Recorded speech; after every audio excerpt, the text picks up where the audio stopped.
All right. So, anyways, we're starting now after I cut out all that bullshit. Hi, welcome to the Roundabout Cast. Part 2 may be connected with the first part. I don't know. 7 hours. 7-hour long video. I don't know how well 7-hour long videos do on YouTube. Like, I know podcasts can go to like 3 or 4, but 7 is a big number. 100 seasons. Here's where we're currently at. 100 seasons in the movie trilogy. If this is split into multiple parts, please watch the first one so you can see how all of these lovely shows ended up where they are currently. Is the tier list ordering right? I feel like Yeah, they look right.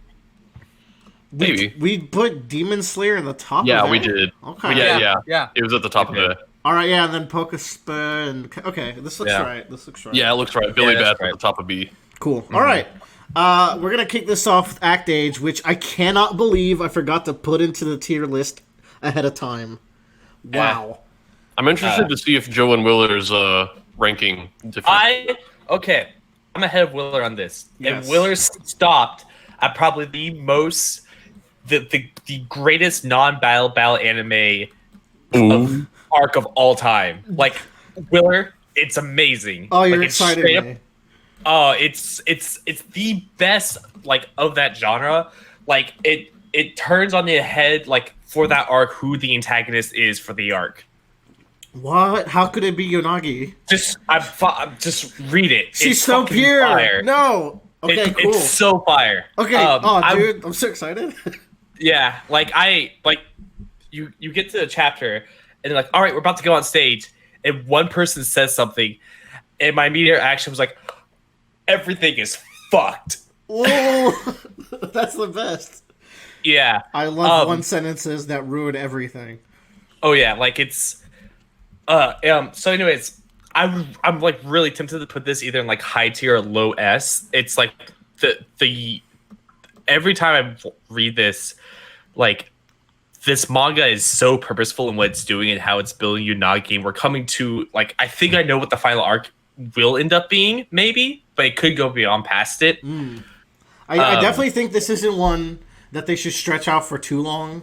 Like, if Demon Slayer is already done, then like this surely can't go too long either. Like, it doesn't have those legs. It doesn't, but like right now it's But I mean, it doesn't have those legs because it does so much development and it goes so far each arc that I have read where I'm like, you can't keep going at this space without ending soon, which is fine. I love stuff that ends. Same. One Piece.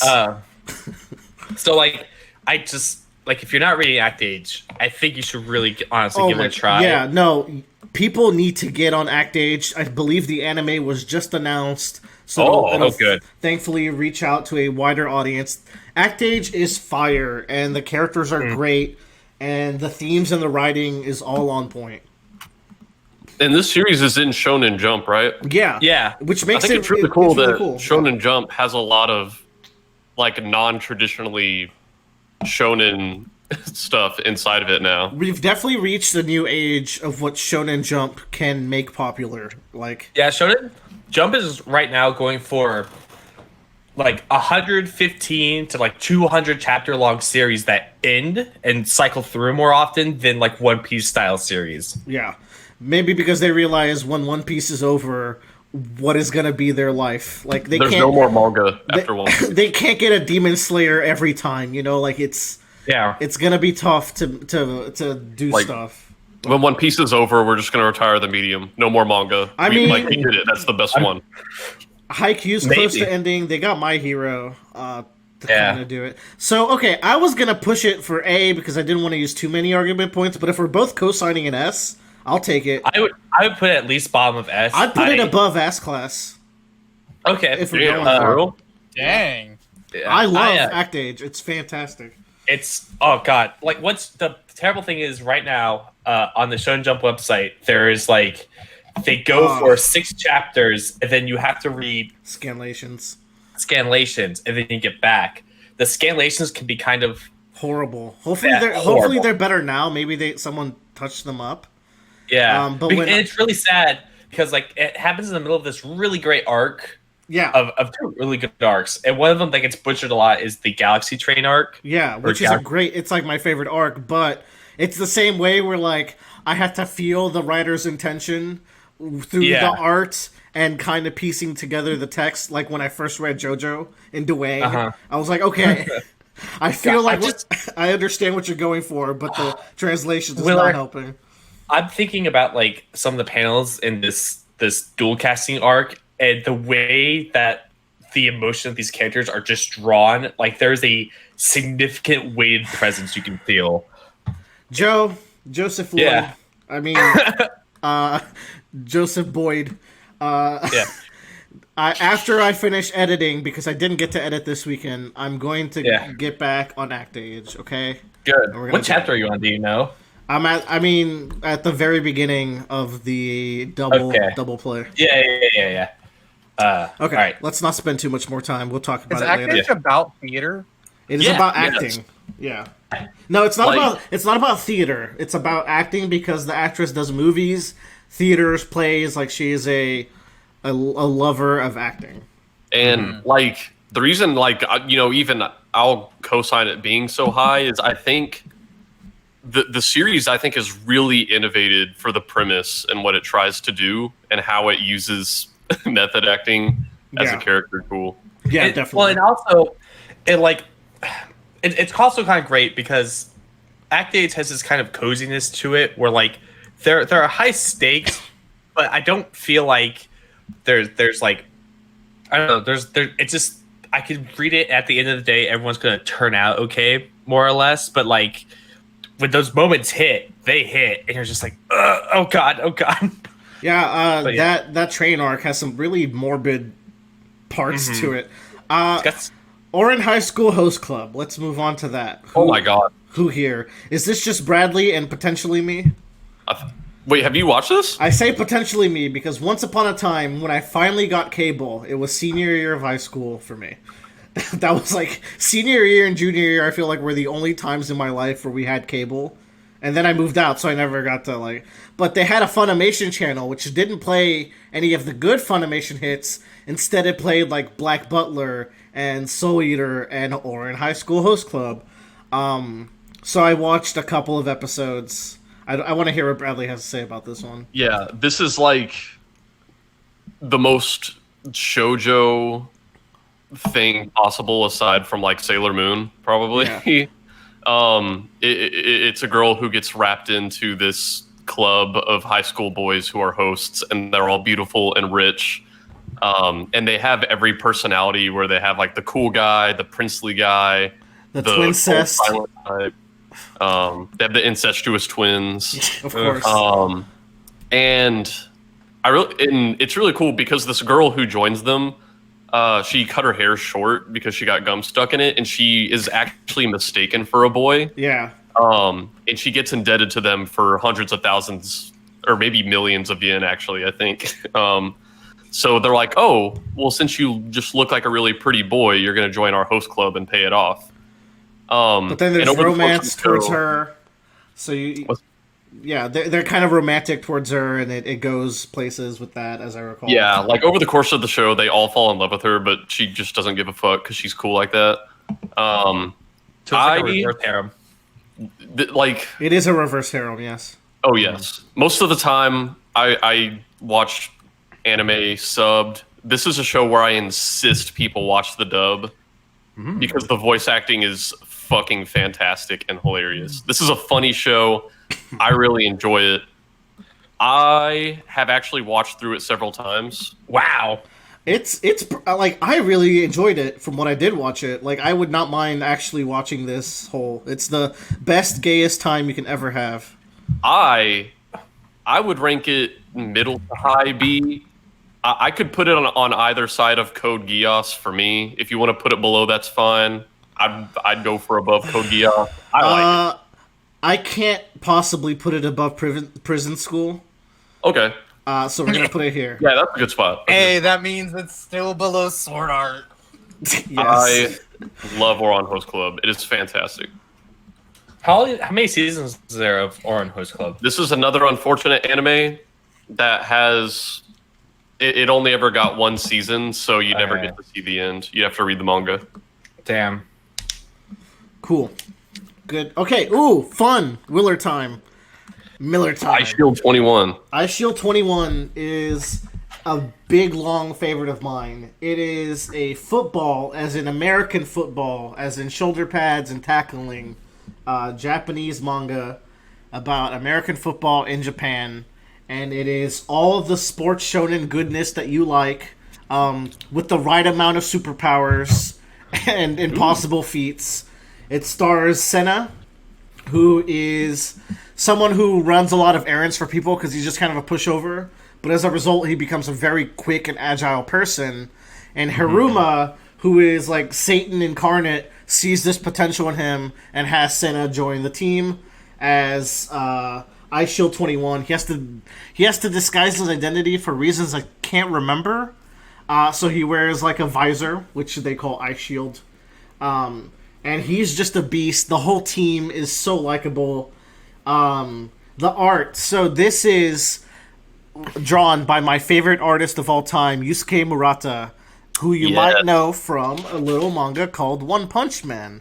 I actually prefer his art here, just because I think the football aesthetic, he makes it look very cool. The way he draws like dust and smoke, and the way he draws like light reflecting off of people's helmets and visors, it just all looks hella rad. It's actually amazing all the way through until the very final arc. So the very final arc is very bad, but it's pretty short. So you can watch all the way to the end of the Christmas Bowl, which is a S tier ending for this. Like, you could not stage a better final play of a football game than the final play in Ice Shield 21. It's a culmination of so many hopes and dreams that the show builds up to. I'm not trying to use too many argument points. Also, I can't. Okay, there we go. Couldn't drag it for a second. I'm gonna put it. I would push it high B, but like I'm not gonna push my luck here. I'm gonna put it like high B then, since I'm the only one who's seen it.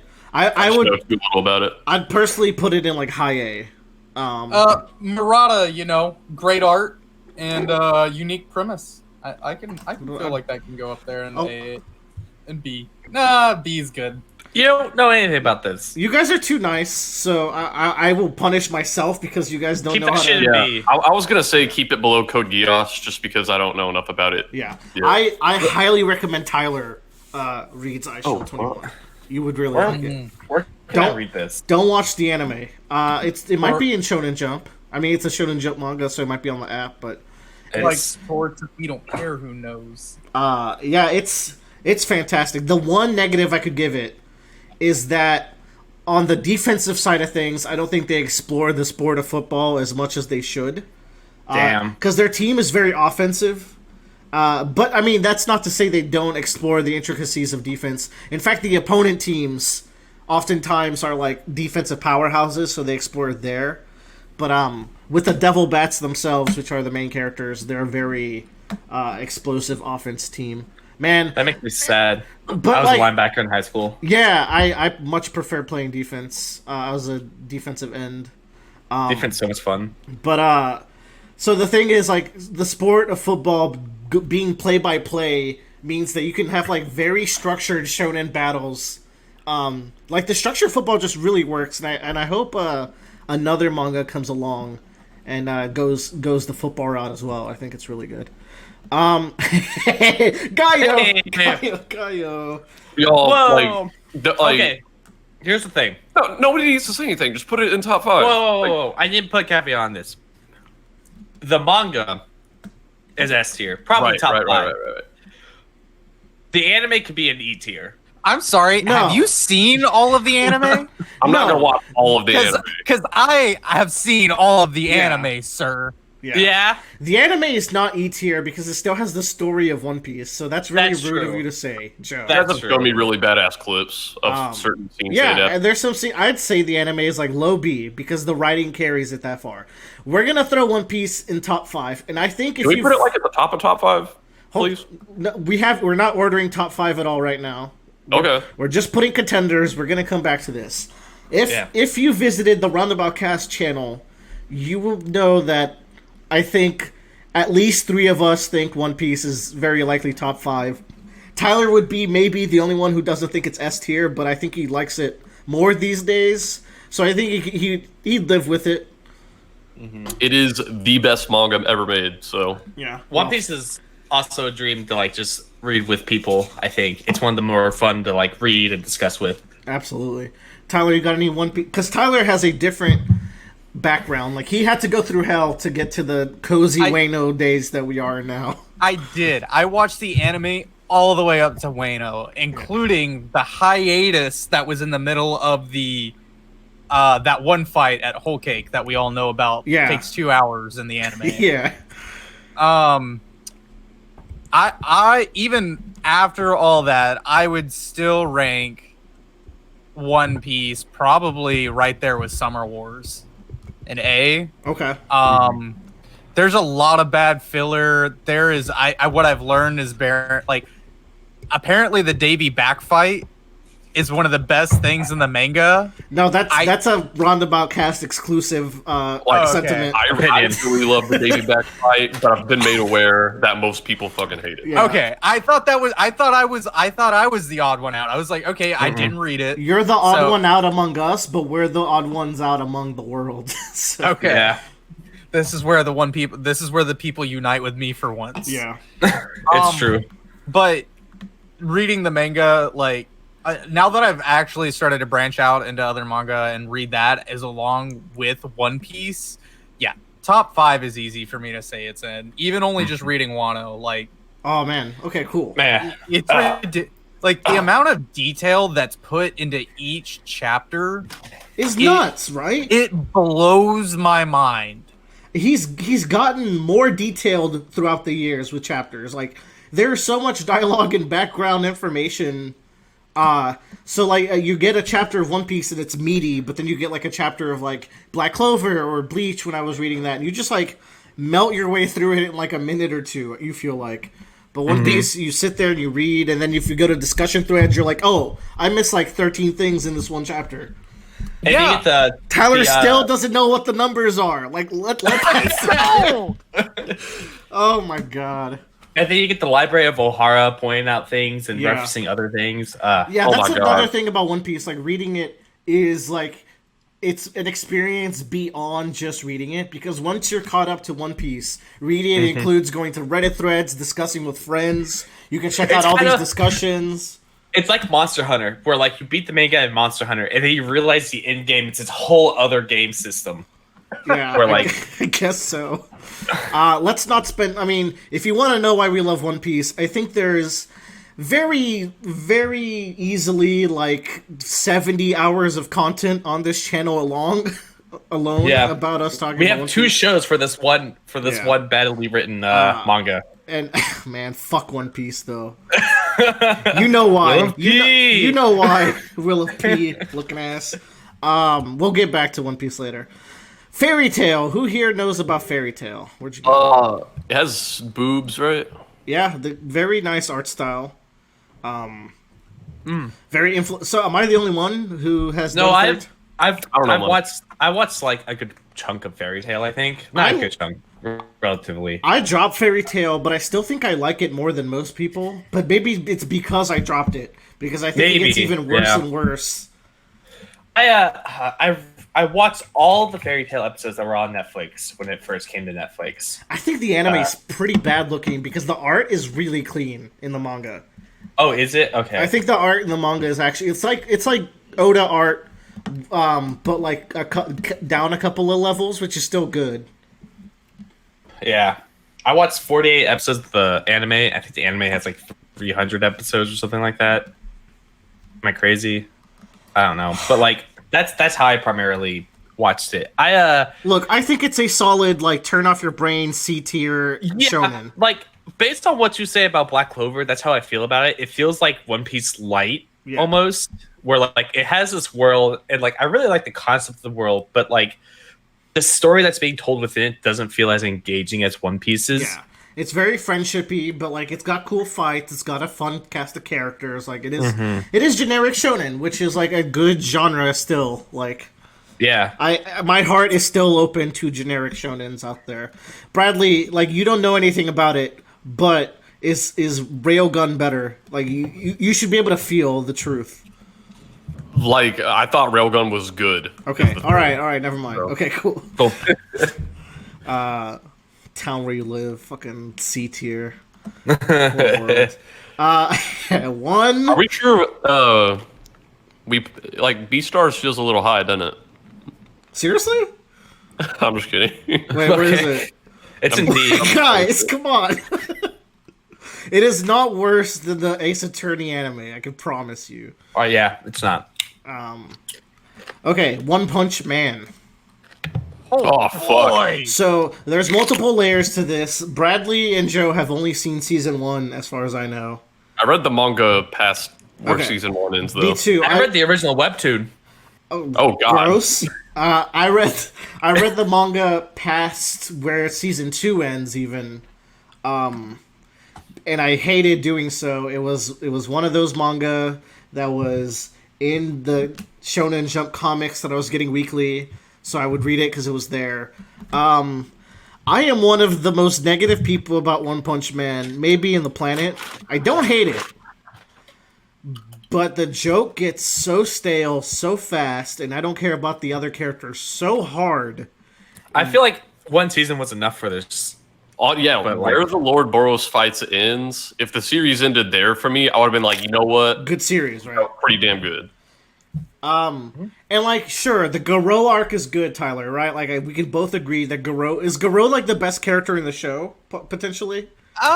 He's a good one, and I like him. honestly, so that's honestly the best part of season 2. Probably is the dynamic between Garou and Butt Chin Kid? Saitama Oh, and the kid.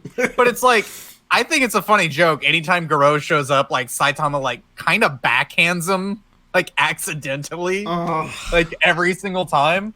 And even in the manga right now, like he's still getting stronger. They're still trying. He's still hyping up Garou to be something, and I'm like, I don't know if he is. I hear the manga had some like good twists lately. I don't know. Yeah. I you know me, dog. I hate character development. Yep. I don't need that to enjoy something. But Manga yeah. looks great. Yeah, no, it looks fantastic. The tornado gets more screen time lately, and it Nice. shows. I really like. Oh, dude, there's actually he just did a revision on a chapter. That kind of changes up the way Amai, like the mask guy, is seen, and kind of gives some insight about him. I've heard about that. I heard he like retconned a chapter, kind of. He kind of retconned an entire character. Okay, weird, but I mean, fuck it. If I let a Rocky slide, then you gotta let that slide. Yeah, like whatever, man. I don't care. I'm along for the ride. Yeah. But I'm gonna go off of season 1 alone and that animation studio. Yeah. Bones. No, Madhouse. Yeah, Madhouse, yeah. They went ham on that shit. I'm Yeah. gonna go off season 1. High B. Veto. I would say middle B. I'd say I, I'd say low B. You know what? Like, We gotta be mean. Get your argument, Juice. What is this? there's a certain element in the show. I feel like I'm without big this B. element, I would put it in low B, but I'm willing to bump it up to like mid to high B because the most meaningful thing in One Punch Man to me was always Moomin Rider. Oh, Moomin versus Rider's King. S tier easily. Oh, Like- okay. That is just like, you know, I feel like a lot of people react differently to that scene. People are either really sad there or they, laugh at it because they think it was meant to be played for laughs. But No, that scene has always been like a very iconic what it means to be a hero thing to me. And I love it. Moomin Rider's the best. Whoever's opening chips or whatever, please. Sorry. It's always you. Why do we even pretend like I don't know? The thing, so there's this arc in One Punch Man that's a fighting tournament. Saitama's in this tournament. This arc is so fucking trash. It is such a waste of time. They turn into monsters in the end.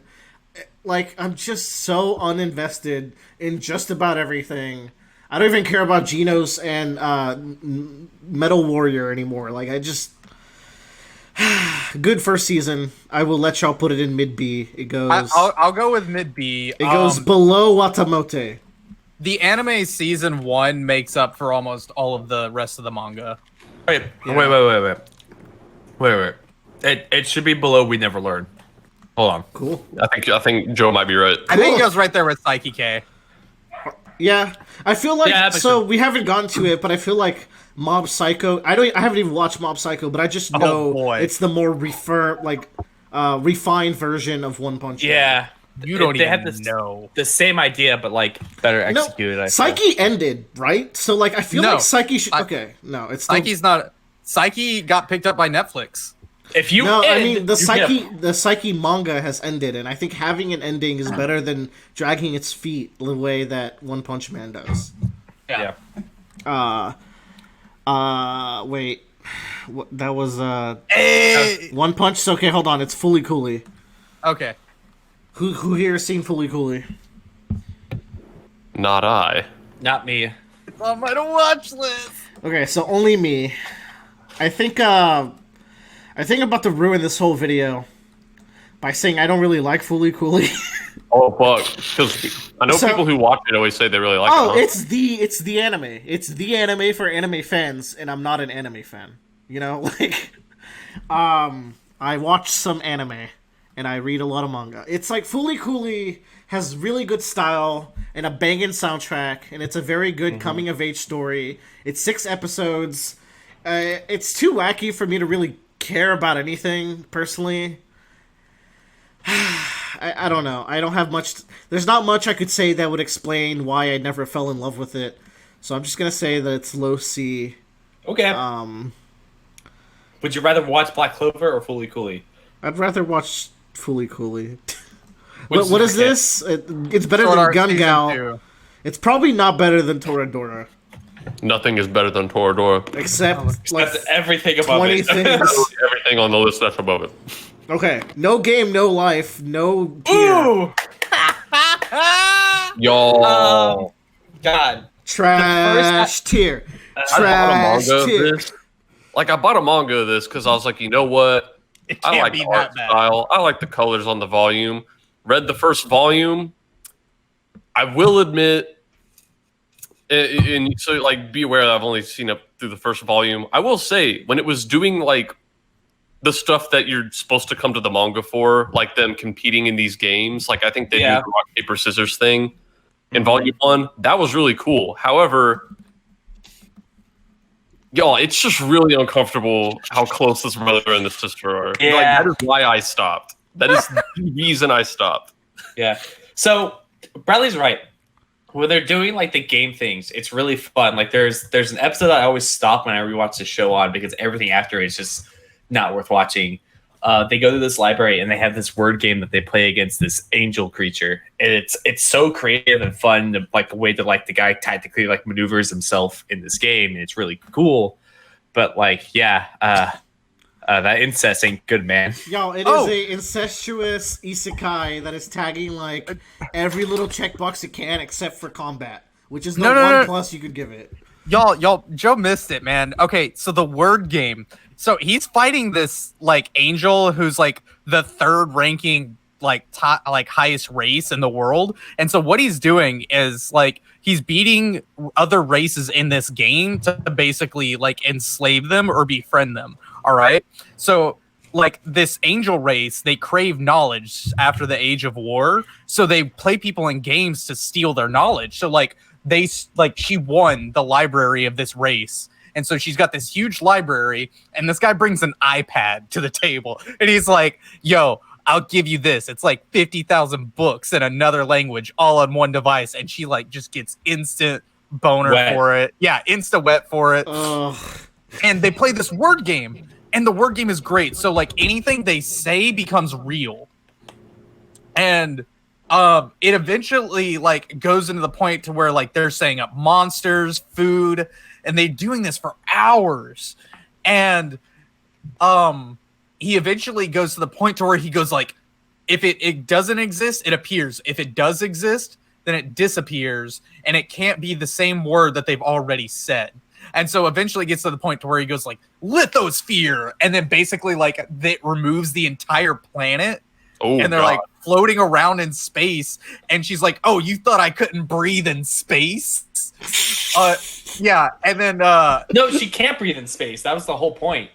but no, he had Stop. She said like one word or something. All right, no, this is where it gets bad. It's like really creative, and it's getting really built up. And the My favorite part of the podcast is Tyler spoiling. And then he says, this whole the brother has they have to say one more word or they lose, and they're in space. They can't breathe. And I know what you're talking. the sister kisses the brother to breathe air into his mouth so he can say one more word. Okay. I forgot about that part. I will not. Yeah. E tier. Go put it in E. It goes above. There you go. Yeah. Like Yeah. if the brother and the sister sat 3 to 4 feet apart throughout the manga, I could rate this in B. No, that's the thing, is they literally can't. It is explained in the second episode. If they're farther than 4 feet apart from each other, they have anxiety attacks. Oh my god, shut the fuck up. You have to bone to live. I literally don't want to hear anymore, okay? I literally don't.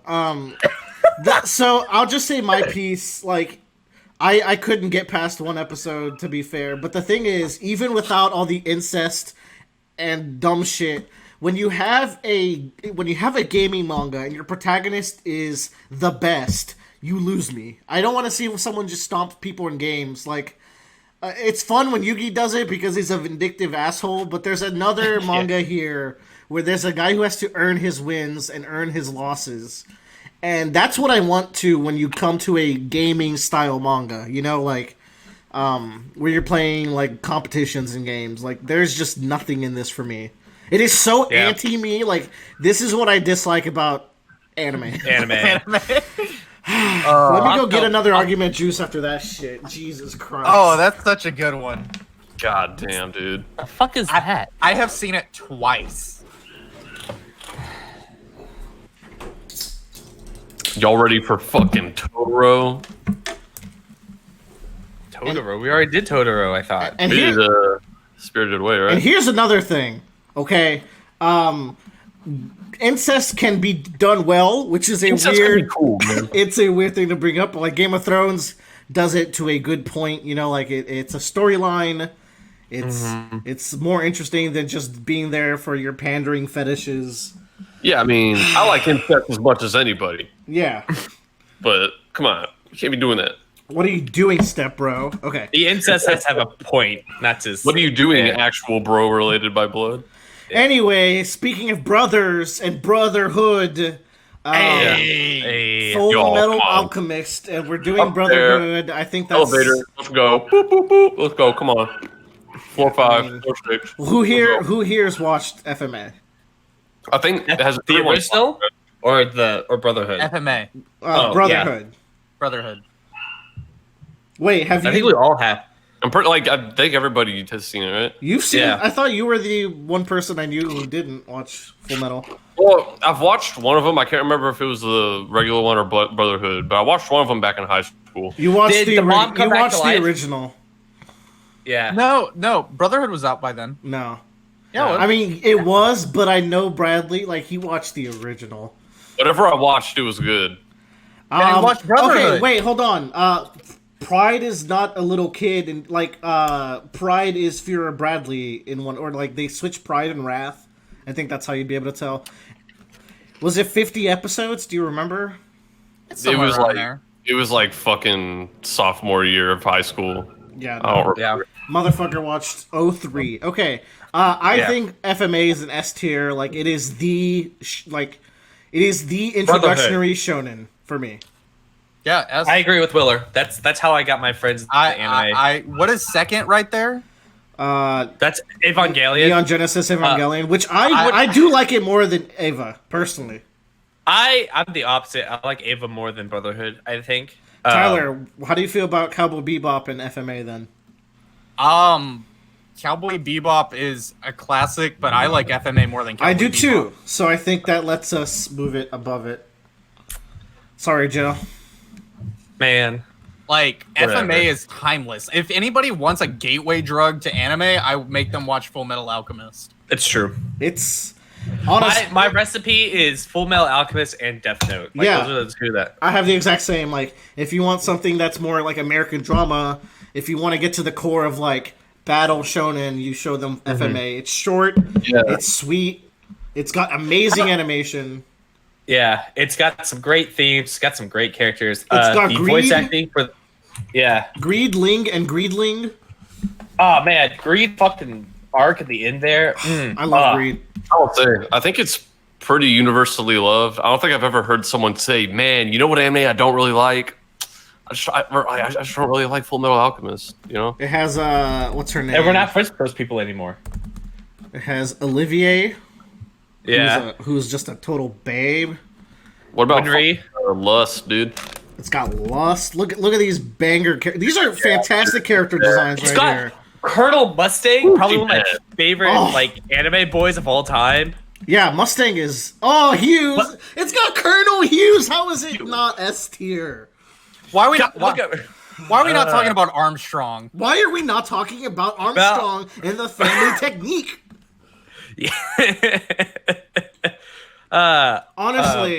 Honestly, Yeah. I'd argue for a top 5 contender. Personally, Yeah. it might get knocked down, but like top 5 contender, we're supposed to fill this list so we can parse true. it later. You know, I would put it there too. I get that argument. But what stops me from Full Metal is that it's still kind of pretty long. It's 5 parts with about 12 to 13 episodes each. Oh, So- but there's such a good beginning, middle, and end. Yeah, Oh, I agree. So here's my one caveat. I feel like up until a person's death, FMA does it better, the original, because it just has a lot more build up for the characters. I But suppose. after that, but It's for me. It's minor because I also like the quick pace. Like no, I agree. I agree with you, Willer. Like I feel like I feel attached enough and watched it enough that like it doesn't bother me. we're also taking the idealistic, like perfect experience. So if you want to like make your experience like the first part of this and then the second half of that, I think that's fair for this list. Yeah. But as soon as that person dies, just switch over the Brotherhood because it's like at that point there's no reason to keep watching that show. Rainbow Stars. What is this? Is this an elicization? Yes. Wow. Yes. Wow. Okay. That was That was top left. So what is We- what is Willard What had a is lot that? of argument juice. Yeah. what is that? What is that? Oh, Nejima. It's what? Oh. I don't know what this is. Okay. Nejima is supposed to be like one of the top shonen anime / manga. It is not a Shonen Jump one, but like it's like a Shonen Sunday, which is like the next biggest, I think, shonen magazine. I've tried no less than like 5 times to get into Nejima because it's supposed to get so good, and I could see it because it goes from like slice of life romance to battle, and I've started reaching that threshold. But I always fall off of it, and I think like because of that, I can't rate it high at all. I'm gonna put it in D. I'm gonna put it in high D. Ooh. Not even. Like Devilman's cooler from what I've seen, and Boruto and Bleach are probably cooler from what I've seen. This looks silly. No, that's the thing. It's supposed to be really good, and I've given it every chance in the world, and I will do it one day. Like one day, in 17 years, we're gonna come back to this list. I'm going, oh yeah, Nejima is an A tier manga, by the way. But that's not this day. So I just remembered the one and with Madoka Magica, but it's not worth putting on here. Madoka Magica is worth putting on here. Oh, did we not put Madoka Magica on here? We all forgot about Madoka Magica. I got some shit to say about that, dude. I never got to talk about it on the RB cast, did I? I haven't watched it all, but I've watched enough.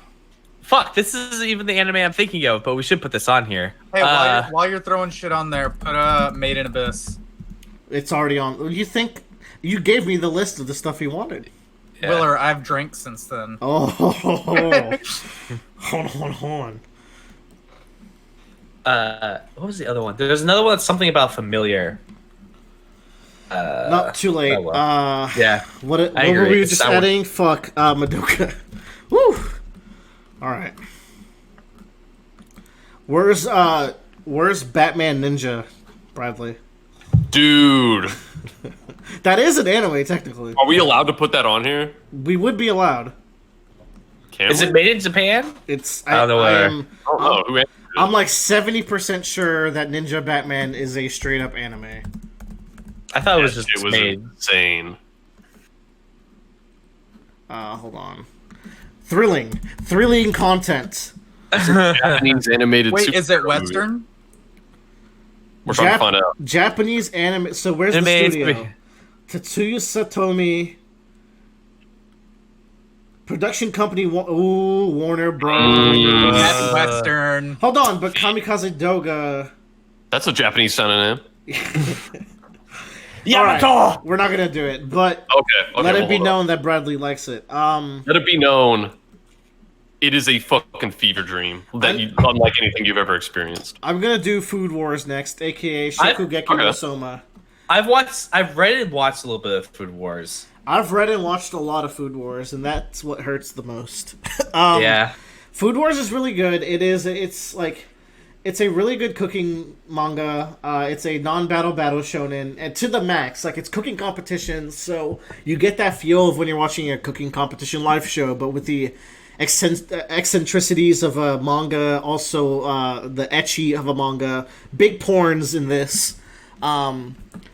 However, and it's really good. I got super into the competition. Like, to be honest, I didn't give a fucking shit about what they were cooking because, like, and honestly, that's a negative. They would go so on and on about the flavor and how doing this led to that, and I just don't have the. I cook, but I don't have the chef savvy to be able to understand, like, if what they're saying actually even matters. And, like, I look at the ingredient list of what they cooked, and I'm like, I don't know what influenced what. So it's a lot of wasted time, honestly, and just stuff I glaze over in the chapters. I care more about the competition and the characters, which were all really good. The drama of it. Yeah, the drama of it was all really good. Until this arc, and I think it ended up being the final arc, and I think everyone hated that arc, and I dropped it. Shokugeki no Soma is a C-. Manga. Yeah, I think I have the same problem with you, Willer. Is like with Haikyuu, I can understand like sports movements and strategy and like analyzing the strengths and weaknesses of a person. There's nothing And with there's nothing that complex about a strategy in a volleyball game because it is a position and movement and body movement. But when you're talking about taste that you've never tasted before in your life, like, you can understand someone moving a certain way. I cannot understand what putting celery on this duck does, you know? But go on. Even with act age, like act age is all about emotions and how you feel. Yeah, and I understand emotions. Yeah, it's like, oh, I understand what it means when I have to be angry for this scene, or this is the anger that I'm like. I'm not Jake Paul. Like, I get emotions, you know. Like, yeah. social But like Food Wars, like I would watch it and they were talking about it, it's like I don't know what that means. Yeah, And quite the frankly, lady had an orgasm, so I guess it was good. yeah, orgasm go brr, but Yeah. yeah, I put it low C for the drama and for everything leading up to that final arc. I agree. It just didn't click with me. Bradley, how you feel about Madoka Magica? All right. This is something I heard about for many years. I heard so many people say, like, oh my god. The deconstruction This is of magical girl anime, and yes, it is. Yeah, you know, that is the core description. Oh, it's deconstruction of magical girl anime. And like you said, it is. And like the thing is, Madoka Magica has the one big twist, and I think that's usually cited as like the most amazing thing about it, and that is the most amazing thing about it. And I think that's the problem. Is none I of agree, the Bradley. the most amazing thing about it. The rest of the plot's not the most amazing thing about it. Mm-hmm. You know, the abilities of the characters aren't the most amazing thing about it. The art style sometimes is. It gets funky. I will give it. It that. does get kind of, you know what? It does get fucking funky when they're fighting some like witches and shit. Yeah. Yeah. I think a big part of my problem is that the main character is such a passive force in this show and has almost zero impact on anything up until like the last one or two Extremely episodes. uninteresting. So my experience with Madoka Magica is we had an anime night with a couple of my friends, and one of my friends suggests, "Hey, we should watch Madoka Magica." Knowing the twist, like, it does nothing for you. And then she was just like, like she started realizing that no one was super into it. And then she's just like, oh man, I guess like I was just so shocked by the twist because I didn't know that it had a stronger place in my mind. Yeah, you look at Evangelion, and it's just like it's all focused on its characters. That there are still like twists that happen in the show, but like I forget about them because I'm so focused about how the characters are feeling in the moment, and I care so much about them. Yeah, I think the big problem with the premise is that, specifically the premise of the main character, is that she is pretty much useless except for, like, the main conflict of the whole show is, like, is she going to accept this deal and become a magical girl? But because that's really the only choice she can make to influence the direction of the plot, the whole show just has her not making the choice to become a magical girl. Because once she does that, the plot of the show is over. And like, also because of that, in all of these situations, she's just a bystander, not saying or doing anything, which makes all these other characters more interesting to me. Like her friend, the blue-haired girl, I was really interested in her because, like, don't you get a wish if you become a magical girl? You get one wish. And like she wanted to heal this boy she had a crush on. Yeah, that was really interesting. Maybe go out with him.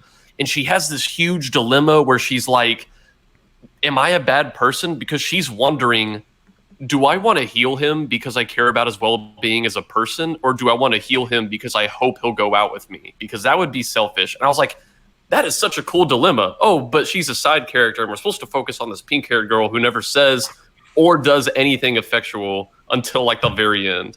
I feel like the show would have been better if it was like episodic, like Cowboy Bebop, where you saw these kind of dilemmas that you had to go through, and what kind of like Paranoia Agent or whatever, where you have to like they have to make a decision how it affects their life, or like where their life gets to the point where they make this drastic decision. Anywho, where we put this bitch? That's in the past. Yeah. Dude. Man, I don't want bombs to be mailed to my inbox, but They don't know where you live. I enjoy Madoka Magica. Yeah, I could put it in E. I'm not kidding. I'm gonna co-sign a low D for being subversive. I could go low D. And like deconstructions are inherently like at least a little bit interesting. It doesn't mean that they're very interesting by nature. Yeah, you still have to try and write a story. It's gotta be better than Bobobo. Oh yeah. For wow. Sure. Okay, Why is Bobobo? Okay, Tyler said why. I think deconstruction of a genre is probably the hardest thing you can maybe write. Make it like still interesting. Anyways, fights are going to be had. Oh, you can smile. Speaking of smiling, my Willow's got a big one right here. boy. So I watched this when I was little. I don't remember much about it other than the book, the puppet, and I got the trading card game. You got a little book with it to keep your cards You in. watched the 4Kids version, so I don't know everything. I don't know anything about this show. I have zero knowledge. Okay. Let me tell y'all about the most pleasant surprise I've ever had reading a manga. Awful. Well, I mean, maybe Act Age. I knew Act Age would be like. No one expects Gash Bell to be good. This is Gash Bell, aka Zatch Bell, if you're watching the 4Kids version. Gash Bell is a story about a middle schooler called Kyo, who is a genius middle schooler. So he's one of those cool guys, you know. And he finds a book and this little child named Gash, and the book allows him to channel Gash with power, and it allows Gash to use a set of spells. So you start with one spell, and the more you do battle, the more spells you unlock, and each of they're little demons, demon children. So each of the demons have a specific set of spells that you can unlock on the book. So it's like a Pokemon where they all come with a preset skill set, right? The entire show is a tournament arc where, yes, it's all set in like Japan, but there's 100 of these demons dropped into the planet, and the winner of this tournament will become king of the demon world. All these little children, they all have their spells, but if you damage their book, they will disappear from this world. So the way the tournament arc works is you're slowly eliminating characters, which gets really, really tough near the end of the series, where all the allies that Kyo and Gash made are slowly dropping one by one. And you know they have to drop because it has to turn into a 1v1. I really I remember that premise, and I really like this like anime as for kids anime. I'm sure I'd like it a lot more if I read the manga. It's a really cool premise. It's just like, and it's just a really cool idea of like you have this book and it levels up with you. And it's still kind of, it's like what Willer said, it's like a Pokemon kind of battle thing, which is why I think I really attached to it. I guess I should note that all these Pokemon are little kids with very cute abilities. Some of them are like teenagers and like they're a little edgier and have different but like you really grow to like each pair. So like there's the human component and the demon component to each pair, and they all have a special relationship. So you have this pair called Folgore and Conchome. So it's like this Italian actor and this little duck child who is like the most secretly broken ability set in the whole series. But you really don't get that until much later because they really have to grow and survive through the tournament. I cried twice. So it's very rare to make me cry while watching fiction, even if I get like 100% emotionally invested. Gash Bell made me cry twice. Once you get Gash's backstory with his brother Zeno, and then in the end, and I was just floored. The battles are actually also really creative and strategic, so it's like it's not getting like too crazy bullshit JoJo levels, but it is scratching that surface where you're supposed to use your skill set to find a way that you can use that skill set to counter the opponent's skill set. And Kyo's a really genius mastermind kind of battle kid, so he can come up with some really creative ideas. Gash Bell's great. I'm going to save some BP and just ask that it goes in low A. I can do that. When did it come out? How old is it? Good question. I'm not going to lie, Willer. Sounds a lot like Black Clover. No. It is so much Sounds better. a lot like Black Clover. Tyler, Bradley, I was probably in the fourth grade when I watched the anime. Oh, fuck. Yeah, 2001, 2007. Willer, hear me out, all right? I'm all caught up on the Black Clover anime, okay? Manga. So, demons are fighting each other now, all right? The demons are possessing bodies. These bodies use books to cast magic and deal damage to each other. I think they're using the humans as a catalyst to fight for king of the underworld. Just saying, pretty similar to Black Clover. Okay, first of all, it got there after 200 chapters. Meanwhile, this is an entire 300 chapters of this premise. Second of all, there's character development. Boom, mic drop. So, anyways, what is this thing? Whose man's? Bring up the. Did I put that in there? Is that Needless? That is Needless. What the hell is Needless? So, it's a shonen battle manga. I remember I was in the library at school and I saw some kid watching this on a sketchy website, and I was like, "Oh, I will watch that." I went home and I watched it, and it was really interesting. Basically, this guy shows up and he's basically the second Jesus, and he has all these powers and can do all these miracles. Something happens, I forgot what, but all of his powers get spread out between all these different people in Japan, where I think their powers are called fragments or something. Mostly I really liked it because, each person gets one power, but they use it creatively enough to where a lot of the main bad guys, the battles are trying to figure out what the fuck their power is because they make it appear as if they have multiple. Because like one of the guys, he's like shooting air blasts and tornadoes, and then he also freezes the floor, and then he also shoots out fireballs. And he's also like doing some electric shit or whatever. And they eventually found out like, but it's realistically one power, right? So you have to figure out how is he doing. They're like, oh, he can absorb heat and then redirect it. So like he sucks up all the heat from the floor to freeze it, and then you can like, oh, heat up the air to make a current, or you can shoot out a fireball. Sure. So I don't know. Stand battles. You know, I thought it was pretty cool. There's some cool powers in it. It's as far as battle shonen goes, there are way better ones on this list. I'll put it in like low C. It seems like a low C. It's it's not amazing. Yeah, man, I feel like we're doing Durarara dirty. Well, it should have tried harder. But like again, like none of us could finish it, and I think should have done better. That's why we put it here. Try again next decade. Sorry. Is it better than Bleach? I doubt it, but I don't like Bleach. Bleach has anime swords. We're gonna backload this list a little so we can end with like a JoJo extravaganza. So we're gonna do both Naruto's. Now, here's a mistake I did. Are you seeing? We just do an N? What's up? We just did an N. Oh, I guess we're gonna do Gate and then we'll do both Naruto's. But like I'm saying, we're gonna backload the list because JoJo's is more to the front than the back. Anyways, what is Gate? D. Oh, okay. Wait, who all is in Steins Gate? I think no, this isn't Steins Gate. This is just Gate. Okay, this is not Steins Gate. Wait, I should put Steins Gate, but the thing with Steins Gate is I experienced the visual novel only.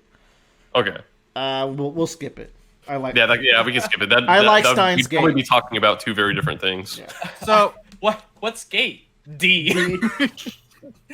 I don't understand the whole deal with like Steins Gate, and there's some other like Gate Reborn or some shit. I don't know. This show is about it's an isekai about a military guy who's like in the military. It's his career. He's really high up there, and he spends all his military money on some gacha waifu game. Oh. And then, so that's like his entire life. He just does military shit and plays his waifu gacha game. Oh, wait, hold on. Let me guess. And then he gets transported to the world of the waifu games where he can use his military might. So actually what happens is this big gate opens up in the middle of Tokyo and this monster comes out and starts killing everybody. Oh, reverse that. Okay. And then Tokyo responds by sending armies into this mythical world to start dominating. Okay, Uno reverse it again. So it's like lighthearted, I would say, more than serious, but it's weird. I haven't watched it in a really long. No, it's not that bad. It's right there with Shield Hero. Okay, that seems apt. Okay. Yeah, it's nothing special. It's short. He gets some waifus because he likes his gacha game, and he's like, there's some political battles in it. It's not the worst thing I've ever seen, but yeah, it's there. It's there. Okay, yeah. Naruto. So the problem with my Naruto's is I put Shippuden twice. I put Shippuden twice. This is base Naruto, and this is Shippuden. Okay, we split them in two. Now, me and Tyler have done all of Naruto. I actually haven't done the Sasuke fight for whatever reason, which is the maybe best part of Naruto. No. Okay, cool. You're wrong. Cool. Well, all right. You already read the best part of Naruto. You can judge it correctly. Which one do you want to do first, Tyler? You are the Naruto boy. I watched all of Naruto, the first original Naruto. I read all of the OG little kids Naruto. So let's do Shippuden first then, because there's less opinions there. I've read half of Shippuden. I read a little bit of Shippuden and stopped because I had some problems with it. What were your problems? Do you remember? Sorry, I just took a mouthful of salmon. Probably lining up for a combo attack. So, my problem with Shippuden is like, I didn't experience any Naruto media until I was a freshman in college, and my cousin's like, "Hey, try Naruto." I was like, "All right, sure." So I started the manga at the very beginning, and I blazed through that shit. I was like, this is great. I was like, you got some really cool characters in there. I fucking love Rock Lee. Oh man. And you have some pretty cool abilities, and I think people actually had to use them pretty cleverly to win a lot of the fights. I think Naruto has better strategic fight choreography than both of its contemporaries in Bleach and One Piece. That's what I'm saying. I was like, wow, people had to actually use the shit pretty cleverly. And then They're not dropping meteors on themselves. yeah, I don't know. Like I got to Shippuden and I was like, this feels like it's less use your powers cleverly and more just like who's faster and stronger. A little bit. I still think there's a lot of strategy in Shippuden. Like, there's some fights in the war arc that are just, like, overly strategic. Like, you remember the Inazami fight, Tyler? That was, like, Kishimoto really trying to do Jojos and kind of failing. Inazami fight? Yeah, where it's Itachi and Sasuke versus Kabuto. Ah. And, like, they're trapped in the time loop. And they have to reverse their way of thinking to escape the time loop. Yeah. Okay, so Naruto Shippuden, in many ways, I like better than Naruto, but I cannot forgive that last arc. Like, any goodwill it built up, it was a pretty even fight for me until the last arc where it just goes way down. What is really good is the Pain arc. The Pain arc is maybe the best arc in all of Naruto for me. I got to like halfway through that arc and then I just stopped reading it because I went to high school or some other thing. You grew up. Yeah, basically. And then you read We Never Learn like a grown up. I did. So the year is 2005. Oh, God. Awooga. You and your boys just always chilling, watching Toonami, coming home after school, maybe catching some Code Lyoko every now and then. And then, out of nowhere, this boy hops on your TV. It's a fucking ninja. in bright orange. What a stealth god. This guy, you've never seen this before. He makes 100 clones and then murders some guy because he stole his ninja scroll. Yeah. This kid has a demon inside of him, and you don't even know what's about to happen. Wait, were we talking about Shippuden? Okay, never mind. Yes. Okay. So the year is 2011. You tune in to the greatly anticipated return of Naruto. After 300 filler episodes. You realize Naruto is still thirsty for Sasuke cock. But you realize, I used to like Sasuke when I was a child. How come I kind of fucking hate Sasuke now? And then you start to realize, wait, Sakura is maybe the worst character in this whole thing because she just gets trapped in this abusive relationship and does nothing. And then you start to realize that the series is all about Naruto trying to forgive and befriend Sasuke again.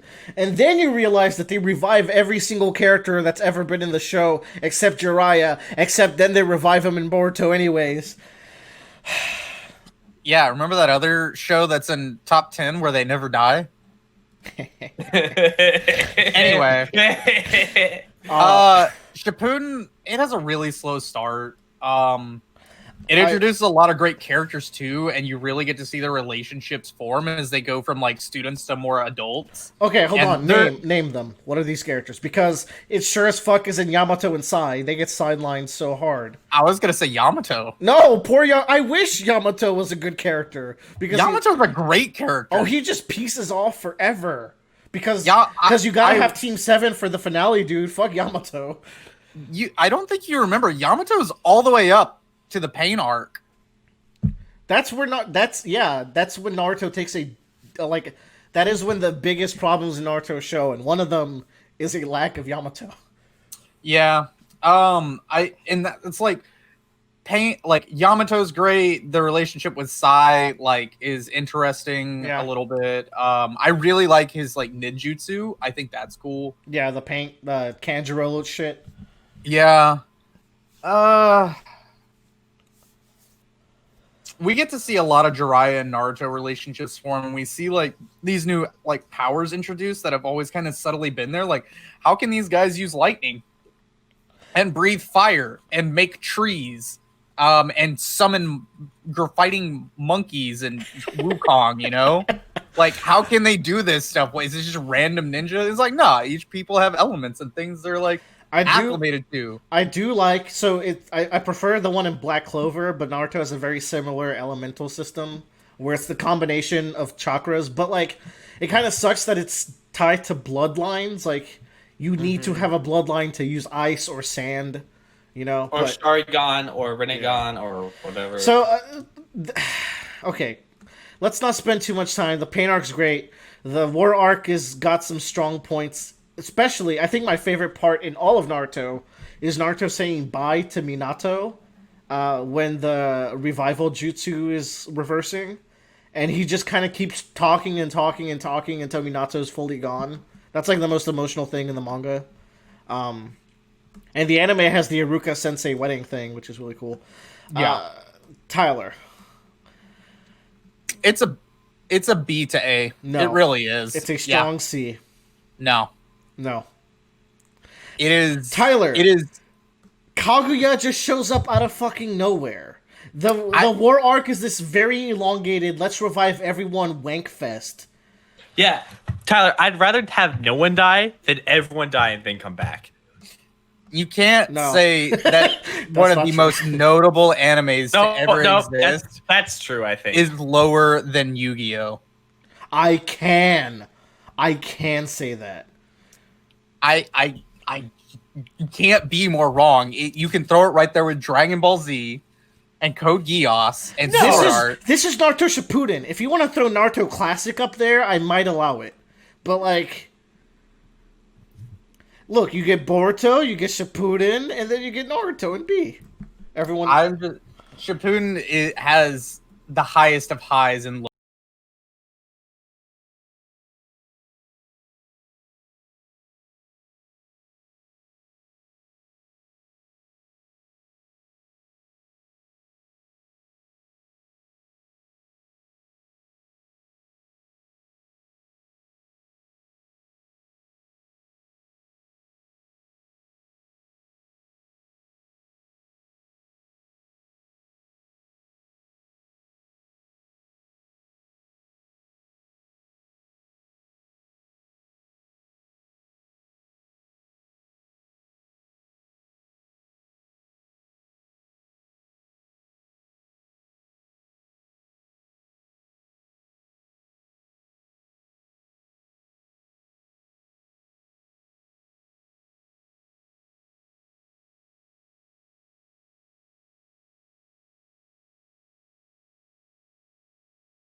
Actually, I think only one person controlled, like, so throughout the entire show, it was established that I think, who's the original Itachi, like, Madara. Yeah, Madara, like, had been controlling everything the entire time.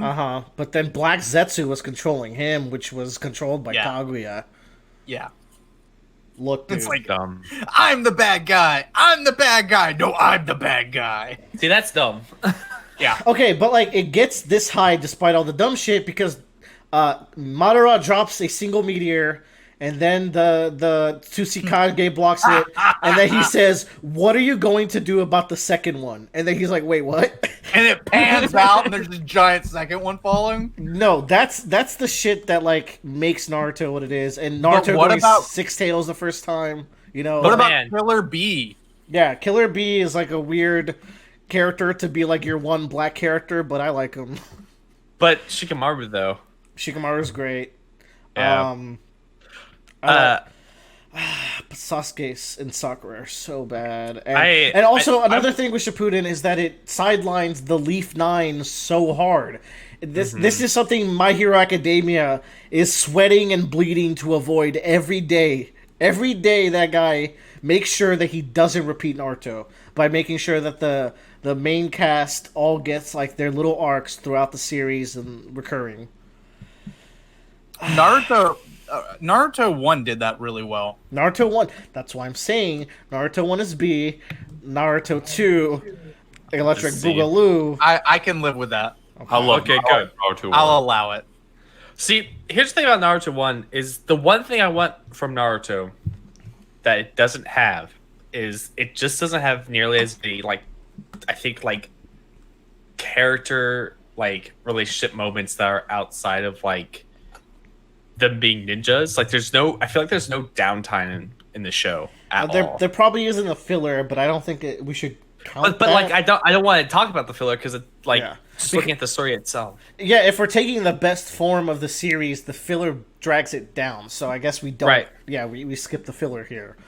Okay, I will say though, but the thing, like, I don't love even base Naruto series. You know, like it was never like really hitting. Aside from like It's Rock kind of Lee. weird because Naruto base series fell apart when Sasuke leaves to me. Like I after think that, it like ends shortly after that. Yeah, does, it's the it last does. arc, and it's like a decent arc, but like the fight's a little awkward. I mean, the Leaf Village gets to actually do stuff. The teens do, so that's cool. yeah. What if Rock Lee was the main character instead?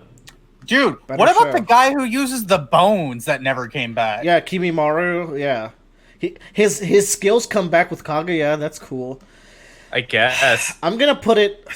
I like Naruto more than Dragon Ball Z. I think. But I it's- don't. Okay, cool. Bradley No, Bradley no, did keep going. see all of Naruto. Keep I going. did. Dude, I will say the Rock Lee versus Gaara fight. I'm glad Naruto exists for that fight. That shit is. One lit. above Yu-Gi-Oh. Yeah, That sounds good. I can do that. I can do that. Yeah. They're both the go-to anime references for normies. You know what?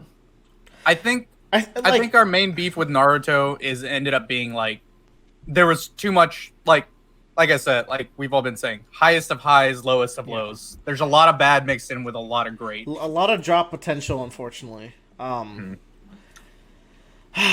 Like, I think Shippuden is the quintessential C shonen because of what you were saying. Like, it's got highs that could put it in A, and it's got lows that could put it in D. So it goes, or E rather. What are you gonna do about the second one? The what? The what? Oh, that's great. We're gonna do Nagatoro next. Yay! Bradley's favorite manga at the moment. So this is the manga that I religiously read every chapter the minute it comes out. Remember, folks, instead of catching up to One Piece, Bradley's content reading this, so it's gotta be pretty high. Yeah, well, I mean, this is one chapter every 2 weeks. So is One Piece. Oh. Hey. Nagatoro is something I started reading for the scummiest reason. It's underclassman girl bullies upperclassman boy. It's very smutty. And I was originally purely reading it because I'm a Neanderthal troglodyte. We're learning a lot about Bradley this episode.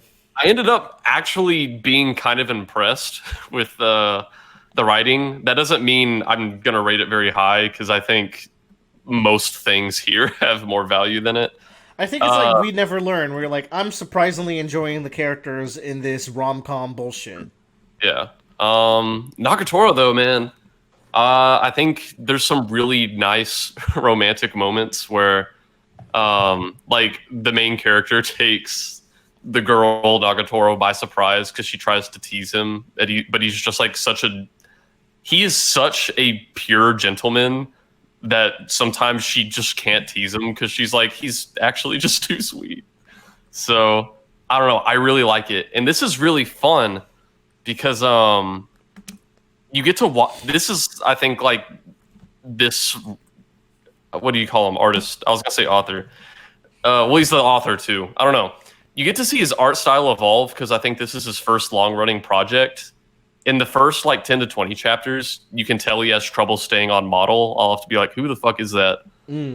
He's gotten way better at drawing over the past year or so. He draws good faces, like very good, like crazy fanged, crazy bitch face. Yeah, Look at all that porn. He's really expressive, and I think he has really good motion too. Nagatoro, one of her traits is that she'll get like noodle arms and slap the main character. That's and pretty on some of them, I'm like, wow, I can tell the order that these noodle slaps occurred. That's really cool. For me, for personal reasons, I would put it somewhere in C. Wow.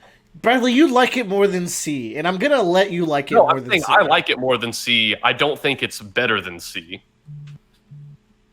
Let's put it in low B. This one's for you. I'll put it there because, like, I don't think it's as good as Soul Eater, but it's almost there for me. Tyler, I want to revisit Naruto real quick. Are you happy? Stop. No. Stop. This tier list is made for discussions, bitch. Are you happy where Naruto ended? Like, because there's two series in here in particular where we both need to stock up BP versus each other. I was looking through this list and like there's like a Willer versus Tyler conflict brewing. I want to try to appease you with Naruto's placement a little bit. So, are you Yeah, I'm good with it there. Okay. I feel like Naruto and Yu-Gi-Oh are very similar in quality. Do you like Demon Slayer more? Then what? Than Naruto. They're in different tier lists. They're in different sections. That's what I meant. Like, I'm just confirming that you like Demon Slayer and Dr. Stone more than Naruto. Yes, I put those there. Okay. Yeah. All right. I'm just trying to. I'm just trying to play the game, playa. I'm just playing the game. You got some subplot going. I do. Well, you'll see when we get there. This is Totoro, right? Yeah. I've never seen Totoro. I've never seen Totoro either. Man. So, Studio Ghibli movies, the vast majority of them, in fact, I'd kind of say all of them, are what I would consider for all ages. Like, most of them, Spirited Away, Howl's Moving Castle, whatever. I think you can watch it as a kid or an adult and you'll be entertained. Totoro, however, it is a kid's movie. Yeah. Like, it is the most kids movie of the Studio Ghibli movies. I watched it for the first time as an adult. There's a lot of Studio Ghibli movies I watched for the first time as an adult. But some are more adult friendly, right? Totoro was the only one where I'm just like, I'm just not getting anything out of this. Yeah. This movie is for babies. Have you seen, like, Ponyo's not gonna be on this list because can't be asked. Is it the same I love vibe as more Ponyo? than anybody else I've talked to. Okay. I love Ponyo. Okay, wait, Ponyo. hold on. So I guess Ponyo should be on here if all of y'all have seen it. I've I've really never enjoyed seen Ponyo. Oh, if two Joe of would us- love Ponyo. Look at this little shit.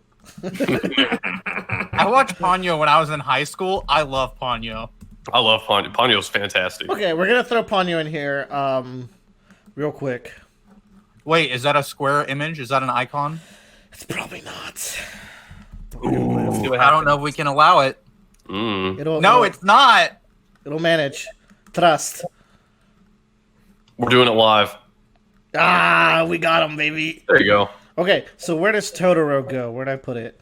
Dude, You could say D, man. We've already got so many people sending death threats. It's fine. I'm thinking D. This is another thing where I don't want to get a bomb in my mailbox, but I don't know. For me, Totoro just doesn't do anything for me. If you check the description below, you'll find Bradley's PO box there. Yeah. I mean, it's a PO box, so like it's relatively safe. It's not gonna blow me up. Jesus Christ. Dark times we live in, by the way. I hope y'all are enjoying this dumb anime talk, because boy, Stay safe. We should be drinking yeah. more because it's 2020. I hope everybody's doing 2020. Bradley's greatest quote. Bradley, how D is this? I can't tell if it's above or below Madoka Magica. I feel would like say you above got- because it probably looks better. Like it does. Like No, it Madoka looks- Magica's art style gets fucking crazy. It has some good. You know what? I think there were at least moments in Madoka Magica where I was entertained. Y'all God. put Totoro right next to Shimonetta. Yeah, boy. I mean, we call it how we see it, Toro Tyler. likes fat ass bitches. Call it how we see it. Anyways, okay, let's do Ponyo 2 then. Ponyo, though.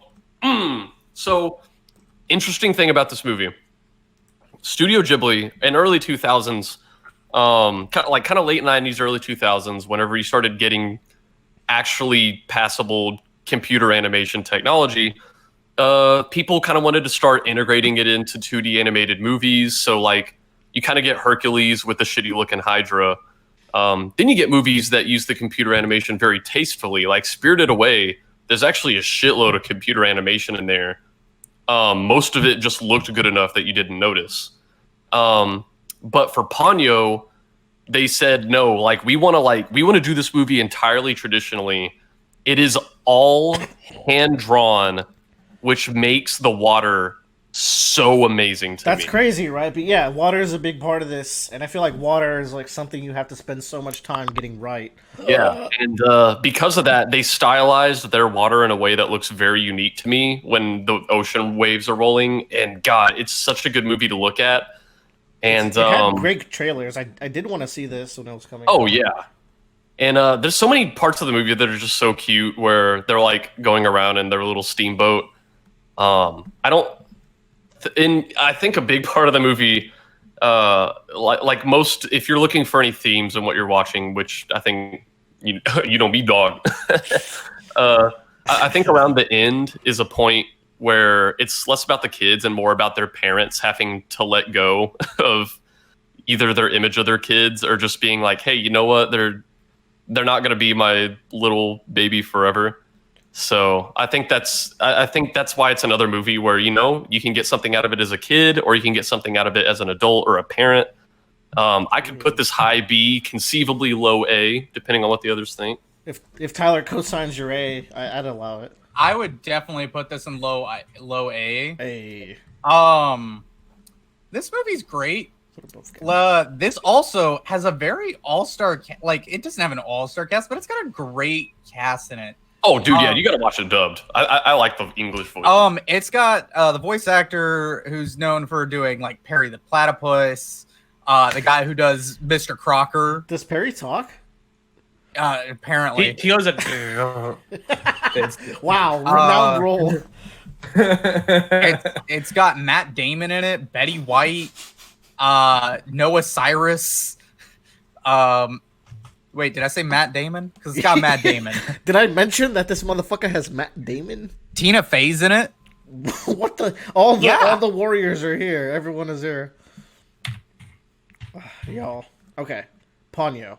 Let's take a break. Mostly because I'm worried about my disc size as we keep recording these big ass videos. Jump back in, boys. yeah. We're gonna do 2 from the back, and then we'll jump to Goblin Slayer. We'll do Goblin Slayer now. Yeah, I was like, we were on Goblin Slayer. Yeah, let's do Goblin Slayer. Y'all Y'all got some shit about Goblin Slayer. Go for it. Y'all, the first episode of Goblin Slayer, I'm talking about the first episode here. Fucking amazing. Like, if I'm rating the episode, I would give the first episode of Goblin Slayer like mid to high A. I thought it was fantastic. It was a really fun spin on like the, like, I don't know. This is very common setting in anime where this isn't an isekai, but it's like, set up to be like fantasy kind of slash game world where you have all these people and they sign up to go on these quests together and they level up and stuff like that. And I think, so in the first episode, these young adventurers going out on their first adventure befall a tragedy of getting killed, tortured, raped by goblins. And I think the way it presents that was really novel to me, where I think it sells this true horror where it's like these people's expectations of their bright future are shattered by these actually what you assume to be very non-threatening monsters, and it's just like it's kind of like whenever the romanticization of war in movies is shattered for someone when they see a real war. It's just like, oh, maybe fighting monsters that are known to kill and rape people isn't such a glorious thing. And I don't know, it was a really fantastic first episode for me, but the tone feels very different than what comes after it for me. I don't know, it is a very, very gradual tone shift, but I think what got me is it eventually gets to the point where the main character, the Goblin Slayer, has, I might hesitate to call it a harem because it is a group of 3 to 4 very attractive females. Two. Well, he gets more, doesn't he? No, I think he just gets 2. He gets the priest and the archer. Okay, maybe he just like meets more for a temporary amount of time. Yeah, You definitely would not call it a harem anime because the focus isn't on the attractive girls. They're just there.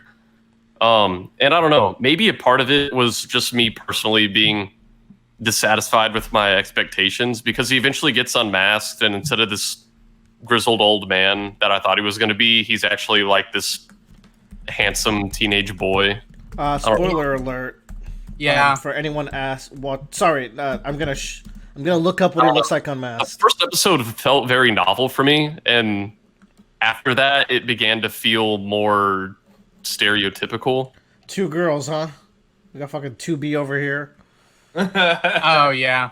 Those are kind of like irrelevant, like main town characters that aren't even like a part of his main party. Okay. And I never really consider those because his like main party consists of like a female priest, a female archer, an old man, and a lizard shaman. There are some really cool aspects though where this man has committed himself to essentially the genocide of goblins.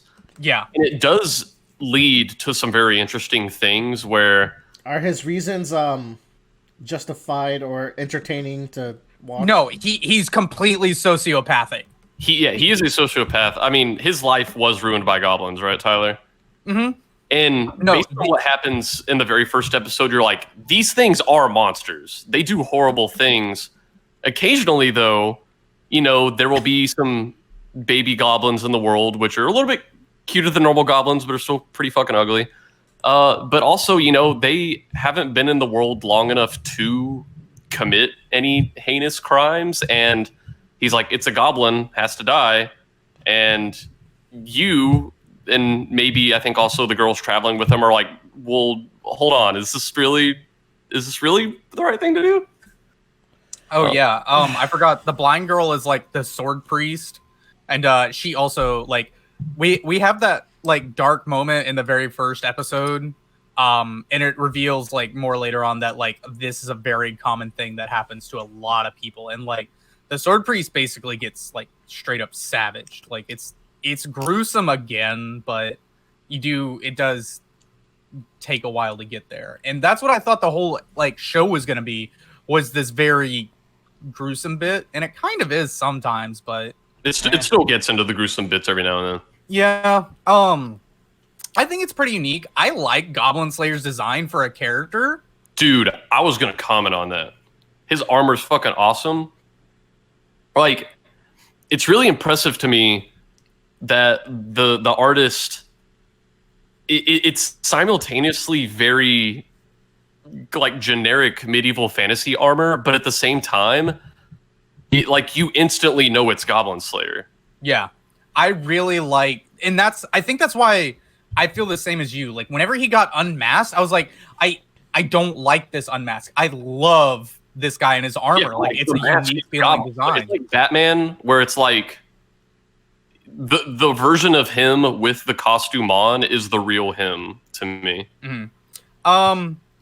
And I like that our protagonist is a sociopath, and it covers into that detail. Like he is killing baby goblins and like feels nothing, and he's like, no, they almost die. Yeah. And you know me, dog. No character development. But Tyler, But Tyler, we put a top 5 series in which the main character starts with the exact same goal as Goblin Slayer, but by the end of what we've watched, he is a completely just changed, apathetic person. And is that not just the best? It is, but what I'm saying is this anime. Like, I'm not sure if this anime will continue on with all its popularity, but like literally, it ends the anime run. The priest is like, I'm not sure where he is now, but wherever he is, I know he's killing goblins. Is this another unfortunate show that only got one season? So far, Well, yeah. It came out like 2 years ago. I think it's too early to say, right? Yeah. Where's this guy going? I'm putting it above D stars. It can go above Gate if it needs to, but You're putting it that low? eh, I was gonna put it in C somewhere. I could put it like above Toradora. that's pretty high. I can't do it that high. I Okay. can put it above Gun Gale. Okay. Alright, there we go. I can settle for that. It's not bad. It isn't. Tyler's fairly reasonable. He's stocking up so much BP. All I'm saying is, how often do we get a traditional fantasy anime that isn't an isekai anymore? B. Tyler, go on a 7-minute rant about why he thinks the show is kind of neat.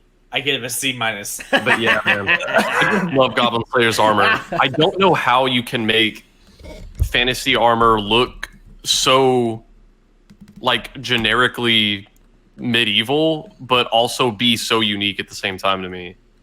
Like, I see him and I'm like, that's the fucking Goblin Slayer. Look on the image on the right. That's what Goblin Slayer looks like 90% That's of the the goddamn anime. Goblin Slayer. I love his armor. Oh no, you don't want to click Oh anymore. yeah, that's Don't click anymore. Is that like 7 seconds until disaster? Episode 1 is actually fucking traumatic. Like, Yeah, it had this insane clickbaity, like horrible start because I heard about it all over the place. It was definitely a marketing tactic, and it definitely worked. So that image you clicked on where he grabbed her leg, I'm pretty sure it gets ripped off. Oh shit!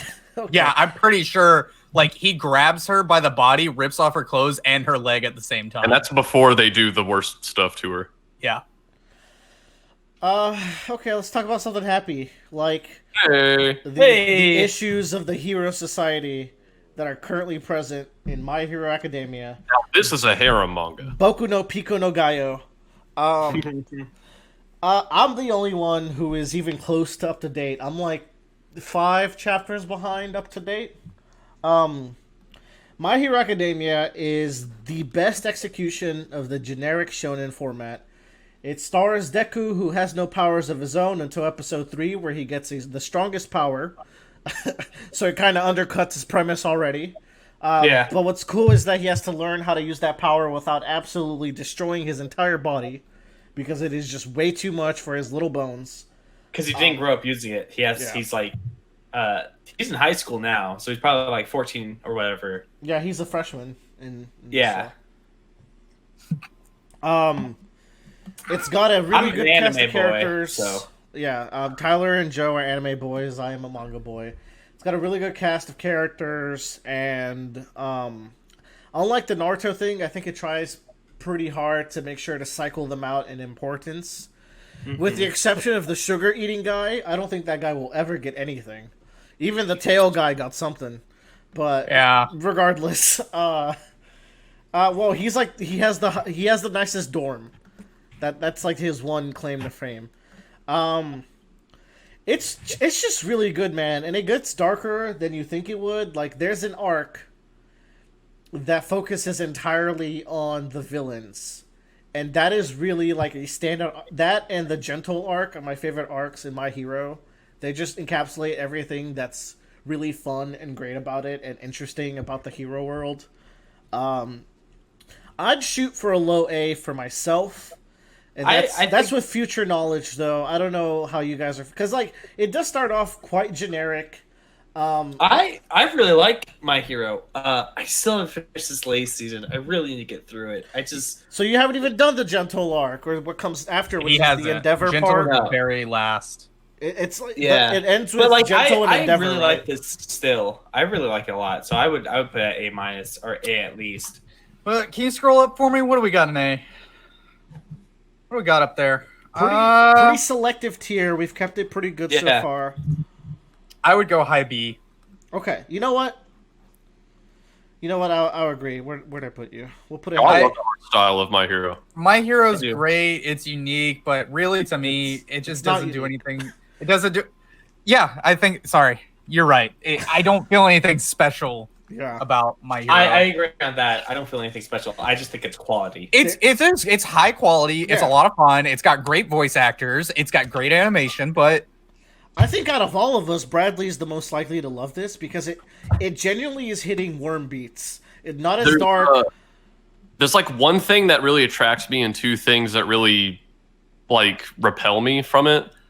Like I have seen stuff where people's powers are used really well to tie in with their character. Like, isn't there like a girl who has to drink blood or something? Yeah.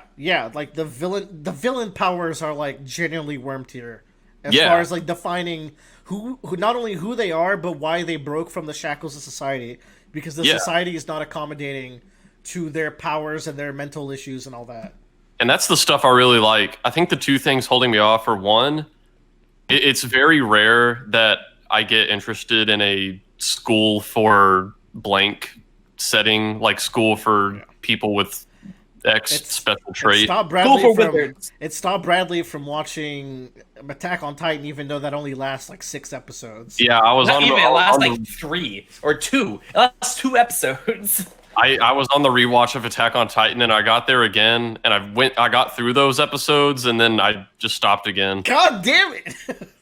And also I think it's mostly a joke about My Hero, but it seems to be harem-y. It is at not a times. harem. It has a lot of attractive looking females. It is very much Ochako and Midoriya and maybe Hatsune and maybe Toga. Like it's maybe 3 girls out of like a cast of 20 girls that like the But- main character. And even then, like, it's very obvious, like, that they're so separated. Yeah. Yeah. So I feel like I might like the villains. Yeah. It's You would like the kids too. Like the kids are all like Uh-huh. the hero system in this is like, you know how there's like a decent hero system in One Punch Man. Like it tries to explore it. This one has Yeah. a really fleshed out one that I think is really cool. It tackles the topics of like, is it just to be a hero for profit? Like, is that not Man, defeating the entire uh, point of heroism? God, the Stain fight is so good. I yeah. love that fight. I think Stain is where the show pops off properly. Yeah, I think so too. I don't know the school stuff and like I heard this part where they have to like do internships or whatever. I Those think are- that, I was those like, are That's ah. really really the good, best, no. like, the part where it gets really good. The Well, I don't internships are genuinely great, and the reason why is that they get to see, like, you get to pair them with proper heroes, and then you get to see just how naive they are and how much they still have to go. I think the internships are great. The one, like, the glaring there's this little arc in My Hero that is almost a jumping the shark moment. It is only saved because it is followed by like a top 2 arc with the villain arc, because it almost made me stop reading.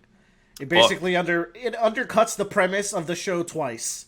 So you undercut it originally in episode 3, and then you undercut it again very much later on, and I was not there for it. Yeah, it's something I'm not opposed to reading, but I know there's other recommendations you guys have that'll probably come before it.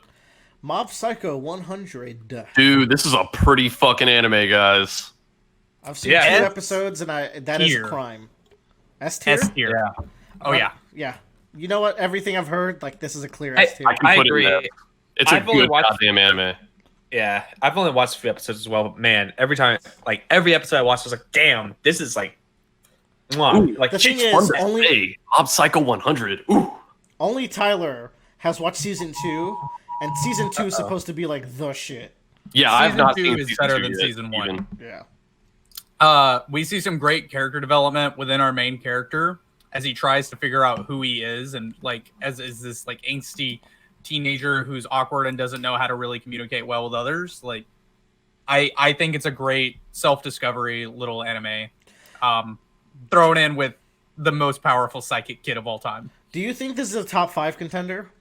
No, Okay. don't think so. All right, but we're gonna leave it here then.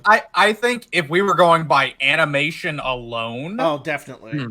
definitely. But Mob Psycho, it's very well rounded. It is high quality anime, and the OP for season 2 is fantastic.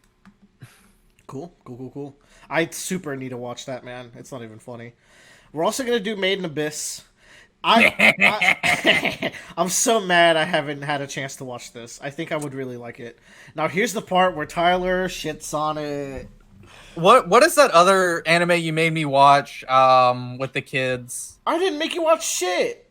Okay, actually, I recommended Promise Neverland to you. Promise Neverland. I get like similar vibes to Promise Neverland in this wait show. a fucking second. We don't have it on there there. now. Good call, Tyler. Good call, Tyler. I could have We sworn. keep talking. Keep talking. Yeah, keep talking. So Main Abyss. Oh my man. It does some great world building. And I definitely wish this had like a 30 to 40 episode run for an anime. Because it could be very well rounded and just like like beginning, middle, and end. Because these kids go through some shit. It's about this like basically there's the abyss and there's these orphans that go excavate in the abyss and they find artifacts and they trade it in for like food and money and all this other shit. Yeah, I have seen the first episode of this. And you better make that square. I can't live with that. It squares it itself. Better. It's got some weird moments in it that feel like, because there's like kids being naked and all this other stuff, but it's like, Yeah, I hear the manga gets really bad with that too, which is a put off. yeah, I haven't read the manga and I heard it does too, but from what I saw from the anime, it creates a unique world with fun like the environments are fun and interesting. These two kids' story, it's about a girl whose mom made it all the way to the bottom of the abyss, and it's like once you make like the further you go down into the abyss, the more insane you become. Yeah. And it's like there's this point in it, there's this point of no return where once you make it that far, you can't return back to the surface world because it's not that you're insane. It's that like the rise back up through this magical abyss will literally turn your organs inside out. Yeah, it's a sickness. Depending on how far you go, you get different symptoms as you go back up. But as you keep going down, you're not affected. That's a cool setting for yeah, like an it adventure is. like It's this. a really cool premise. And like I think in this like lowest realm that the anime gets to, like the longer they like and then there's these like clean pockets of air where you can survive the deeper you go. And it's kind of like Metroid Prime 2 when you go into the dark world and you have to run from pocket to pocket. Yeah, just like it.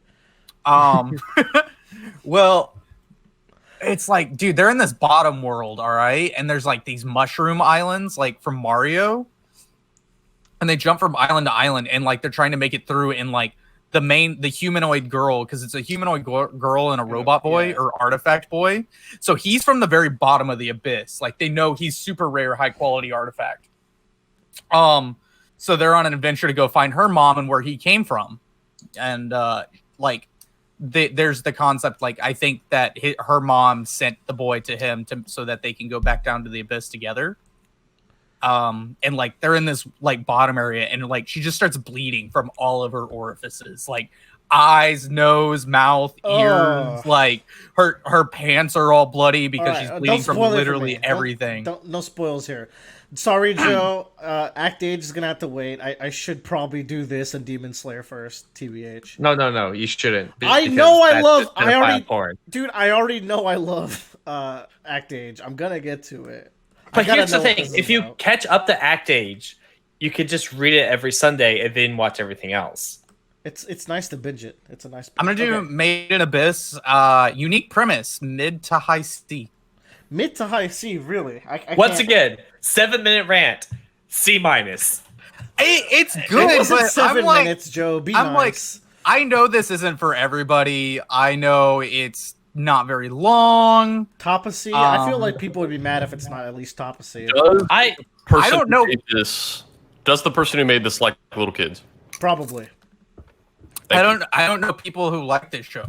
I just don't know. I know people do, but people love this shit. Like it makes people very sad. I would throw that up in B. I wouldn't like throw it right there with Overlord. That's a big jump. Okay, cool, sure. I like it a lot. I just don't. I try to be fair, and I'm like, I haven't heard much about it. I don't know much about the manga. I'll say I'm a little bit ignorant. I'm ignorant when it comes to this show. Ignorant, baby. Promise Never Land. All right, big spoilers. You might want to jump ahead a little bit until you see a different show in this E slot, because that's when the Promise Neverland. First of all, you anime boys, you can talk about it, and then I get to talk about it. Well, I read. Oh, that's true. So Tyler should talk about it first. I like it.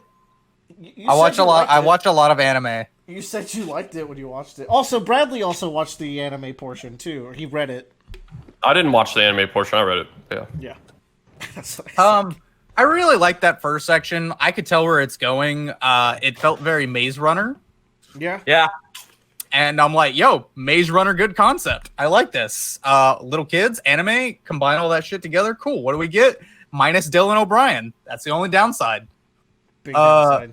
You know what? I like There's a couple of other downsides, mind you. But Yeah. Actually, that first arc, despite what Bradley will say, to me is a perfect 5 out of 5. I love the first arc of Promised Neverland so much, which is why I was so high on it coming off of that first arc. I thought it was the perfect cat and mouse game between mom and the kids.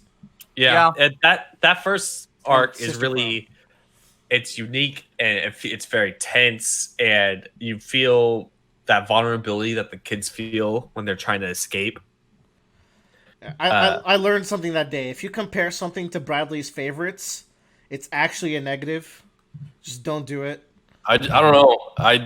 None of the three main characters were really doing it for me, and I don't know. Maybe Promised Neverland was too high IQ for me.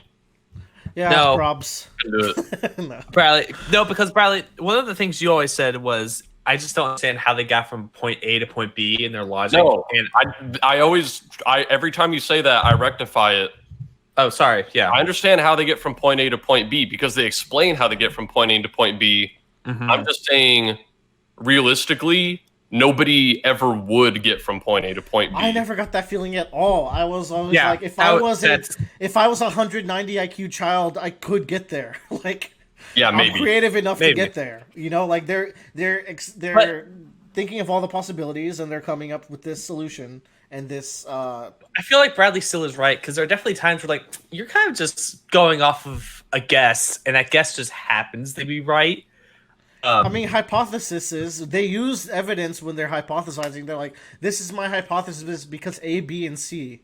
Like, if I you still don't think it's that good, though. If you could present to me one instance in which, like, it's just completely out of nowhere, I will agree with you. Maybe It's three not that it's instances. out of nowhere. It's just it doesn't feel earned. That's the problem I have. Sure. Anyways, but that's not the problem with Promised Neverland. But it's not. That's the thing. That's a strong start for me. But then you get Yeah. the next arc, which is Them wandering in the woods. less good by a good margin, but also I don't think it was trying. It was very much a connecting arc. Then you get Yeah. Goldie Pond, which is maybe my favorite arc. Like, Goldie it's- Pond was really good. it's I mixed. really enjoyed it. It's more strategic action than it is mind game. Yeah. It's like survival strategy versus mind game, which is the first arc. It feels like when you get to the end of a horror game and you have to finally beat the big bad thing. Yeah. And you have to figure out how to do it. Which I was And it like, was- this is kind of cool It was because fun. they Like, really maybe it should have ended there. Like, I think that would have been a good ending. Like, if Yeah. it was like if they retrofitted that kind of conflict. What if they just had to fix that one thing and then they go back to be a great ending? But no. But then Yeah. the final arc starts. Joe, I think you got to this chapter, right? Where Worth the 4. where the spoiler alert again, a new promise is made, right? I haven't gotten to the new promise. I Okay, got to the never point mind. where they There's a time skip.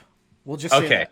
There's Yes, I got to the there's a time skip. where they skipped so much of what was interesting about the plot. Like, the kids are infiltrating demon towns at this point.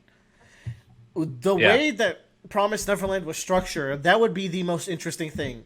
Seeing how they figure out how to infiltrate demon towns without getting caught. They're all just casually infiltrating now. It skips so much of that, and they're like, oh, by the way, we found the gate. We found the 7 gates. We found how to make the new promise. We did this all off screen in 1 chapter. Yep. And that was the downfall. It only gets so much worse from there. A new antagonist, a new ally is introduced or resurfaced. You know that one character, right, Joe? Like, Yeah. the one, like, who is alive? Uh-huh. Right. That character was my favorite character. He sucks now. Yeah, Terrible. I bet. Terrible character. I got that vibe as soon as that character was like, The posse for that terrible. character, E tier, trash, Yeah. horrible characters. But then, Joe, the most recent chapter I read was the most drivel, monotonous, unearned bullshit I have maybe ever read in manga. Where there's a big character death that happens, and it was so unearned, like literally a character shows up out of nowhere that you've never met. It attacks the children. Like, he just teleports there. He attacks the children. Someone jumps into the way. They have a really sad death scene. And you're just like, I don't care about any of this. This is all so unearned. Anyways, let's not spend too much time. I would put this in a low C at best. God damn. I think so too. Like, it just, after Goldie Pond, it also introduces these 4 characters that ruins any kind of tension. That's with right. Don't they the kind of environment. ruin Goldie Pond, actually, in general? Because Goldie Pond was so cool because the kids had to, like, go so fucking ham to fight one demon. It basically, like, every demon felt like a final boss fight Yeah. in that arc. If a single one of them didn't get killed, they were fucked. That's Like, right, there yeah. Goldie Pond is basically an arc where, like, we have to kill 5 targets, and if we don't do this exactly right, we lose horribly. And Because one of 2 things happen. And the final one Either- is maybe the strongest one possible. Yeah, and like it's either A, that demon just kills us, or B, even worse, he goes back and tells everyone where we are. Yeah, it's super tense. It takes a lot of positioning and squad strategies and all that. And a lot of sacrifice too. Like a lot. They introduce 4 characters that can just hand to hand fight the demons. Ruins everything. Yeah. Real bad. Lowest C. This is probably better because it didn't. Yeah. Well, I don't know. Like, it starts so strong. It's the Food Wars syndrome. If the show was just them getting out of the, like, if it was a 12 episode series, like mini series that was just about them escaping, I think everyone would have loved it. Like, that was great. They escape, and then there's some monologue about like hope for the future. Yeah. And you leave it ambiguous. It's like, cool. Kind of a great small series. Or they escape and go straight to the human world, and like that's the plot. Like, you get like another arc of them navigating the outside world and going to the human. But like, it's more complex than that because there's so many things about the world of Promised Neverland is actually pretty interesting, and they just rush through all of it. Yeah, and I feel like the author, like, it just feels like the author didn't think past that initial arc in its premise. Have you gotten to the Rotary clan? I don't think so, no.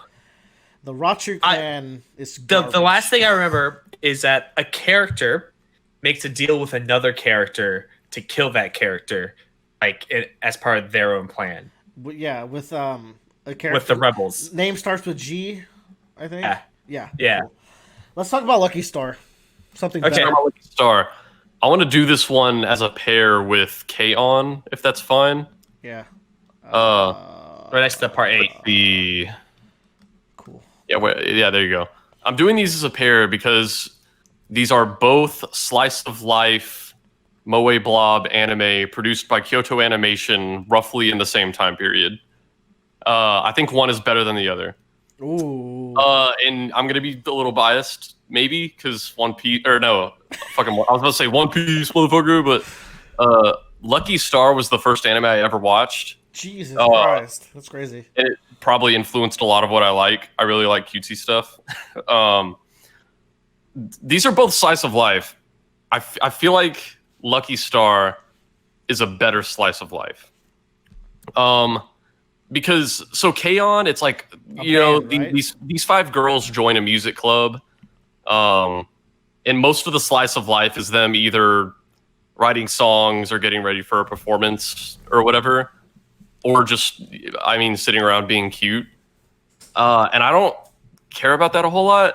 Lucky Star is the most, like, the core appeal of Lucky Star to me is also what the core appeal of Jerry Seinfeld and Larry David's stand-up is, where it's humorous observations about everyday life, which is why I want to watch Slice of Life.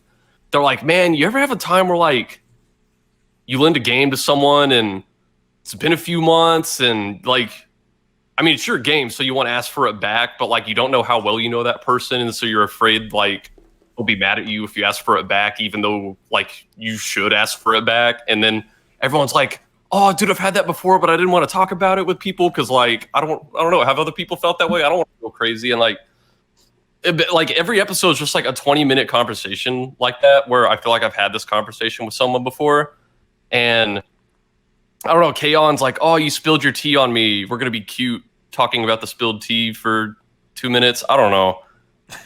I just...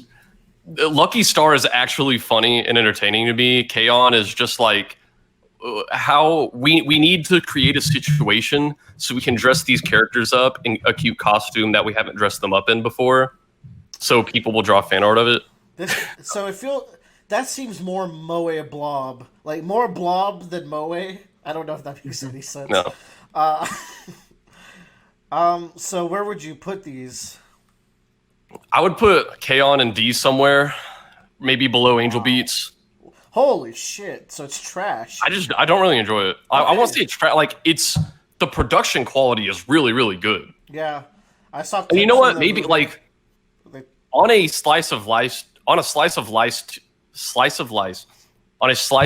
tier list, it would probably be higher. Raw enjoyment wise, I don't really care. Lucky Star, I think, is actually funny. I'll put it in B. I could probably put it, like, above Nagatoro, maybe below Soul Eater. How do you feel about Watamote versus Lucky Star? Because that's Watamote is better. Okay.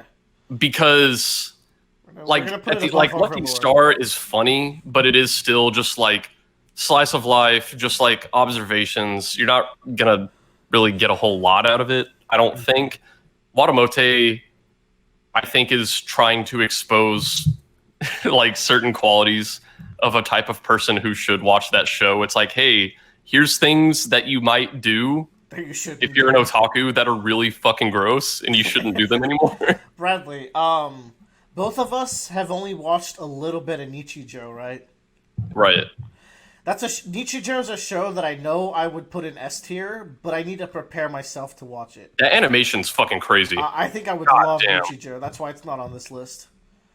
How we doing, boys? Any breaks needed? We good to go? I'm good. You know, while we were sitting here, I haven't had a couple of to watch in a while, so I forward clicked through the first episode of Goblin Slayer. Oh fuck, man! I kind of want to rate it higher. I forgot. I actually like that. That first I think the first episode is fucking phenomenal. Where are you putting it now? Oh man, I don't know. Is it better than Naruto Shippuden? No, maybe a couple up. Like, yeah, like right after Naruto Shippuden. What else is right there? It's Naruto Shippuden. What the fuck is this? No, put Shippuden in front of it. Whose man's is this? Hold on. That's Slime. Okay. Slime. Yeah. It's Nickelodeon Slime. I forgot, like, the action in Goblin Slayer is so good, and he uses, like, guerrilla tactics to kill the goblins. Not even just episode 1. Like, he does it a lot. Every time he goes to kill goblins, he, like, does just straight up gruesome guerrilla tactics. Like, in the first episode, he sets 2 goblins on fire, and then, like, he throws gasoline on them, sets them on fire, makes them run inside to catch other goblins on fire, and then waits outside and just kills them as they're trying to escape from the fire. Oh, you mean the Breath of the Wild Great Plateau strategy? Oh, yes. Joe, I want to move Bakuman lower. I don't. I think it's fine where it is. Bleeding heart. Row, fight the power! I've only seen half of this show. You're disqualified from this conversation. I know. I just watched it for the first time. Good, fresh a couple on your weeks mind. ago. I hope you liked it because I really like this show. Oh boy, they're throwing freaking planets at each other. They're throwing galaxies like shurikens. Oh, this show broke my heart too. Yeah. Episode 8, man. Episode 8. I got past that. I got to that part. I was not expecting it at all. I was just like, he took that hit, got up. I'm like, nah. No. It can't be. That's not how anime works. Deja vu. He goes, be the best you that I know you can be. It's like, believe in the you that believes in believes me, in that me. believes in you. I was like, wait, no. No. Get up. Dad. Simba. A. Mufasa. Yeah, A. Low I'm A. gonna throw Studio Trigger's always a good time. I'm gonna throw Yeah. it right above Agretsuko. Agretsuko. Yeah. I mean, technically, yes. Here's the thing about Just do Gurren it. Lagann. The first 16 episodes, I think, is inferior than the second half, where it gets like more futuristic, more spacey. The first 16 episodes has episode 16 and 8, which I think are really strong. So 8 is the fight against Lazarus. Was that his? No, Lazarus was his mech. King Jerome, I think that Yeah. was his name. I think that's really strong. The stuff with Nia is strong. That's 16, and isn't Yeah. the king? It's like General Jerome, because like the king, the Spiral King. Yeah, this is There's Jerome. only one king. Yeah, Jerome. That's 16. That's what you're talking about, right? Right, that's really strong. However, before you get to 16, you go through the Simon shit arc, where he's depressed. Rightfully so, but it's not very fun to watch, that depressive arc. Also, like, That's why I stopped. the monster of the week, I'm a zebra mech. Oh, I'm a giraffe mech. Like, not super hot. So, like, around 16 of those episodes are, like, C to D tier. I think the second half is all fire. All, like, the energy of humanity and the progression of humanity being weaponized as a weapon, which is what weaponized means. Anyways, I don't know if it should go this high. I like the second half a lot. Me too. Is it better than A Devil's a Part-Timer and Alicization? I'm appealing to your Tyler senses. Why are you doing this? You're subplotting. I have Well, just I generally like. I think I like Dr. Stone more. I like ringing bells. Like, Ringing bells. I think, like, after all the anime I've watched, I still think Gurren Lagann is unique. and I do like it more than Agretsuko. I think Agretsuko is even a little high. I'm gonna move it down a little bit if Joe allows it. Yeah, that's fine. I think my favorite thing about it was like we see. I would put next start to get- Devil's a part-timer. It starts to get in that, like, after 16 when it goes into like the future and everything, we see all the characters, and like we see, like, after going with them through those first 16, like 15 or 16, and we see them in the future when government's established. I'm like, wow, this is exactly what I thought would happen to these characters. I love it. They do not fit in. Rossiu, his role in that time skip is so good. I think the anti-spiral is a cool villain where it's just like, whenever a race gets this much evolutionary power, we need to stomp them down. Yeah. I think that's a cool villain. I think it's a cool design villain. Honestly, King Catan and that finale, yeah, it's got to be above Summer Wars. Yeah. Now that I think about it. Oh, no. I mean, fuck it. If we're going there, I haven't seen... No. Okay, all right, not cool. It's not better than Demon Slayer. Cool. Anyways. Demon Slayer, hella good, fam. Love Hina. Yeah. This is the quintessential harem manga. Yeah. Baby's first have you harem. read it, Willer? No. Yeah, it might be the first harem manga. Did y'all ever see AMVs of that one show where the girls fight and they're ripping their clothes off whenever they fight all the time? No. Okay. That's around the same time where I would see stuff about Love Hina on YouTube. Anyways. Okay. I've read all of Love Hina. I've read the whole thing. I kind of enjoyed it. It's kind of weird because compared to We Never Learned, Love Hina has a very much. Like, this is the girl that's going to win in the end. Like, it telegraphs that very early at the start. So does We Never Learn. I don't know about that, but but what ends up happening is it's kind of just like the most generic like harem anime or manga or whatever you want. Joe, you had some trash years between these two boys. What do you mean? No, I'm just teasing. You're good. We Never Learn is a better version of the show for sure because, like, I can only remember one of the girls from Love Hina. Only one of the girls from Love Hina. We Never Learn goes hard on the com, and this goes hard on the rom. Yeah, it does. It does. It really goes hard in the ROM. I'd put it at like high C, low B. There's kind of like, if you want to see where like harem like manga is like started, I would say this. Like, you'll read it and like there's nothing special about it, probably because it was the first one of its kind. There's not really anything. It feels like the Blue Exorcist of harems. Yeah, it's just I enjoyed it because I read it as a kid, and I think it has some good like comedy moments. But I do like that it's very 90s style looking. I have a soft spot for that kind of look, but that's just me. Perfect. I think we have 8 on both sides of the JoJo chain. So, good. Oh shit! Is that Haikyuu? That's Haikyuu. Yeah. I'm 4 volumes into this, and I'd probably put it at high A already, but that's just me. What I can tell you about Haikyuu is that it never drops in quality. It only rises slowly. Mm-hmm. I don't think there's any point in Haikyuu where it's bad, or even noticeably worse than the start, which I think is really strong for like an almost 400 chapter series about volleyball boys. But this is mostly... So Tyler is further than you, and I'm further than he. So Tyler, what do you think about Haikyuu? I mean... S baby! S baby! S Alright, baby! cool. I'd argue for top 5, but I'm not going to waste too much BP. Haikyuu is just hot. Throw it right there above Act Age. Get that on up there. Yeah, you're right. I like it more than Neon Genesis Easy. Okay, it's top of S. Like, it's not... Haikyuu, like, here's the thing. You got all these other animes. They got great moments. They're timeless. But Haikyuu is just... It's just great the whole time. Like, I haven't watched anything about it and not been hype as shit. I thought you were pretty slow on the start, but I think once you got in pretty hard.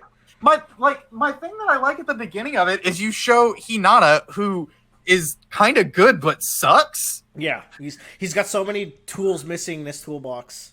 Yeah, and he loses very first episode. I'm like, oh, he just gets his ass beat. Like, this is great. This is some high quality content. I like to see my main character lose. And then, like, the other main character, Tobio. Tobio, Kageyama. he also loses because everybody hates him. Yeah, so no one came out of that good. That first volume's perfect in setting up those 2 characters, I think. More importantly than those 2 characters is the entire Karasuno team. They're all so lovable. Even the benchwarmers have so much heart. And then it goes beyond, where you really start focusing on the other teams. Like, every team that they play, Furudate spends a lot of time fleshing out those characters, to the point where eventually you start getting matches where Karasuno is not even in it. But, like, you're so invested in these characters where you're still super interested in what happens. Also, the final arc takes such a dramatic shift of... I'm not going to say too much. It's big spoilers, but the final arc is so different from the rest of the series that it's incredibly bold that you had this slam dunk best-selling shonen magazine series, and then you did that to it, and then you kind of made it work pretty quickly. The risks that this guy takes near the end are phenomenal. So I don't know anything about this really, other than that it's volleyball. Like, so I can't remember who I was talking to. It might have maybe been Kelly, who said that she tried to get into this for a while, but she was worried that maybe it's like a thing that's meant for boys because she couldn't find herself getting into it. That was her hypothesis. This is meant for girls. This is such a girls manga. Like, I don't know. It's like, a bunch I don't of know hot, what the core sweaty feel boys is. with... Like, I don't know what it's about other than Bradley, volleyball. it's it's a character progression of a character that starts off at 0 in the sport and basically just becomes the best at it. It's just imagine Goku. No, that's not even it. Well, yeah. That's really not it. It's Yeah. such a team effort. Mm-hmm.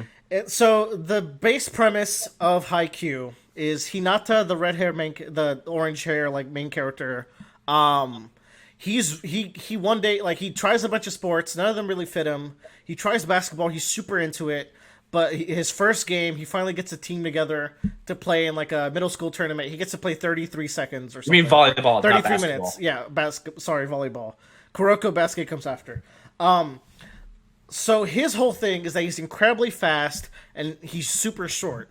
But he was influenced by another shorty that he saw on TV that jumps really high. And he's like, if someone with a physical disability, quote unquote, can thrive in this sport, then maybe I can too. But he's just fast and energetic and can jump high. That is not a skill set for volleyball. So he has to rely on his teammates to cover up for his weaknesses while also showing up his weaknesses. So it's pure character progression, both in the sport but as human beings. The character development in Haikyuu shits on everything in top 5, excluding maybe... I mean, Bradley will disagree on Berserk. I will.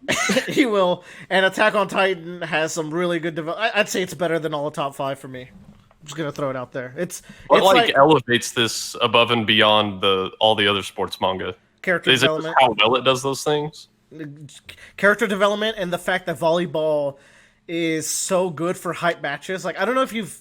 Like, I used to go to volleyball games at high school. Like, all the boys would go to cheer the girls because, one, they looked hot as fuck, but also the games were really exciting, right? So everyone would go, and we had, like, the most intense cheering section.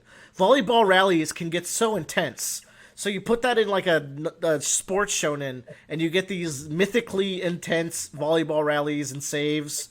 You get to see a character that's been practicing on a move for, like, 200 chapters, and then he just nails it in a game. And it makes you feel so inspired and happy. Like, there's a character called Tanaka and a character called Yamaguchi who go through these arcs of, like, learning just these specific skills to make himself stand out in the team.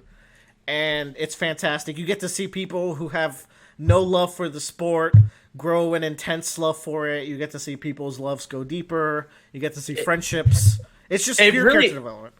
It really, and it's also like the celebration of what it means to be on a sports team and what it feels like to have your team. Like from what I've read, like the bond that you create with the people that you win and you lose with, like the hardships that come with it, the heartbreak as well. So I didn't think when I was started reading it I would really like it, and then I got through the first 4, and I was like, man, this is great because you see the potential in people, you want them to get better, and like everyone that anime or like that manga is a good boy.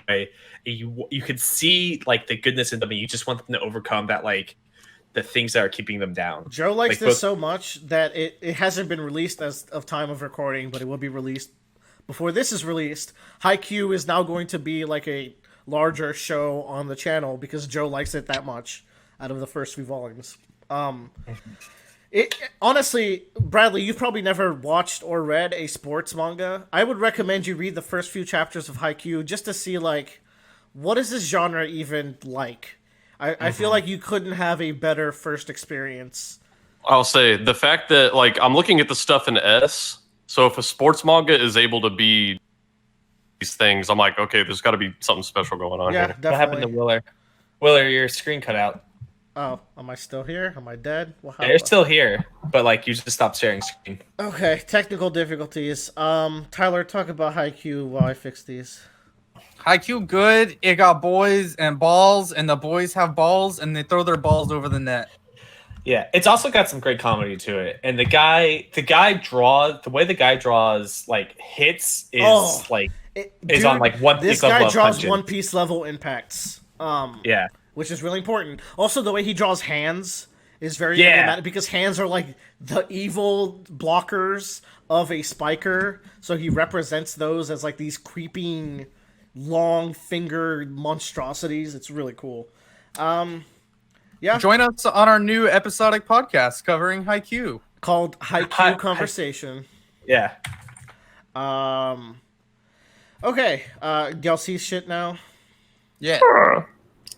Yeah. That's enough for Haikyuu. Also, friendships are great. Log Horizon. Hey, Log Horizon. I'm gonna Log finish Horizon. this one day. I'm gonna do it. So, this is my favorite isekai.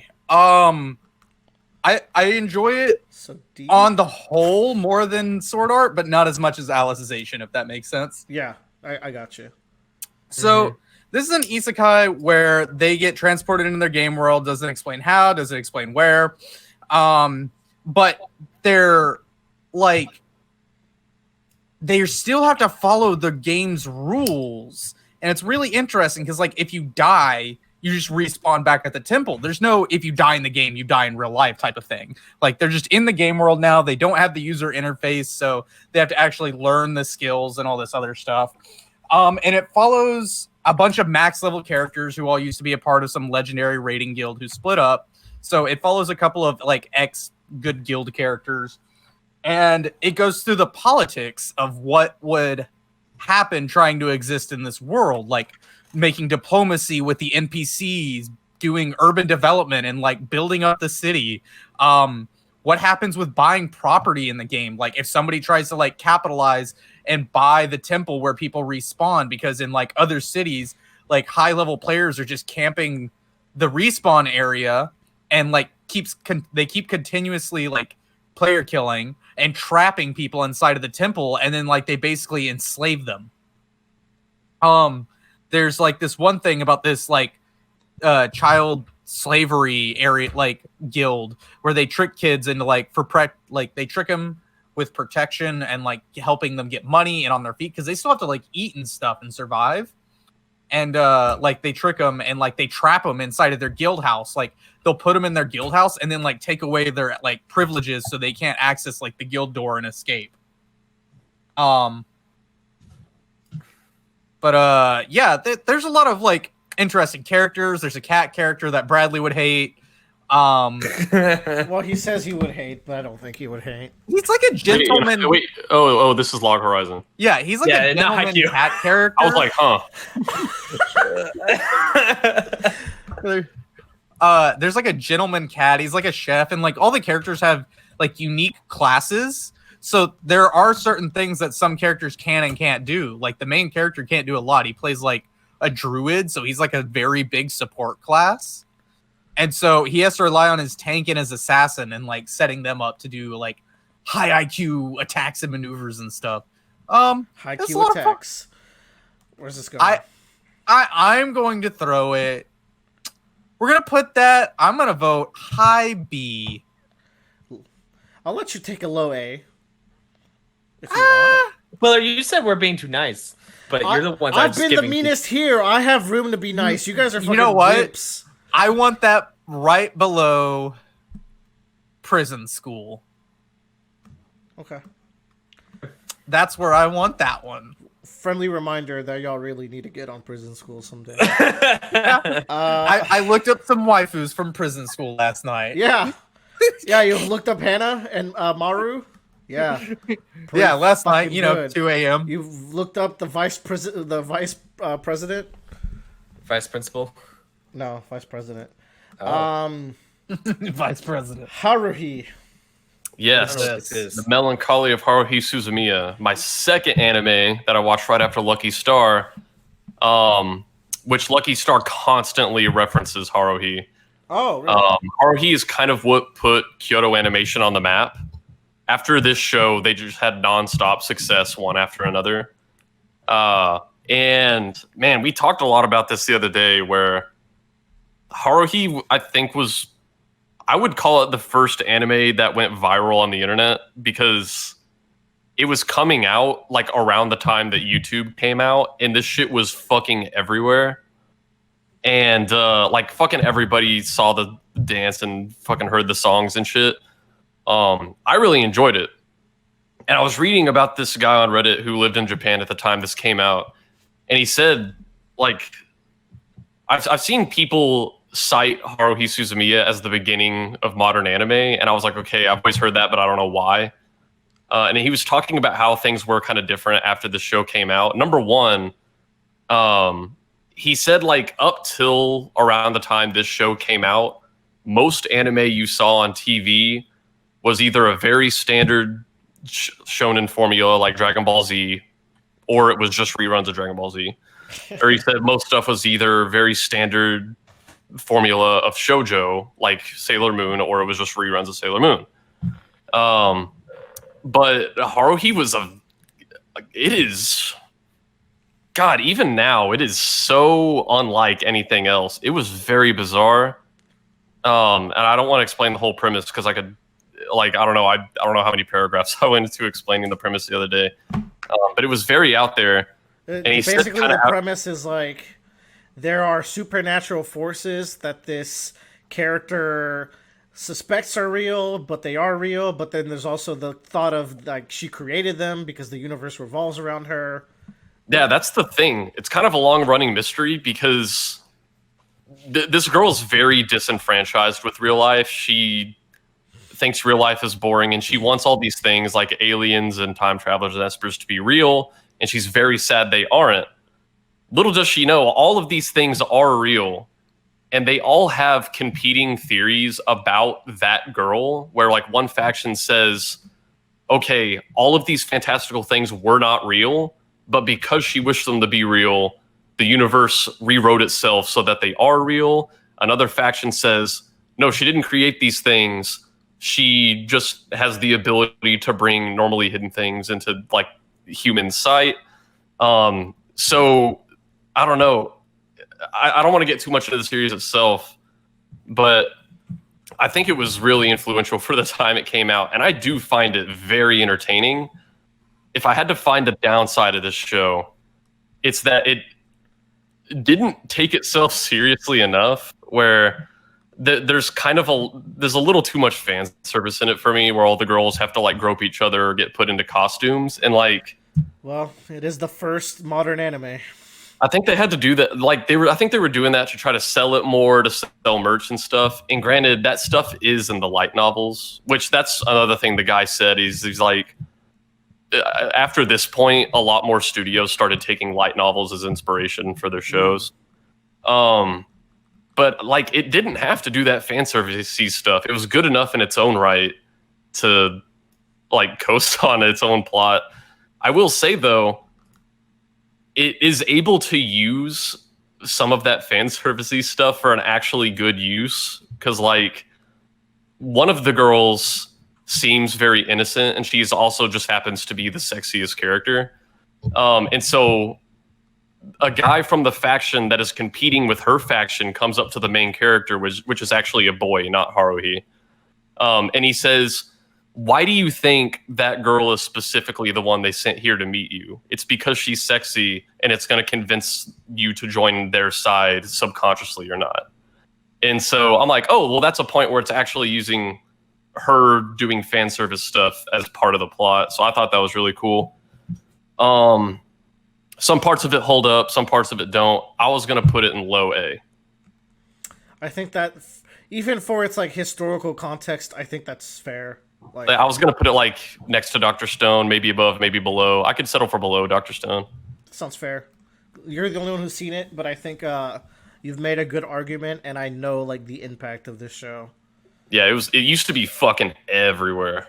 Like, to me, it is the modern anime, and it seems like it did all that stuff better than some of the stuff I don't like today does. That was, I believe that was down there. No, Haruhi was up here. So I think it's Kuroko Basket then. Tyler. Ghost Stories? Why is Ghost Stories English dub not on here? Tyler's right. Oh, come on, dude. Whatever. Ghost Stories. We know. Anyway. It's good. We all like it. Kuroko no Basuke. Or Kuroko's Basketball. Val Willer. This is my first sports anime. Yeah. I know this. That first hits hard.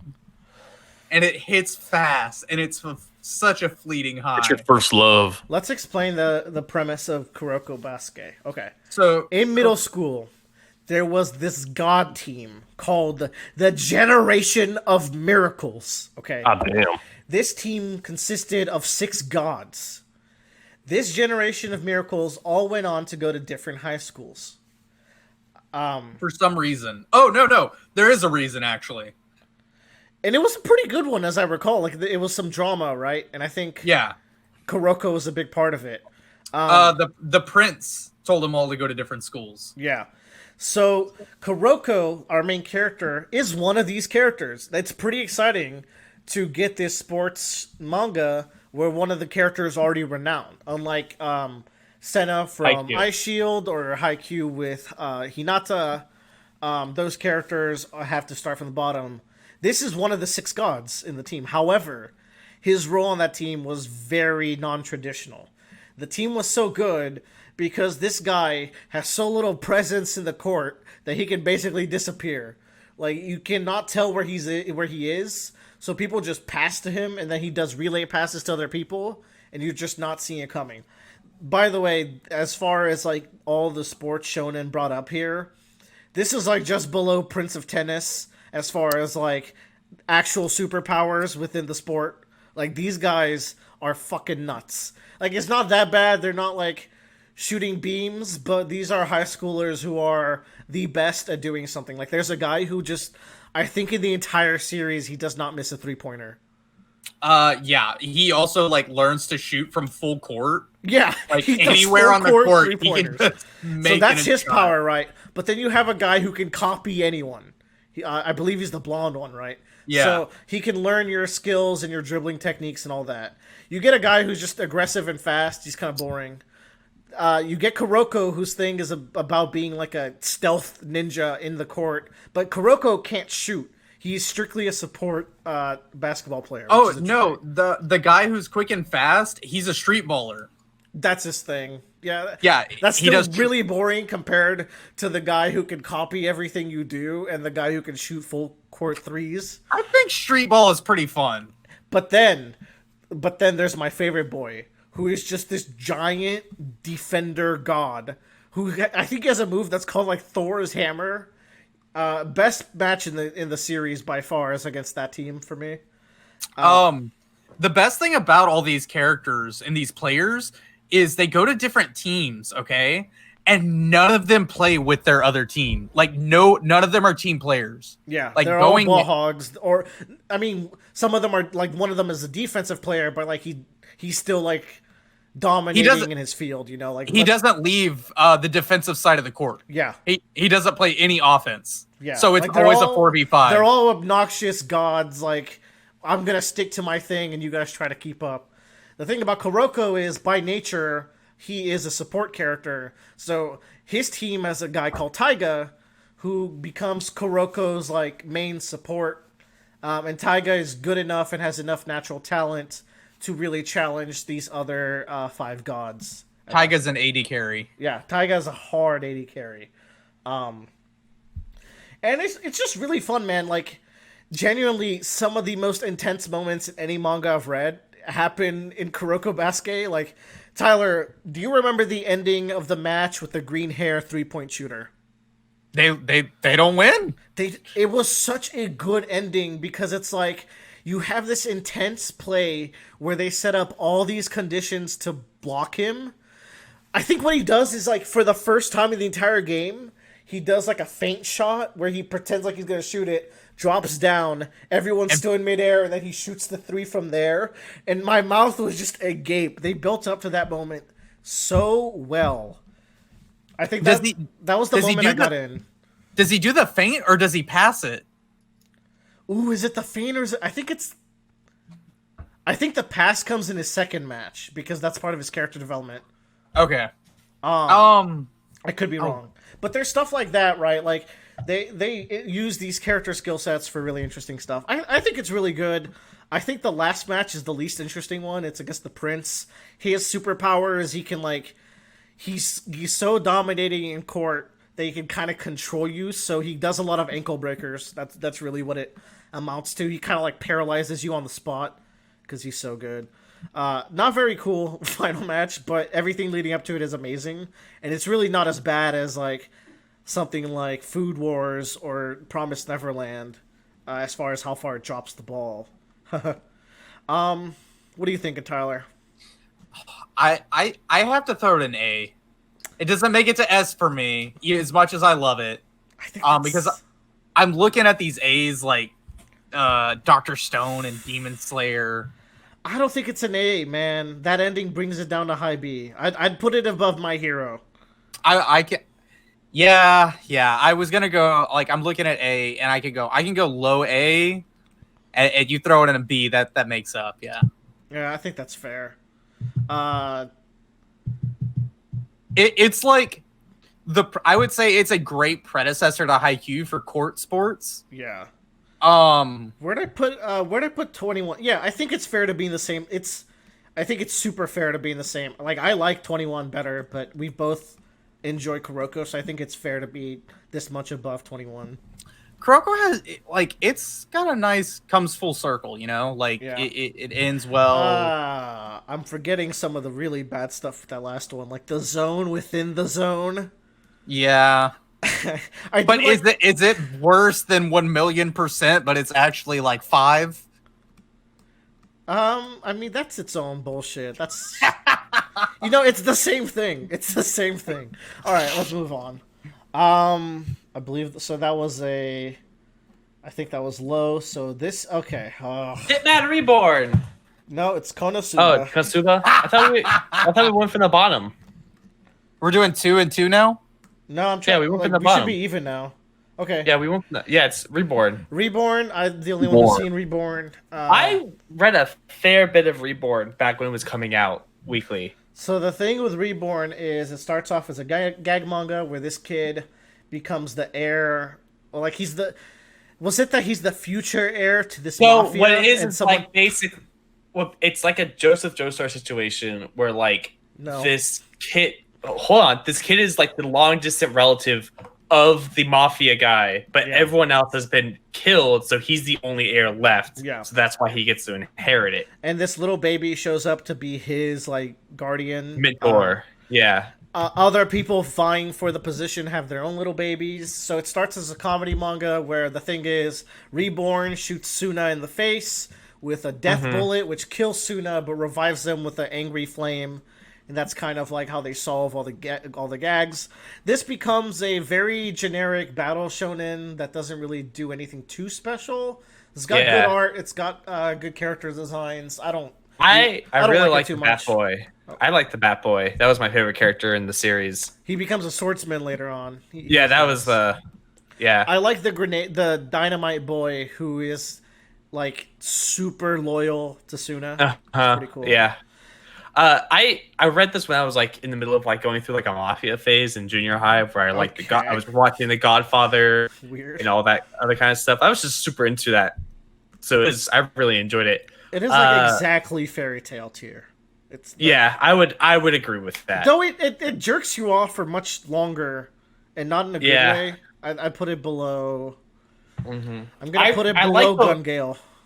I like the weapons that they had. Like the kid has the gloves and whatnot. Oh, that's actually like like Suna has one of my favorite weapons in manga, which is just cool looking gloves that can shoot flame and eventually ice. It's very cool. Yeah, they're very stylish. Okay. It goes there. Now it's Konosuba.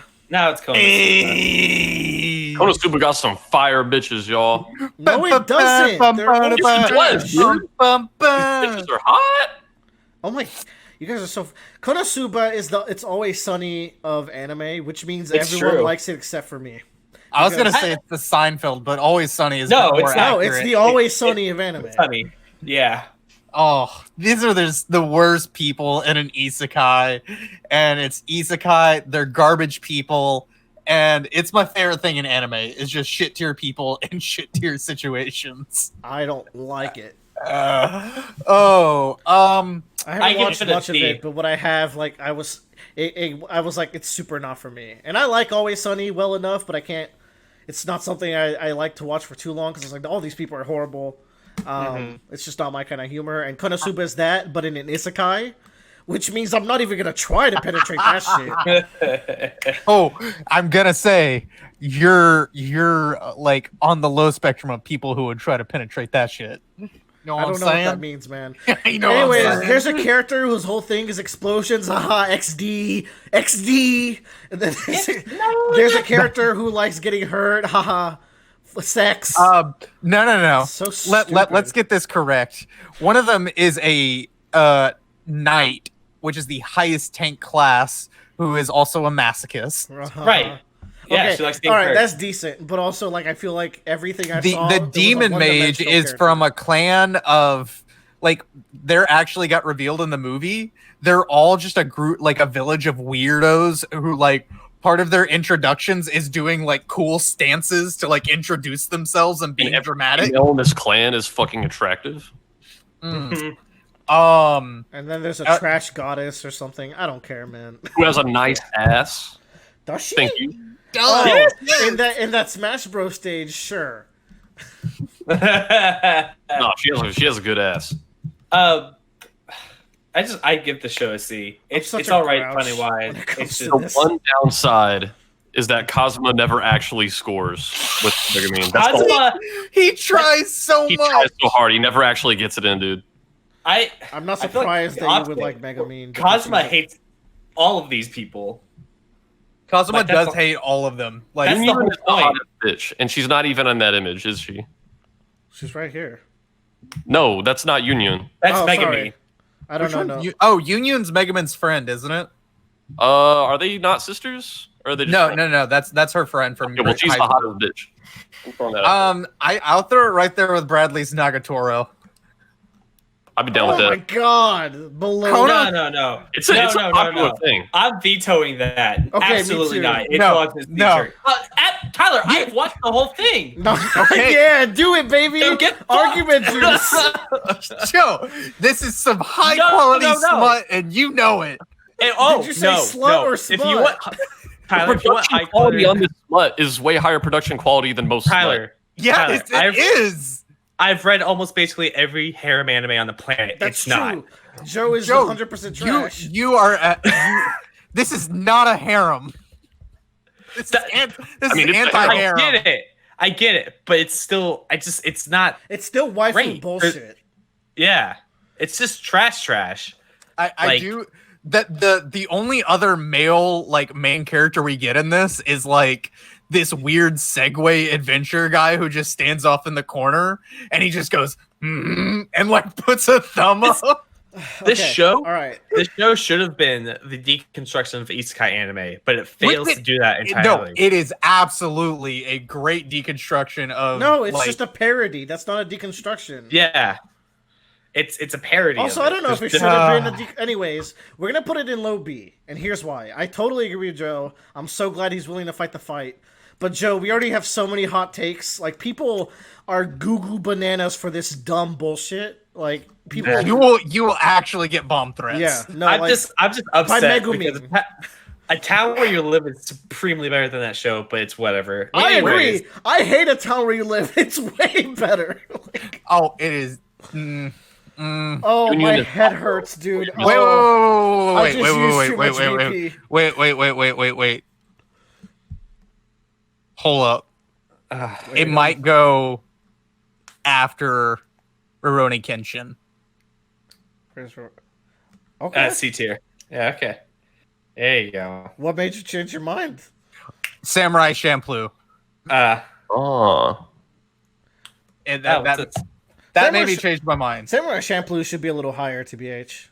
No. Keep things there. Okay, cool. I no, tried. I agree with Willer. I think it's It's incidental, only like this- accidentally fallen down. No, some. it's only this low, as I recall, because I haven't seen enough of it. I just liked what I Mm-hmm. saw. It's like it's an issue that's in a lot of parts, and it's only Tyler. We're gonna move It's it up. It's kind of. All I'm right. just gonna move it up to the top of C. Fuck it. Fuck no. It's got great style, but it is one of the weaker episodic series. Okay, we're gonna put Naruto above it. Oh my god, I got way more heated over this trash than I should have. Oh, I knew it was coming. This is How's How's Moving Moving Castle. Oh no, that's Inuyasha. S. Where the fuck did you go? Okay, yeah, this is my favorite Ghibli. Oh wow, there you go. I'd put it high Yeah. A, personally. I would. People love Howl's Moving Castle. I think Wind Rises and Spirit Away is much better. Your But- cat in Monster Hunter called is literally Calcifer. named Calcifer. I love the name. That's about it. Calcifer is a great character. He's cute. He's fun. He's got the suit boys. Yeah, I would put. It's my got a personal weird opinion- World War II sequence. Whatever. My personal opinion is that it goes in high A. I'm not saying Me it's like too. it's Me terrible. too. Bradley- I think it's great. I was gonna say high A. I don't think it's as good as Spirited Away, but it's like really close in quality for me. Yeah. We're gonna put it below Gurren Lagann, Tyler. How's that? Ugh. I don't like that. I do. I, Right, vote, I vote S. We're gonna put Like, it at say- top it- of A. It because doesn't it's- belong in the A tier. It is a S tier movie. It's 3 A's versus 1 S, so we're gonna give you the nicest compromise we can. Yeah. Yeah. Just so y'all know, I'm out of argument juice. What? I'll throw you some. We should take a break, unless you're like out, like there's none in the I'm house. out. Okay. I need I'm to. I was gonna grab some. Okay. You can go let's, grab Let's some. take a pause. The only other argument juice. It has fucking attractive females. That doesn't mean the show's good. That's not a good show. You guys are such little That's the horn appeal of the dogs. show. I If that I was true, enjoy. then We Never Learn should be higher because you're always thirsty. You're thirsty. Bitches in that show were hot too, and it's rated higher than Konosuba. Yeah, because it's Yeah. It's more wholesome. Okay, I like wholesome rom-com over Always Sunny. My head was hurting after that one. I went harder than I had to. Okay. See, we're on Comey. Speaking of rom-coms, here's a good one because it's wholesome as fuck. Dude, this chick is like, she has that iconic look. Yeah, The she's no mouth look. she's a queen. Take this. Wait, is Tyler even back? Or are we just rolling into it too early? He's good. He's here. He's Okay. here. Komi-san can't communicate is the story about this extremely awkward, socially awkward girl who cannot communicate. As the title says, her goal is to have 100 friends by the time she's out of high school. So she finally makes a friend with the main character, a generic Japanese kun, who is a sweet boy. I like him. And she's a sweet girl, and she's super adorkable. It's like adorkable, the manga. I'm not super far into it, but I really like what I've read, and I'm definitely going to keep reading it.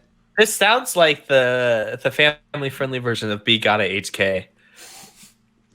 Yeah, except she's not trying to fuck 100 guys. That's the Yeah. one, right? Yeah. Yeah.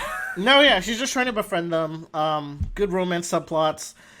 But like, what's really cool is everyone in her class has their own personal issues. Like, so Komi can't communicate, but this girl has this flaw, and this guy has this flaw, and like, by meeting the other characters, you get to see how everyone is imperfect, and I think that's a sweet message. I throw it into high C only because I haven't read too much of it.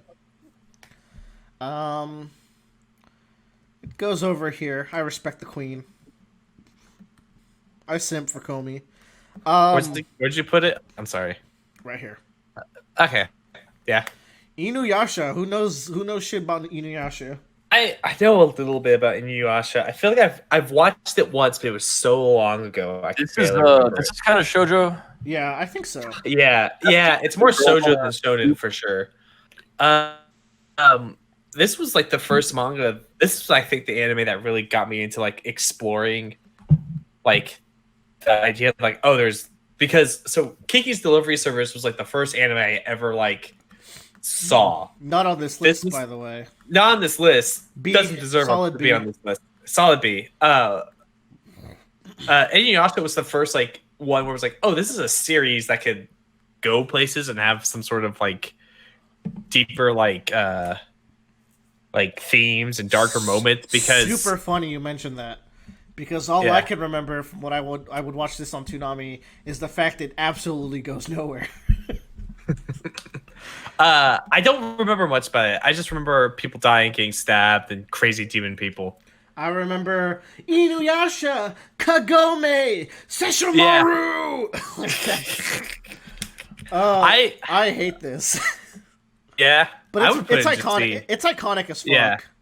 It is iconic. No, I would I'm gonna it put in it C. top. It's like Pokemon tier. It's iconic and people love it, and I never really attached to it.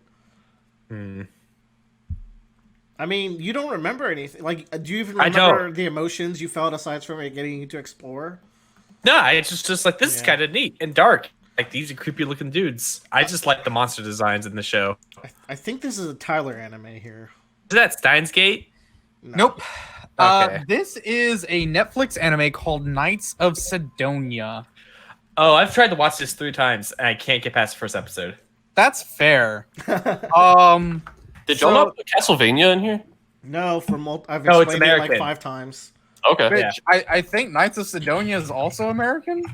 Oh, I mean, Is it? It's a space opera.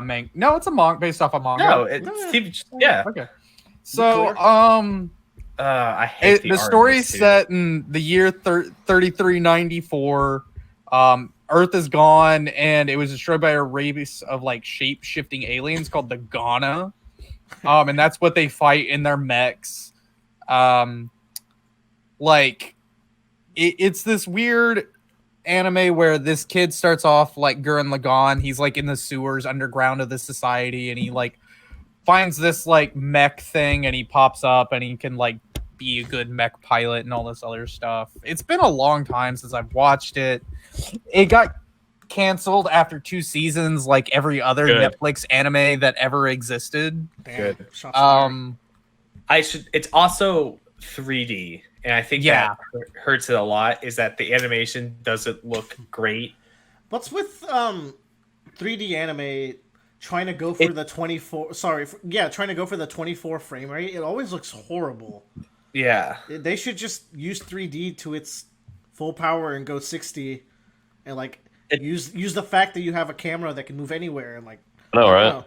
3D anime is so not there yet from what I've seen. It's because they hire people that don't understand that power, but they need to make it cheap. So that's what they do. Yeah.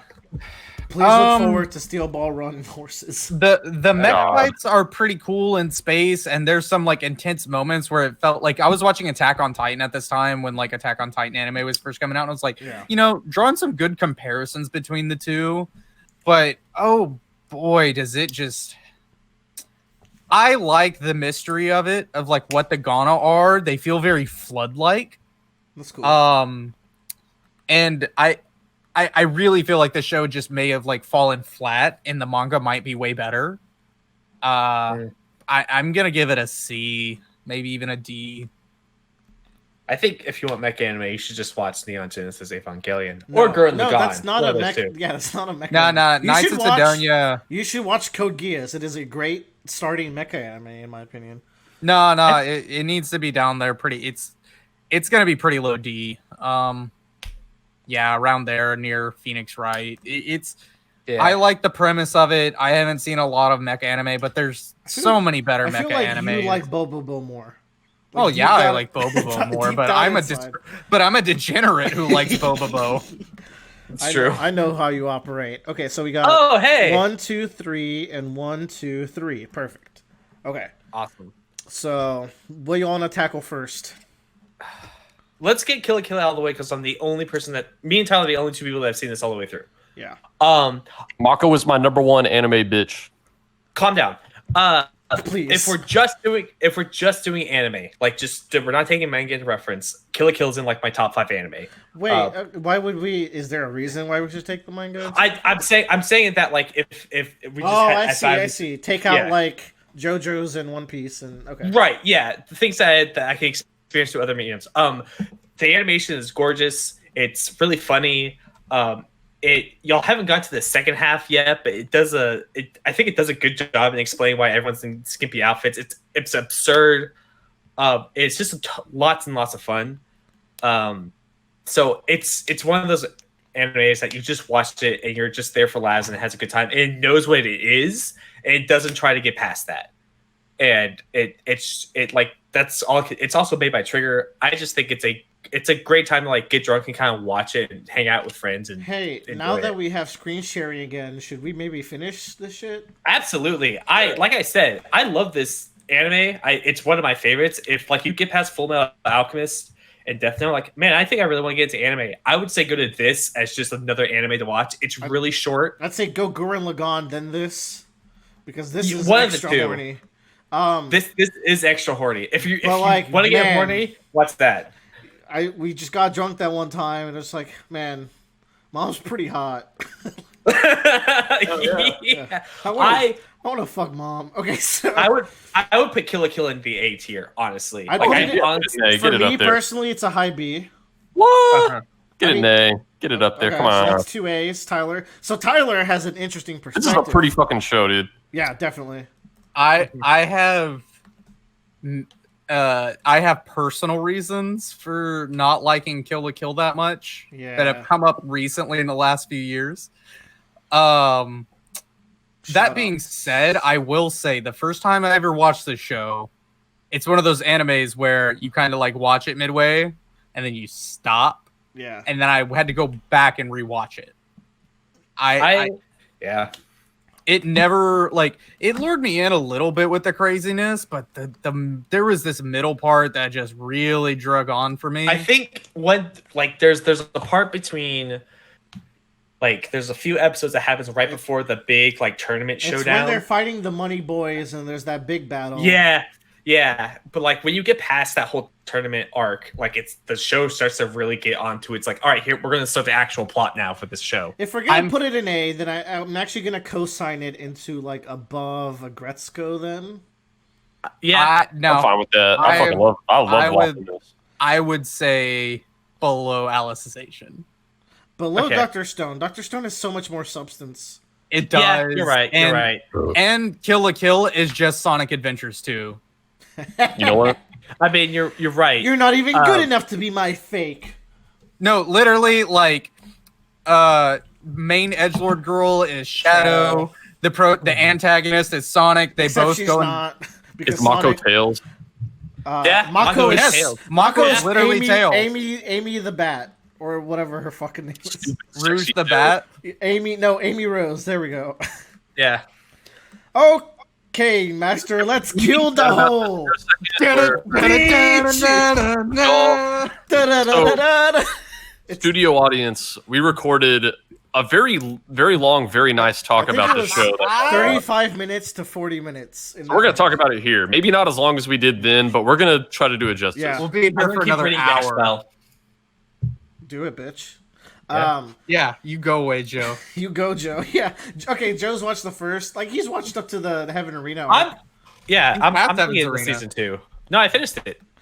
Yeah, I said you're past Heaven's Arena. Yeah. So- yeah. Oh, I thought you said To lay the groundwork, as we kind of covered in that talk a little bit in the post-talk catch-up, this is Tyler's maybe favorite anime.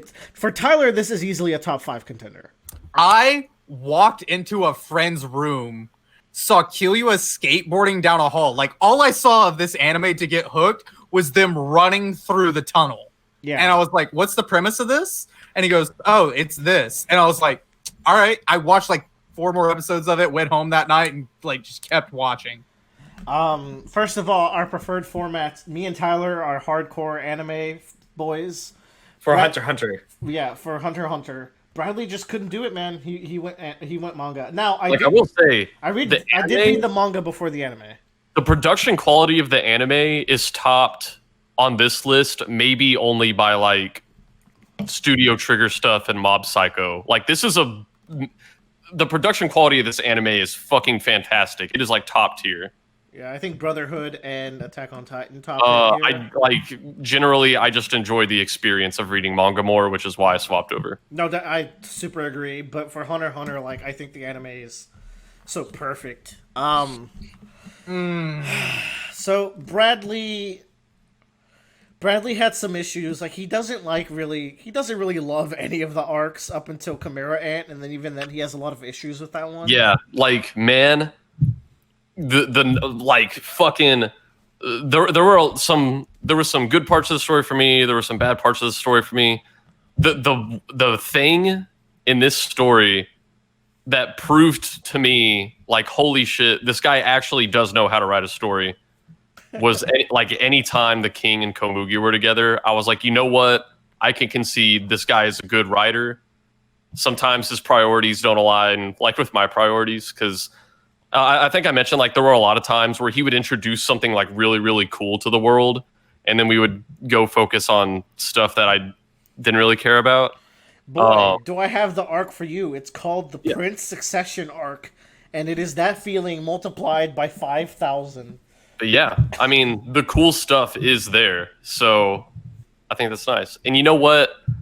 Like Nin, there is kind of like most things in Hunter x Hunter. There's stuff I really like and stuff I don't like, but it allows these characters to tailor their abilities to things they enjoy or things they're good at, which like I think one complaint Willer might have about some series is that kind of, and I'll actually agree. Ever since Jojos came out with stands, I think a lot of shonen manga try to do that kind of thing. Yeah. I think Hunter x Hunter does it better than some other wannabes do. I think Hunter x Hunter does Nin pretty well. It does. So it takes abilities that are specific as stands, but also retrofits them into this nice like spirit karate system where there's like, okay, if you're an enhancer, you're more likely to have an ability that's within these 3 points of the hexagon. You know, your ability is gonna fall into that range. Or if you're this, your ability is closer to fall into this range, and it means you're really bad at that type of Nen. I think the Nen system's really cool. It makes the training arcs good too because you're discovering more about Nen as they're training. So it kind of helps the fact that there is actually quite a bit of training in the show. For me, my favorite arcs are probably Heaven's Arena and Greed Island, but also York New is very strong. The Chimera Ant arc is brilliant and not always fun to sit through, and that's a big negative I have against Hunter x Hunter. Like it's so badly paced, and it has so many moments of brilliance. Like the way that they defeat Miram is maybe my favorite thing in Hunter x Hunter, where it shows just the pure malice. And the greatest strength of man is how much malice they can have, and also their technology. And I thought that was a very good way to balance the fact that, like, how could a natural creature so much stronger than humans appear? Like, it's a horrifying thought, but humans have some tricks up their sleeves, which is something I really like about that finale. I like the stuff with Komugi. The Gon and Killua stuff is excellent. My favorite character is Killua.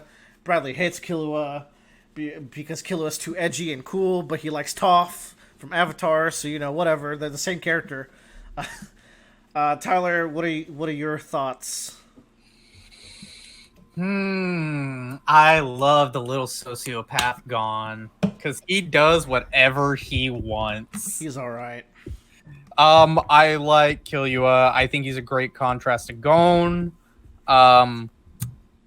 I like York, and I like York New and Greed Island, I think, the best, because Greed Island's just a fun adventure about growing stronger. And York New is like, we get to see like what could have been potentially the strength of having the full cast together at all times, Yeah, plus the spiders actually moving as a unit, and you get to see just how horrifying they can be. But then you get Kurapika getting a one-up on them because he tailored his entire moveset to fight them. Dude, like, fucking talking about elements of Hunter x Hunter I did like. I fucking loved the... I was about to call them the fucking Phantom Thieves. Yeah. I fucking love the spiders, dude. I thought they were cool because, like, early on, they reminded me of the Slaughterhouse 9, except they actually kind of like each other a little bit. Mm-hmm. And so I was like, man, they're really cool. And, like a few of them are the maybe best in the world at their particular like subset. Like the enhancer dude is like, when we see him make that giant fucking crater, I was like, okay, these guys are on another fucking level. Like these are fucking top tier dudes. I was always loving the fucking the spiders. There's a layer to this conversation that we haven't covered, and it's the outside perspective of Hunter x Hunter. Outside this circle, Hunter x Hunter is the beloved God's grace to Earth of shonen anime. It is a deconstruction of shonen that makes even hardcore shonen fans love it. Like it's everyone can get something out of Hunter x Hunter, which I think is really good, because it's doing things in a very particular way. So the fact that it can kind of apply to all fields is very good. But I think by applying to all these fields, it doesn't always hit at the maximum for everyone. Like Tyler would probably give it a 5 out of 5, but there's just like all these little nitpicks I have with Hunter x Hunter, and the reason why I really can't give it a 5 out of 5 is the current arc. That I think that killed all my enjoyment of Hunter x Hunter. I don't consider the current that's a sequel. It's not Hunter x Hunter. Right. Hunter x Hunter 2 killed my interest in Hunter x Hunter 1. That's fair because okay, my honest rating is the highest of S. Yeah. I mean, I can't it's a put top it 5 in candidate. I can't put it in top 5. Actually, I'm going to put it right below Haikyuu, and here's why. I like it more than Haikyuu, but Hunter x Hunter is not an anime I can just walk up to somebody and recommend. I thought it was. I thought I could recommend because I like Hunter x Hunter. It's really good, but I liked it less than everyone else I knew. Right, so I was like, okay, this is an easy recommend. Watch Hunter x Hunter, and then Bradley showed up and just kind of destroyed my worldview. Because I was like, oh hey, this is made for you. It's got all your nerdy shit that you love, but it didn't. I was wrong. I don't think Hunter x Hunter is so like. Looking at our top 5 right now, I could walk up to somebody who has never seen anime before, and I go, "Hey, watch this show. It's pretty good." I even feel that way about Haikyuu, and that's why I put it up there. Like, I could go up to someone, like one of my friends who like played volleyball in high school or something, and go, like, "Yo, watch this volleyball show. It's a cartoon, but it's pretty good. Like, it focuses on volleyball," and they'll be like, "Okay, I could look into that." As a whole, Hunter x Hunter is so brilliant. Like, there's actually I can see the brilliance in Hunter x Hunter. I just don't like the beat by beat moments of it sometimes. I would be okay putting it as a top 5 contender, but I will say it would be maybe one of the first ones I try to cut. But like that's up to Tyler, I think. And Bradley would probably put this in like what? Low B at best, Bradley? No, I was gonna give it at least A because okay. Like the latter half of the Chimera Ant arc is what I wanted from this series. Okay, but like look at how much stuff you sat through that you could barely get through. That's the thing. But like the king as a character is what made me go like, okay, I'm glad I went through all this.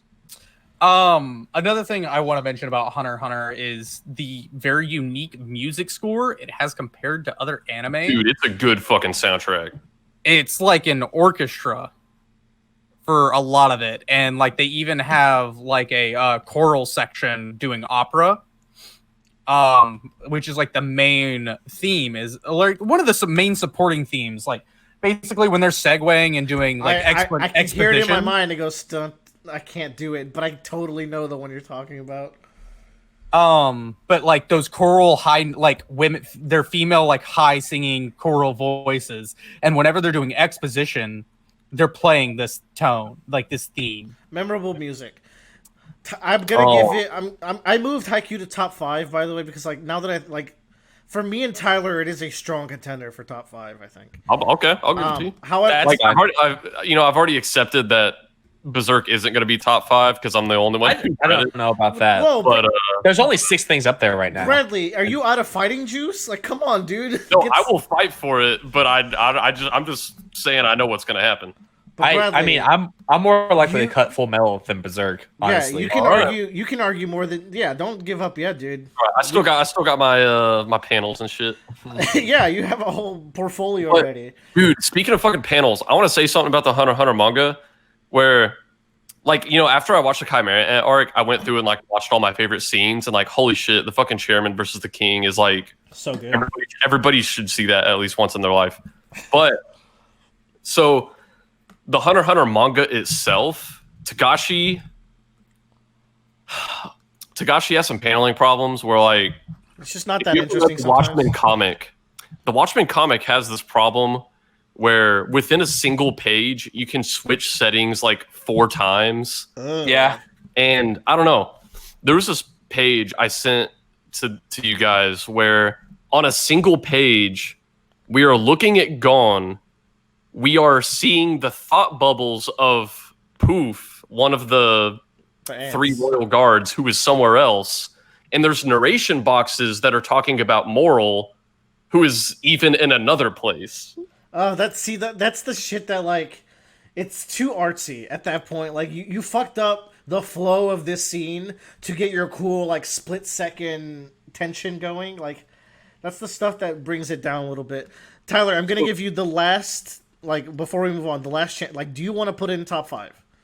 I do not. Like I said, I think it belongs right there in S, because I think if you like anime, you could potentially enjoy Hunter x Hunter.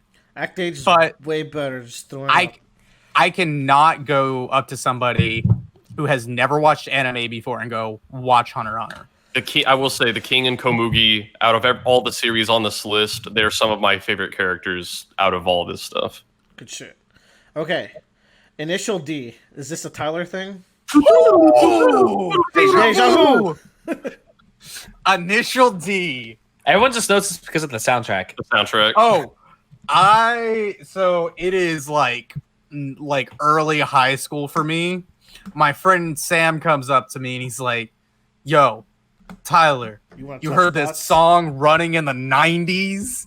And I'm like, "No."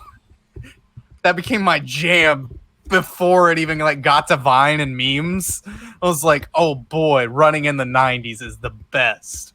And then I just ended up watching the anime. It's a great little 90s anime. It's about a teenage boy who works at a gas station and also his father's tofu shop. And every morning at 4 a.m., he does deliveries to the other side of the mountain to deliver tofu to the hotels over there, to the resorts. So he has to go up over the mountain and then back so he can get to school on time. So he becomes a really good driver going over these, like, up and down these mountains because he's like lazy a little bit. He like has his part-time job and he doesn't want to do the deliveries. So he tries to do them as quick as he possibly can. And through this, he becomes a really good, like, downhill, like, street racer because his dad has been secretly training him the entire time. Like, he wakes up in the morning and his dad hands him a cup of water and he's like, "Don't let it go over the rim," as he's driving to deliver tofu. Like, who does that? This is the show with multi-track drifting, right? Multi-track drifting? Yeah.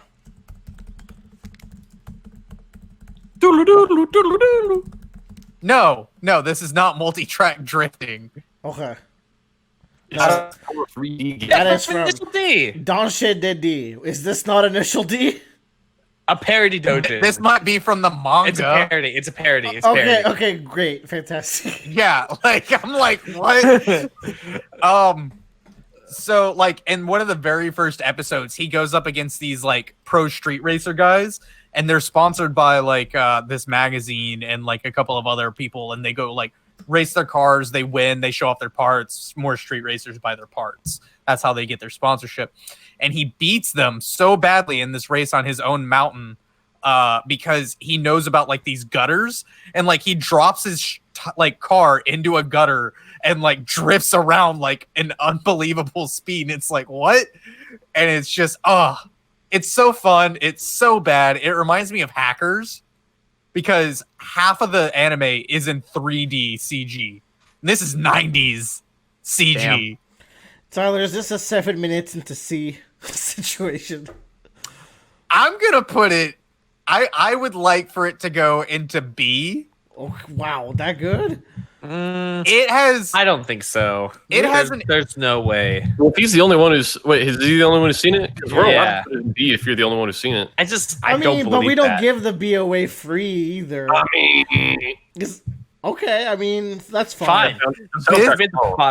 This entire anime soundtrack is 90s Eurobeat techno. That doesn't mean anything. No, I mean, no, hold on. Guys. Hold on, Joe. A memorable soundtrack, like, it's like That's a memorable soundtrack in a video game. Like, it's rare that Yeah. anime will be recognized for it, but I don't think we should discount it. It's like saying Persona 5 doesn't matter about the soundtrack. Yeah. I'll even give Hunter x Hunter anime points for the fucking soundtrack because I hear those songs in my head sometimes. Yeah. I throw this at the bottom of B. I'll allow it. This is the most okay. So this is a competitive anime, and I think what gives it big points for me is the protagonist does not always win, and he becomes a main character who is indifferent about street racing, becomes slowly obsessed with it, has to overcome the struggles of losing after nonstop winning. Have they ever read Haikyuu? Oof. That's what I was looking for, because if I went up to somebody and said personify good because it has good soundtrack, I think that's a ludicrous argument. People make that argument about video games every day, though. Yeah, and they're wrong. They're dumb. I don't think they're not necessarily wrong. They just don't value it the same way that you do. All I'm saying is all of your top 5 favorite games of all time are all supported by great soundtracks. I don't think Bioshock is. Played games just because I heard a song from the soundtrack and I was like, fuck. Unless you play something like Dwarf Fortress, like Fortress. But yeah, I will say all of your top favorite games have great supporting soundtracks. Bioshock. Mother 3 do be hot though. Boy. Snowman theme, baby. Here we go. Do, do, do, do. Okay. You need to take from the right, Willer. You've taken twice from the left. Nope, because JoJo's is here, so we're taking from the right. And there's Kaiji. So one. Hell two. yeah. Yes, 1, 2, 3. Okay. JoJo's. That's whatever. Anyways, keep your hands on Ice Kid. It's I'm only a few episodes in. It's good. Bottom of B. That's it. I can't say any more else on it. Good animation. If you try to get higher, I wouldn't let you. Just because no. I really like the concept. I think it has some great animation, but I don't have enough anymore. But I think it's doing really well in its plot pacing as well. Here's the thing. It might be breezy. Yeah. Easy. It might be A, right? But I think this is one where you can't sell me on the concept. I have to see it for myself, so I would not let this get higher. Like, Good animation. And I like the concept, but you can't sell me that this concept is truly A tier without me actually seeing it. I agree with you, but like so far, like each episode feels like they're making some sort of progress to getting what they want to get done. Good. I'm gonna watch. I'm looking at C tier, and I still stand by my initial D. Okay.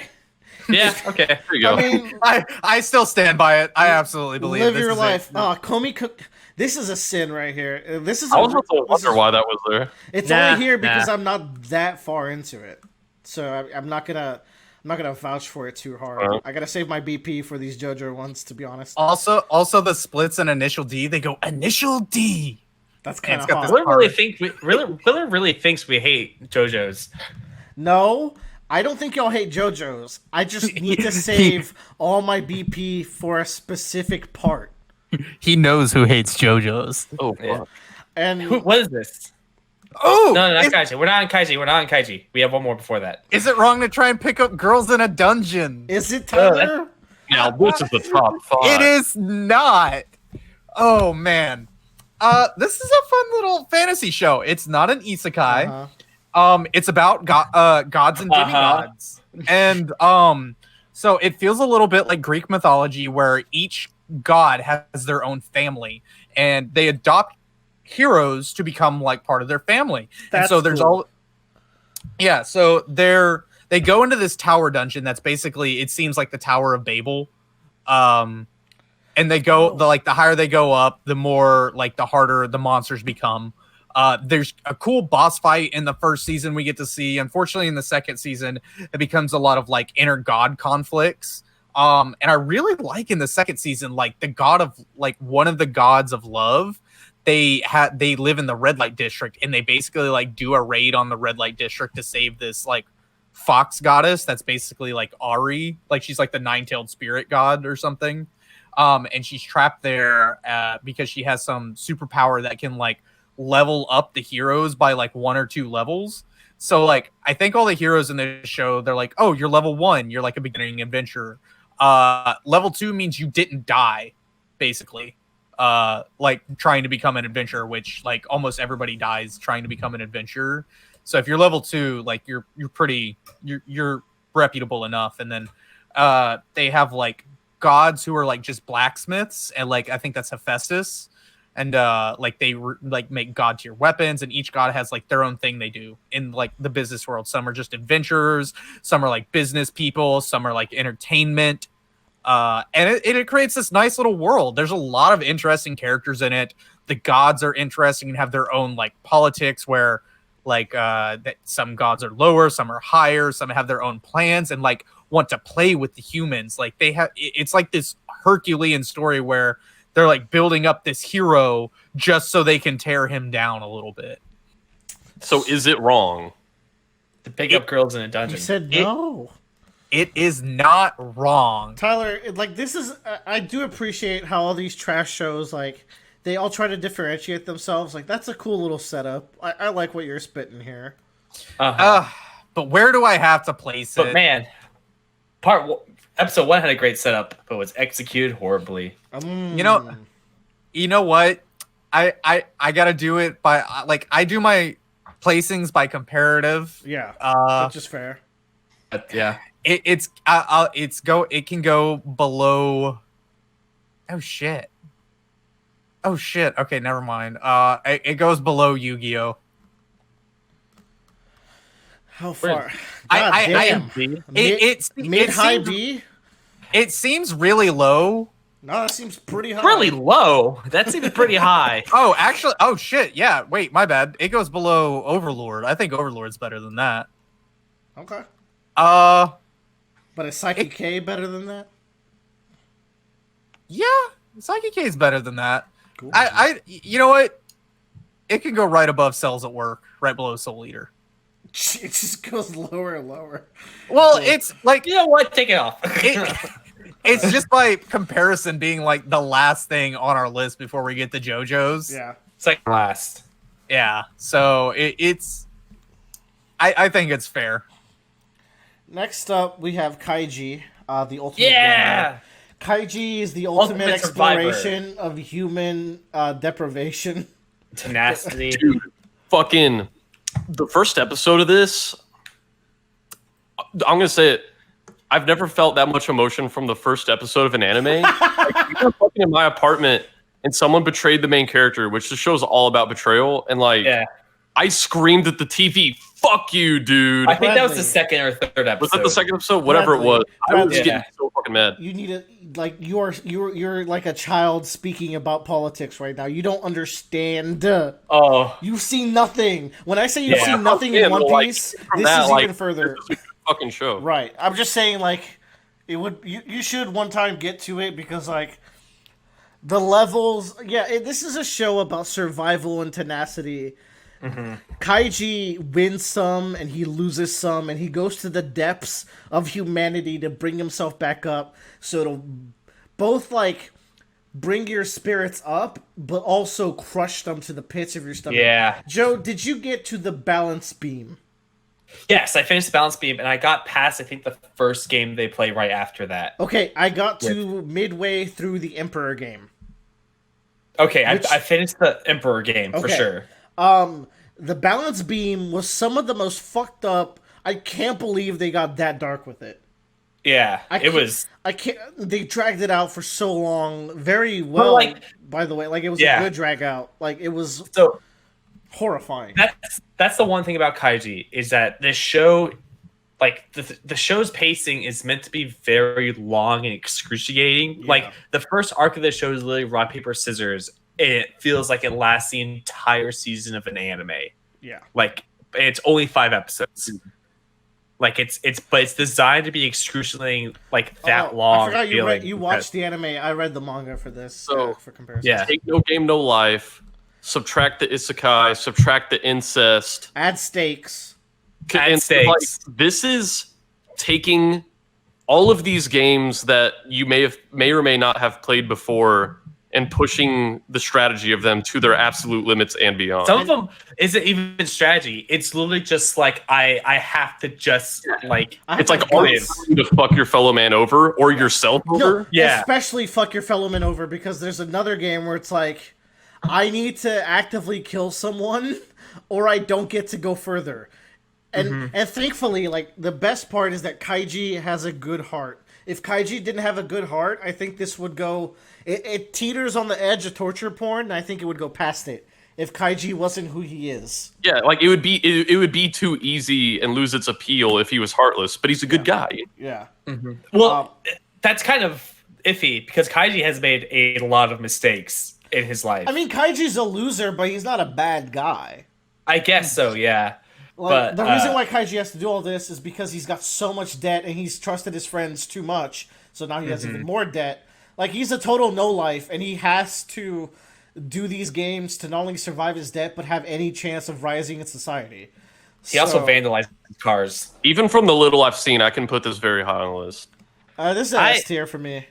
I It's will lower. co-sign It's this. lower S probably just because I'm like I still got plenty to go, so there's room for improvement. And I would I'll put co-sign it high A, honestly, for me.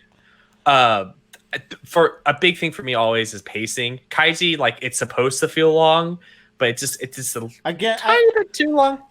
But if you read the manga, you might feel better because I read 100 chapters of Kaiji in like a day or two. yeah.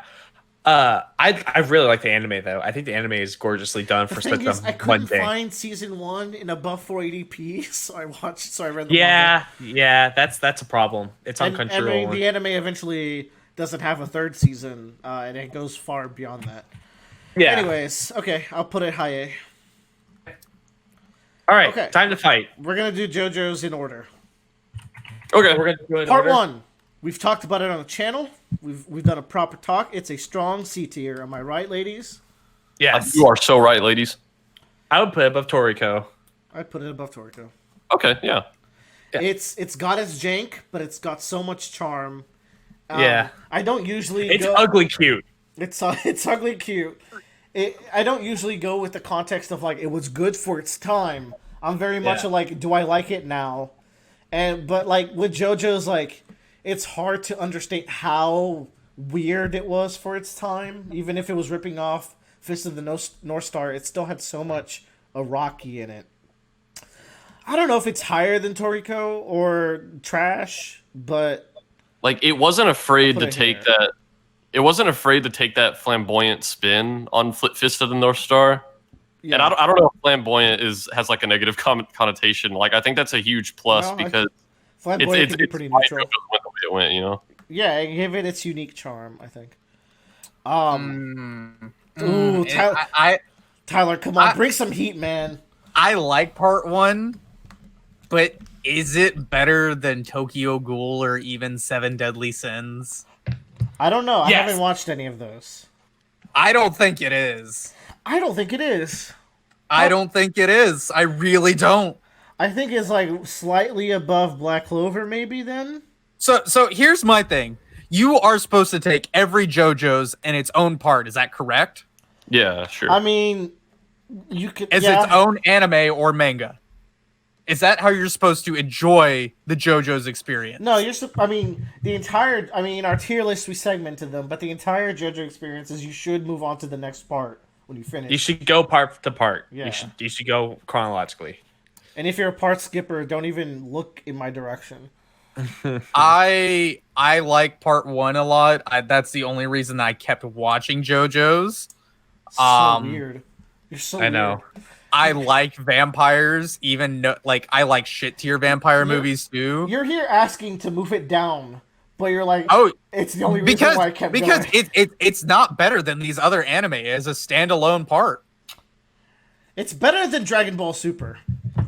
Yeah. I can live with that, but There's one episode. you act like 12 episodes is a lot to prove to be more than like 148 from Dragon It's Ball 9, Super. which is nice. It's short. Like, it's, Yeah, like can it really be better than Dragon Ball Super off of 9 episodes? Because if you Yes. want to take 9 episodes from Dragon Ball Super, you can get 9 and then more better than JoJo's No. Part 1. but Because- then there's all the because- padding in between, and I think that's a Right, really there's a big big- deal. In those 9 episodes, there's a beginning, middle, and end, and there's a straight line to that. There's no meandering. There's Dio, no. I mean, there's a little meandering, and we call it the middle. Yeah, Middle-andering. Yeah, but like there's a beginning, middle, and end, and you have complete. Yeah, there's a finality to the part, and it feels fulfilled. Super is just cash grab more stuff. You do get that feeling from everything I've seen about Super. I'm gonna put it above Gun Gale. Poor Jojos. But you're right. Like, if I had read a lot of these, like, I'd probably put them above JoJo's. That's fair. Part 2, though, I think is at least B. Yeah, I really like part 2. For me, it's either high B or low A, to be honest. Part 2 is kind of perfect. Like, it doesn't hit the highs of... For me, it does not hit the highs of other parts, but it has almost no lows. That's my stance. My lowest part for this is the final fight between cars and just how it, like, the ass pull that comes out of that ending. It's hardly an ass pull. Like, there's... Hardly an ass pull! A volcano erupts below them! Because he ignites the Stone of Asia. It shoots out a bunch of energy into the volcano. Were you watching? Yeah! It's still dumb! You defend the time stop, but you will shit on this? I do! This is a prophecy, too. Like, there's stuff that builds up to this moment. The red stone is both the doing and undoing of cars. I think that's pretty neat. I don't know, dog. Bradley, talk. I would put Battle Tendency below Dragon Ball Z as a whole. No way. I would put Battle Tendency below Dragon Ball Z. No I way. wouldn't. I like Dragon Ball Z. I mean, I like Dragon Ball Z, but I don't like Dragon Ball Z. Oh, Tyler, what do you got? You don't want to hear it. You don't like part 2. I love part 2. It's one of my favorites. Then why don't I want to hear it? Because it goes below Sword Art. Which Sword Art? Oh, no! Oh my god. Oh my god. I didn't know I had to save this much BP. Alright. You didn't save enough, Willard. I'm not using it yet. I'm not spending. Alright, then it's below Code Geass. So, Yeah. Bradley No. I would put above Code Geass. It can go above Sword Art. There you go. This is the because he wanted to put it below. Bradley wanted to put it in this range. Me and Joe are gonna push it over here. Then All right. it's perfect. What's wrong with y'all? I really like Run Away! Run away, Nigga yo. The iconic part 3 is also a B tier. The shit is I would say iconic. high B tier. I would say top of B tier. I would put it top of B. You can even just throw it in A. Just throw it in A. No, Bottom of A. no. No. Yeah. I don't know if I can do A, but I could like. You could probably convince me to put it above Dragon Ball Z, maybe if you like. Give me $1. It's tied Okay. to part. For me, it's tied with part 2. Tyler, you like that? I would put it top of B. The one thing about part 3 is that there are really shit fights at the beginning of that part with the boat. Once they hit Egypt, I think they're all good. They're all like pretty. They're like all B at least, you know.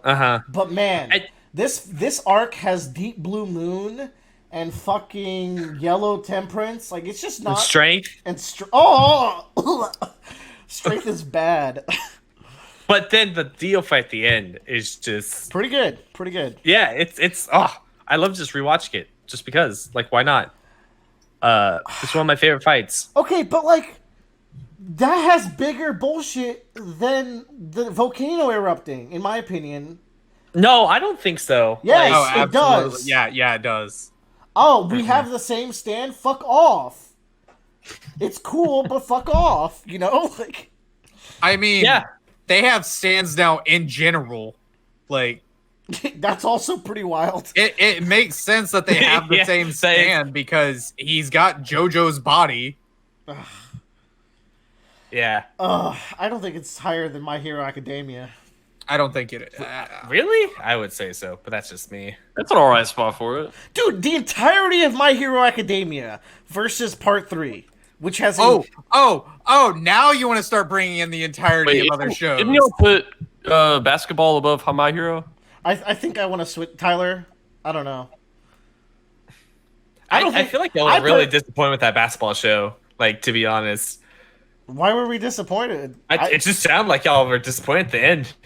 It has a really end- weak ending. The ending is not nearly as weak as the C tier endings that I dislike. Like, the ending shits on even Zone Within the Zone is better than what I'm reading currently with Promised Neverland. Okay. Okay. Yeah, that's good. I guess I could admit that Initial D kind of like just tapers off and doesn't really have an end. I think this is wild. This is what I was hoping for, to be fair, but Yeah. I mean, real okay. My Hero Boys. I would put it right there. Okay. Yeah. Are we 8 hours in now? No. No, A total pop. No. Yeah, No. yeah, I Yes. think we're 8 hours in. Okay. I'm spending. Nobody's gonna watch this. This I'm- is for our own benefit at I'm, this point. I'm having fun. Are you having fun? I'm having having a good great time. Okay, the fun ends now. This is a top God. 5 contender. Top 5. Nope. Okay. This is The my only- favorite thing, Bradley. It's I'm not gonna allowed to have my favorite thing in there. Willard, do you really want us to have to vote out your favorite thing? Question that. We're gonna Because talk. it's going to happen. We're gonna talk Yeah. about it later. It's at It's least gonna S tier. happen. Okay. Willard, here's the thing. Part 4 is great, but the problem is that it's being done again and even better. It is completely different. JoJolion is so different. It takes the is. framework of part 4, and then it's like, okay, let's go in 180 direction with it. Let's But go. Willard, they're both named Josuke. Yes, they're both amazing. Okay, Yeah. I I would put part 4 in at least S tier. That's just me. Part 4 has the greatest villain of all time. It has Yes, it does. a super fun set of arcs. It has a great main cast. It has a nice recurring villain cast that shows up as allies. It has a super live town of Morio, which Part 8 does not have Morio being that bright and that liveful. It has this amazing thematic resonance of community versus isolationism. I'll save it. BP is being spent right now, okay? All of it. You're done. Hey, I didn't say anything about part 4. Okay, all right. What Let's do you got about part 4, man? The only reason I was about to quit watching JoJo's, by the way. I know you The had a rough time. only reason I watched part 4 is because the ending song was Savage Garden. You know what? Okay, but You know Tyler, okay, yes, but you say that. We haven't had a In- part 4 talk on the roundabout. We haven't talked about 4 and 6 on the roundabout cast. We should do that sometime. In reflection, right? I think 4 is better than 3. Yeah. I it is. like- Oh, yeah. I Yeah, like we're not 3 arguing that. more. I like 3 more because I like the stands better and I like the journey. The stands in 4 are so good. Bad Company, fucking That's all I'm Cheap saying. Trick, Enigma. Did I There's so blink? many weirdos. Did I fucking stutter? Did I Crazy blink? Diamond. Did I Like- blink? For my stance on part 4, for now, because I know we're going to come back to it, it's definitely better than the 3 parts that came before it. Oh, agreed. And like when I was watching the anime, up till then, like the production quality of this anime was already good. The first 10 seconds of the part 4 anime, whenever Josuke's mom's like making breakfast and shit, like just looking at it, like how crisp everything was and the colors, I was like, oh I yeah. think part 4 exploded with colors and Yeah. style and direction. It had like cinematic cuts and camera placements. It was very interesting. Very David Lynchian. Man, you know, part 3 introduced stands, but part 4 is I think where modern JoJo's was birthed. I totally agree. For me, when I think about part 4 in comparison to stuff we already have on this list and the JoJo parts that are coming up soon, I was gonna put it in A. But Nah. what It's- elevates it maybe just a little bit higher, that'll let me give you a little bit of leeway, is that when we ranked our favorite JoJo characters of all time, I think Kira was like my number 4. Kira is fucking fascinating to me, so I'm giving you leeway. I would put it in S right there with Code Geass and Cowboy Bebop. That's Neon Genesis, but Or Neon. Yeah. okay. I mean, would do the same. That's where I would put it too. it's a top 5 contender. We will talk about it. Part Talk about 5. Go bottom of B. Dude, like So the anime is much better than the manga. That's the only Except time for I feel one like fight. I think what's it called? Talking Heads is way better in the manga. Yeah, I agree. Talking Heads is fire in the manga. Guys, it's not low. I don't know. I'm the highest Part 5 lover, and even I'm not gonna try to push it to here's A. the weird thing. Here's the weird thing, is that 3 of us have read and watched the manga and the anime, and No, I think the y'all anime. never read Part 4, motherfuckers. Just saying. I'm talking about just Part 5. I think the anime for Part 5 is really good. Like, it's well animated, it's fun, it has really good pacing. It's the best anime part as far as technical skill goes. Yeah, I think Diavolo is fucking trash. Dopia's good. Remember that God tier comment we got in our Golden Wind talk about how Yeah. you guys are too harsh and Diablo's pretty cool, and I hope that guy comes back. Yeah, and well, Jordan being alive means Dio can love. So, you know. Okay, all right. I would say like mid B tier. Like it's really weird because it's my own personal opinions. I think part of it is just I feel like we've had really good villains for each of these parts except for Part 5. Part 5 has fantastic minor villains though. It has like really It does. good minor villains. Yacho? Gaucho, Oasis. Risotto, Formaggio. There's some bangers. Pesci, the hero of that arc for some reason. Yeah. Now, I will say, there are a few moments in JoJo's, maybe more than a few, where like, you know, stands are inherently bullshit. And I think around the time I got to like the end of Part 6, Part 7, I was kind of over it. Mm-hmm. Part 5, though, even on rewatching the anime, I was like, are they fucking serious? We're like, okay, let me defend the Notorious B.I.G. moment. that shit fucking kills me, dude. The one I And can't. there's also the making the disc out of water vapor. Yeah, sorry. So I can defend Notorious B.I.G. I watched it not too long ago. I was like, okay, I can see how this works. The water Okay, yeah, how does vapors. that work?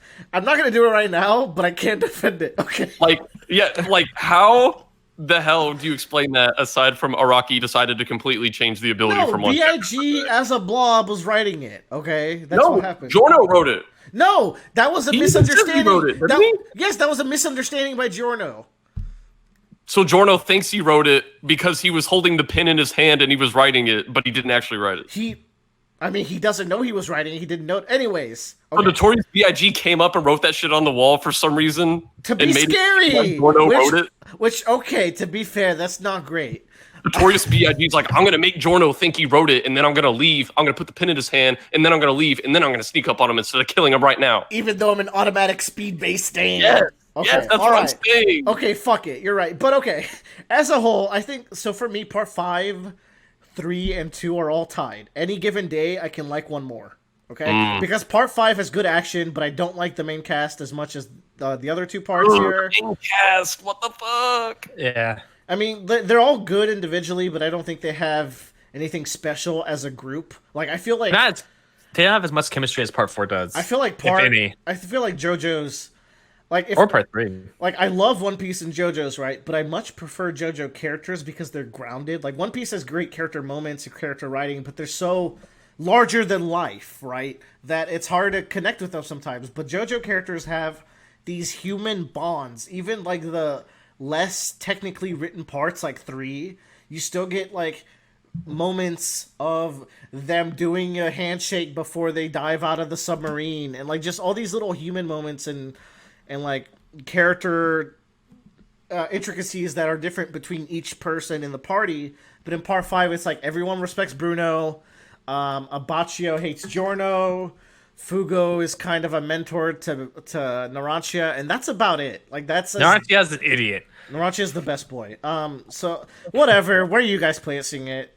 I would, for me, you know, as we get more things on here and it gets harder to place, I can sit here and think, I know I get more raw enjoyment out of watching Lucky Star than I do the Part 5 anime. Okay. But that's me. I know you Joe? guys might rate it higher. I think I get more enjoyment out of watching Part 5 anime than I do watching Naruto or Yu-Gi-Oh! Yes, Okay. easily. I can't describe. I put it in C. Middle to low C. Okay, so it goes above Lucky Star. Okay. It goes below Lucky Star, I think. That'd be cool. That'd be cool. That'd be All neat. right, that's what No, we get. Damn. I can't. Oh, put one more. That being said, I do think Jorno. No. Yep. I do think Jorno is fucking sexy, and I am gay. Hold on, Tyler. I like it too much to let you bully it one more down. Okay. Overlord is a great. For me, it's like high B. Like, come, guys, there's so much cool shit. Remember that scene where they're in the truck and there's like no music, and You remember when that laptop rapes that girl? okay, but then Bruno is like confronting the fact that he's a zombie. It's good. Put All it right, below Lucky Star. that's fine. Because you guys are letting me have this in top 5, right? So I could do that. I could do that. For Yeah, it's you. fine. Wait. All right. Well, this is where I dip out. See y'all later. Hold on. I could use a bathroom break because after these 3, we also go directly. Y'all, things are about to get fucking heated in here, so I need to go pee. Okay, I want to okay. get a drink. We're back. It was nice being able to call you guys friends for the years that I've known you. But Oh fuck. okay, I'm done with Willer. part 6, solid, S. solid C plus. I What? put it. No, I would put it top of A. I'm putting that Is shit. part 6 the one with the Jesus Raptors? No, No, that's next. That's next part. So hold on. I think it's S. I think it's S. I think it's top of A, so it can fucking average out the love bottom. So Part it can go six. into S. I would argue that it needs to be a top 5 contender. I wouldn't go that far, but I do want it at least an S. The roundabout cast can't have 2 JoJos go for top contender. No, because we are. We're gonna have. I thought we were gonna have 4. I can't believe Bradley's not pushing. Oh, for top part 5. 7 is going in top 5. I don't care what anyone says. I can't believe you're not pushing for part 6 in top 5. That's actually crazy to me. Like, I'll I- put it in fucking high S even. I would agree with high S. I would say bottom of S. That's where it stops. Hold on. It seems like so. Me and Bradley want it really high. Tyler doesn't want it higher than these 2. Joe wants Tyler's it never low. read It can go above Cowboy. It can go above Cowboy if it needs to. So the reason why I think part 6 shouldn't go as high is because part 6 really shows like how inconsistent Iraqi is during the week-to-week Shonen Jump. We're also there's- getting into apples and oranges with strict manga versus anime. Well, This one's only a manga. yeah. Like to me, like a big part of part 6 that kind of makes it a little bit more difficult to read is that there's a lot of like inconsistencies and a lot more just like weird Iraqi stuff that's happening here that's really distracting. I don't Like, think it's. I don't think it's that inconsistent, to be honest. Like, it's got the craziest plot of JoJo's. There's no denying that. But once you can accept the but that's fact, not a problem. once you can accept the fact that weird biblical shit is happening, I think it's actually decently consistent for a JoJo's part. But you got tampons that put bacteria in your body that make you heat up. I don't care. That's fine. It's a stand. It can do super. Like, it can, It should be a testament to how novel I think this part is that this was the peak of my anger at JoJo's bullshit, and yet by the time I finished, I was like, this is still S There- tier. Something got Bradley so angry that we've all erased from our No, I minds was what it fucking is. raging at part 6 because I was like, this is so fucking dumb. And yet I finished part 6, and holy shit, I still think it is so good. I think you guys are such babies. First of all, part 6 is great. Okay, the cast is great. I'm not saying it's bad. I think it's great. it's great too. No, S tier. great. You're right. Great is too nice. Part 6 is fantastic. Okay, and it deserves to be in this spot if we're not going to make it a top 5 contender. I think it. I'm just saying that it should be at top of A. That's my personal opinion. Joe, when you rewatch part 6, you're going to have a great time. Man, Probably. I mean, the anime's only gotten better, so they'll probably make part 6 really good too, and If- keep Part 6. what's his name? Ansui, a guy instead of having him a girl, then a guy. Bone structures, baby. Dive her down. fucking part 6, like, obviously I don't know what stands are in part 8, but I know at least compared to part 7, part 6 is like the peak bizarre of JoJo's Bizarre Adventure. These are Four You ball, like- Bradley. 4 balls goes. brrrt. like if that shit gets crazier than fucking heavy weather Bradley. for Bradley. going weird. Okay, it doesn't get heavy weather crazy. Nothing. Yeah, I'm like, doesn't that's what I'm saying. Like, I think think- this is like peak bizarre. But the Yeah, thing I think is, I'm- all of JoJolion is operating just below heavy weather crazy. Okay, Yeah. but like, man, I think we some of might- these abilities are so cool. I fucking loved Survivor because of how Oh. different it was, Survivor's and like great. how it's just subtly influencing the events of that arc, and Yeah. like. Oh my god, Burn Dragon's Dream I thought was so cool because it's a stand that kind of works for both people in the fight. Yeah. If you can wrap your if you can wrap your mind around that fight being just like weird feng shui luck manipulation, I think the choreography of that fight with like Foo Fighters being like destined into that electric chair, like no matter what she does, she keeps slipping and tripping, and she ends on that electric chair. That shit's fire. And man, like a lot of my favorite manga and anime on this list, like Berserk and Death Note, and also One Piece, but kind of depending on the arc, they will become my favorite because they'll take some philosophical dilemma that people have been arguing about for thousands of years and, you know, make that part of the focus of their story. And a lot of that in Stone Ocean, especially near the end, is like, is it better to live life knowing your destiny, knowing the good and the bad, or is it better to go through not knowing that stuff? And the way Araki gives the villain a means to make that a reality is so interesting to me. It's just completely wild, and I think it's really it's a super fun ride. And It's It has- just okay. Persona 5 Royal. now part 6, oh, it shits on Persona 5 Royal. Dude, like I compared to the parts before this, and Will, I know what you're gonna say, and you are right. I have not read the part 4 manga. Part 8. The in between moments between fights where we just see the characters hanging out, I really loved that stuff. And They are 4th best in the series, which is pretty Okay. good. that's still pretty What? good. Because But what did Jolene do to that girl to make her go to the bathroom? I don't know. she squeezed her bladder with her string. Come on. I guess.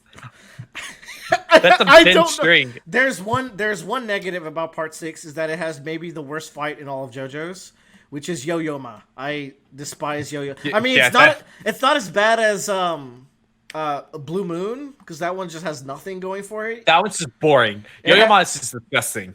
Yo-Yo-Ma is just frustrating, but like Yeah. I don't know. It's also like creative, I guess. Is it though? It's just kind of dumb. I genuinely like it more than everything in S tier, but I know Joe doesn't. And I know would put Ava above it. Like, that's my I- personal opinion. I can't. I can, but that's just me. JoJo got better stands than Ava. Okay. Anyways, we'll talk about it later. We can still reorder all these tiers after if we do a quick look and we're like, that doesn't seem right. Why is Gash only this low? You know, but all right. So there's no denying that this is a top 5 contender for the three of us. Yeah. Tyler hasn't watched it or read it, so he's gonna have to just bear with. We had a whole talk on it. I don't think there's. It's our first talk. It was our first talk. It's why we made the podcast. Yeah. Yeah, the roundabout. If you guys are wondering why so many JoJo parts are getting this high, the name of our channel is called the Roundabout Cast, so you could just piece. Our it logo's together. even inspired by Steel Ball Ruin Run. art. Yeah, I don't know if we've ever said that because people might not have realized Yo, that. Steel Ball Run is easy top 5 for me. Bradley, I love Steel Ball Run. So, would you be surprised if I said JoJolion is just so much better than it? No, that's the thing. I could believe it because if the guy who made Steel Ball, like the guy who made Steel Ball Run is a genius, and JoJolion is made by that same guy with even more writing experience, so I can believe it. So Steel Ball Run is perfect. It is so good. It is. It's got I very. wouldn't say Steel Ball Run's perfect, but it's perfect with really the good. caveat of high voltage. I wouldn't even say High that. voltage isn't even bad. Like and Yeah. people It's not bad, people get but in our case. We really need to do that. People get in our case for shitting on high voltage, and I wouldn't say Araki didn't need to do that because like it was a closure to Diego, and the race.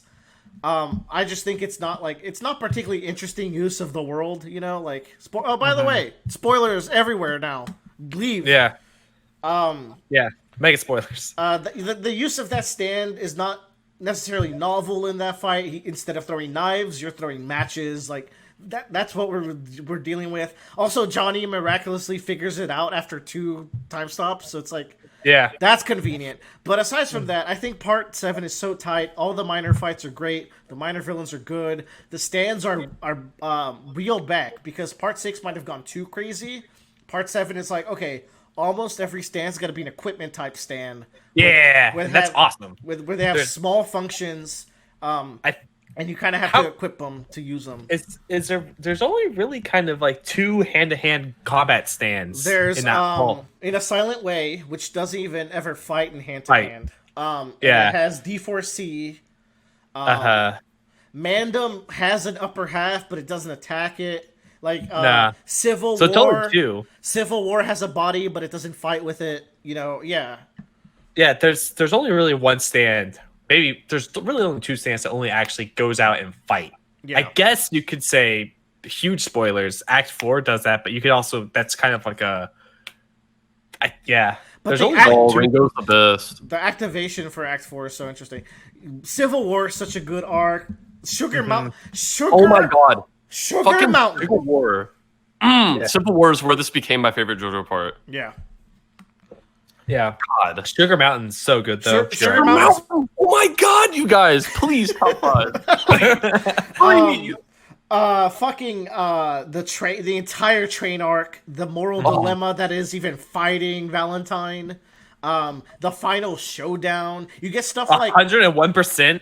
Catch the Rainbow is a super fun stand. There's just an endless amount of like even Wired, right? The stand that shoots like you put stuff in it's like a winch that goes in a bucket, but it teleports into the feathers. That was just a super fun fight. Like it's Except Johnny carved a wooden self of his underground and then used it to distract him. Abdul did it in part 3 with fire. Okay, like JoJo's is dumb. Okay. Yeah. And we already put JoJo Leon in here. Please listen to the Morio Show Radio, coming at you every month with the best part in JoJo's. Yeah. We can't go into how good it is. We can. We have to because JoJo Leon is a hard mystery story with Araki at his most consistent. He is remembering things that even we forget. He's channeling some Oda, which is a scary combination because goddamn. The fights are intense. The plot threads are coming back. There's very few drop things, and we can't even be for sure that, which is like incredibly novel for JoJo's, and they might not even be dropped. The mysteries are really good actually. And it also goes to the stands. Like, there's a stand currently here that its entire existence has been a year-long mystery for the fan base. So reading it has been really fun. Fuck. Trying to deduce what the stand is. JoJo Leon's the first part in all of JoJo's where you can really sit down and theorize. Because Araki has mysteries and he's doing stuff. It's like reading One Piece. You're sitting there, you're theorizing, and we do it for 20 minutes every month. It's a really fun time. God, that is a deadly combination. It's unfair. It's actually unfair. But then also, forget all that. The characters. You got characters. Oh my god! What is he doing? Somebody stop this man. The character Josuke, who itself is a fucking novel character. Like he's so weird. Incredibly unique character. Yeah. Then there's Jobin, who God, Jobin might be my favorite JoJo character. Period. We're just gonna say he might be the best villain if he is the villain. But that's the thing. JoJo Leon has a recurring cast. Minor characters that are in the past will show up later or be part of a bigger plot thread. And because of that, everyone has their own goals for the final goal of the arc. So that's why everyone is going against each other, and it's really believable in this conflict. The conflict is palpable. It's so good. The reasons why everyone's doing, like, you want everybody to win and you want everybody to lose. Because that's just where you're at. It's on another level. The stands are also, they're like part 7 where they're dialed back, which just gives you, like, but they're still intense. So you get a lot of character moments in the fights. There's a lot of breathing room for everything. There's romance that's actually done super well in a JoJo part. Like, I don't know, man. Go watch our. Go read Yeah. JoJo. Yeah. Or whatever her name is. The yeah. one complaint about Jojolion is that there is one fact that doesn't mean anything for the characters except for the audience when it's introduced. That's not even. That's not even. But that's true. It is true because it's presented as a shock factor, but it doesn't mean anything to the characters except for us. It's the same as running into Diego Brando in Part 7. Yeah, it doesn't mean. Yeah. It doesn't mean anything to the characters in the world, but Diego's still a fantastic character. You know, like it doesn't matter. I don't. Yeah, think and here's the thing. I want to on that note. I want to say this about Diego, where I think I read this around the same time the game Deltarune came out, which I know that sounds like it's coming out of nowhere. it is. The thing about making an alternate universe of your series, what Toby Fox said about that game is, these are totally different characters in a different universe. The reason they're the same characters is not so you already know things about the specific person. It's so that you can kind of already just have a vibe of how you can feel about this person. Because, like, Diego is not Dio, but I saw him and I'm like, okay, I know that I'm not supposed to like him. But also, it lets you explore that character in different contexts. Like, do you remember the Diego backstory where he marries an old woman and like is genuinely caring for her? Like, I don't think he was gold digging, was he? Like, he was like just a loving dude, and his mom was like the most sacrificial person ever. And it's just like, oh, this is Dio in a different circumstance with the same drive, but a very different background. So, like, going into Dio with that mindset, or not Dio, God damn it, I did it. I called him Dio. Going into Diego with that mindset kind of made me like him, because it's like, this is not the same person. It's just, this alternate universe is like a writing device that is allowing me to already know how I should feel about this guy, even though he is kind of his own character. Anyways, I cast Raise on Tyler. Let's trim down this top 5, boys. It's time. Share the template on Twitter. 1, 2, 3, 4, Okay, can we 5, just say, 6, please, 7, 8, 9. There's for the 9. love of God, One Piece is in top 5. I don't know, man. Yeah. Come on, dude. Like, I Put it up there. am not going to be okay if One Piece is not in top 5. One Piece is top 5. We all love it. We know this. Even Tyler, is Tyler alive? I don't know. Tyler's there. I'll text him. Hey. Honestly, the first one cut for me is Full Metal. I agree. I Now, Full Metal. I wish I remembered more about it. I don't remember liking it as much as the things I have read or watched in top 5, but I know it's iconic. The thing with Full Metal is, in my personal top 5, if you count JoJo as a single thing, Full Metal might be my top 5, but because we're splitting the JoJo part, it's just not going to make the cut, you know? Yeah, And when you really compare it to the S tier, I think it goes below Part 6 for me. No, I don't think so. I think Part 5. I think I like Full it. Metal is a Actually, I like it more than Hunter x Hunter, but I like it less than Part 6. That's just kind of how our list turned out. The thing is, Full Metal Alchemist develops its world, does a really good job with its world, its characters, and everything. S tier pacing. Yeah, so that's why. If Tyler needs to be alive because he needs to comment on this because he's watched both. Yep. Oh, never mind.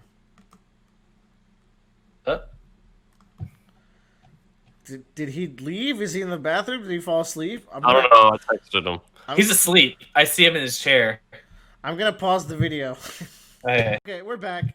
So, Tyler fell asleep. He's laying back in his chair.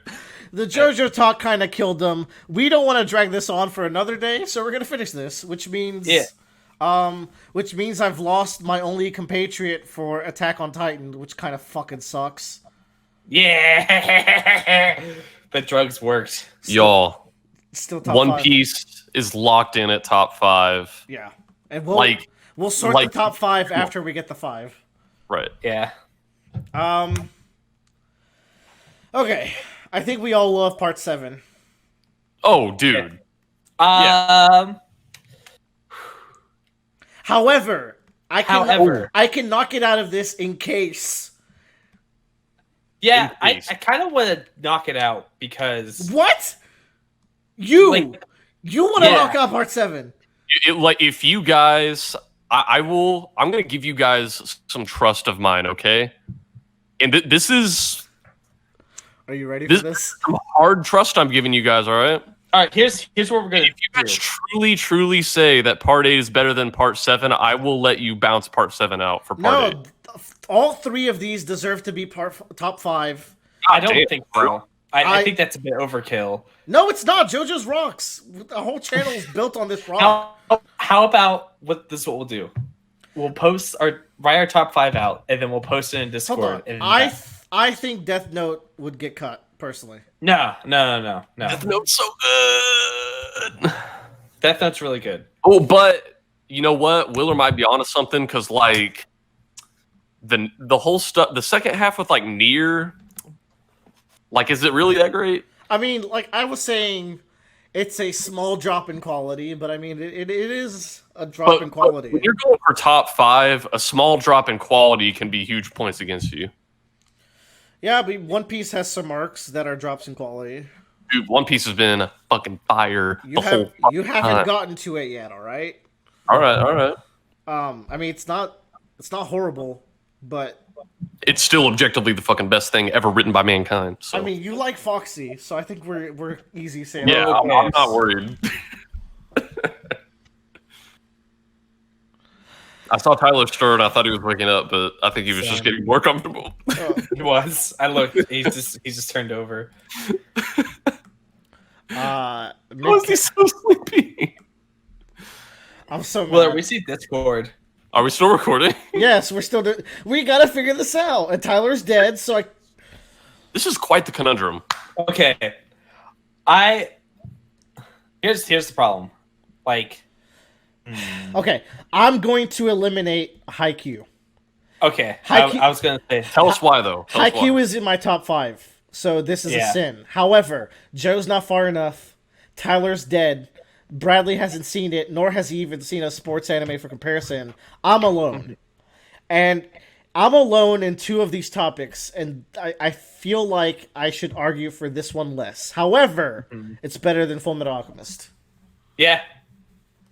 All right. So it goes there. The way you talk about it, I mean, it sounds like it's better than Fullmetal Alchemist. Please read like the first 3 chapters, Bradley, and then you can drop First it. But, 3 chapters. Just give it a shot so you can. Go Those are down. free on the Show and Jump app. So. What if I read the first 3 chapters after podcast? Yeah, fuck it. I mean, I'm not saying for you to do it right now. That'd be kind of weird. So Yeah. What if I read the first 3 chapters right now and then I'm like, well, hold on. live read. Okay. Berserk so Berserk is just like Haikyuu, Yeah, that's the thing. Like, I'm Where- alone in where Bradley's alone and I'm half with him, which is more than Joe is with me in Haikyuu because he's only read 4 volumes and I've read Yeah. a big chunk of Berserk. The thing is, I really want to read Berserk, but like, It's not done. it's not done, and It might I don't not know get what exactly. All right, hear me out. Here we go. Boom, boom, done. Everyone's happy. No, hold, No, no, no, no. whoa. No one's happy. I lied. I Guys, want to take out Attack on Titan. No! God fucking damn it! Where's Tyler? Wake up, guys. Look, we can do Attack on Titan last in case Tyler wakes up. He's not going Okay. to. I'm gonna call him just in case again, in the background. But oh my goodness. I mean, I'm fighting the lonely fight here. So 2 of us are fighting lonely fights. Yeah. Okay, I will make you. Okay, I will make a concession. Okay, are you ready? Yeah. Hit me. Part 4 gets into top 5, but so does Berserk, and I drop Attack on Titan. Well, I think we gotta at least, talk about the series first before we make deals, right? No. But I mean, I'm cool with three top 5 JoJos, but maybe we should narrow it down to the top 2 JoJos. We could probably do top 2. So we could drop 7, right, and we can go from there. 'Cause, like, if you guys, Like the if thing you guys is, are gonna like really down to the fucking bone say to me, part 8 is better than top 7. I don't know if you'll like it more though. So I'm not gonna I'm gonna say that down to the bones at this point. Okay, you know what? We're dropping JoJolion, And Okay. here's why. Jojolion, yeah, Jojolion is the best part, but it still has potential to fail. These, Yeah. You know what? These are done. Because you know what? Yeah. There are a lot of series on here, like I think Kuroko no Basket, where you're like the last Stark brought it down for me. Yeah, Or but Prison School. But then Or you like have Ice you Shield. have like Food Wars and Prison. Oh my God, Prison School! You were so good. So maybe there's room to fall. I don't know. Yeah.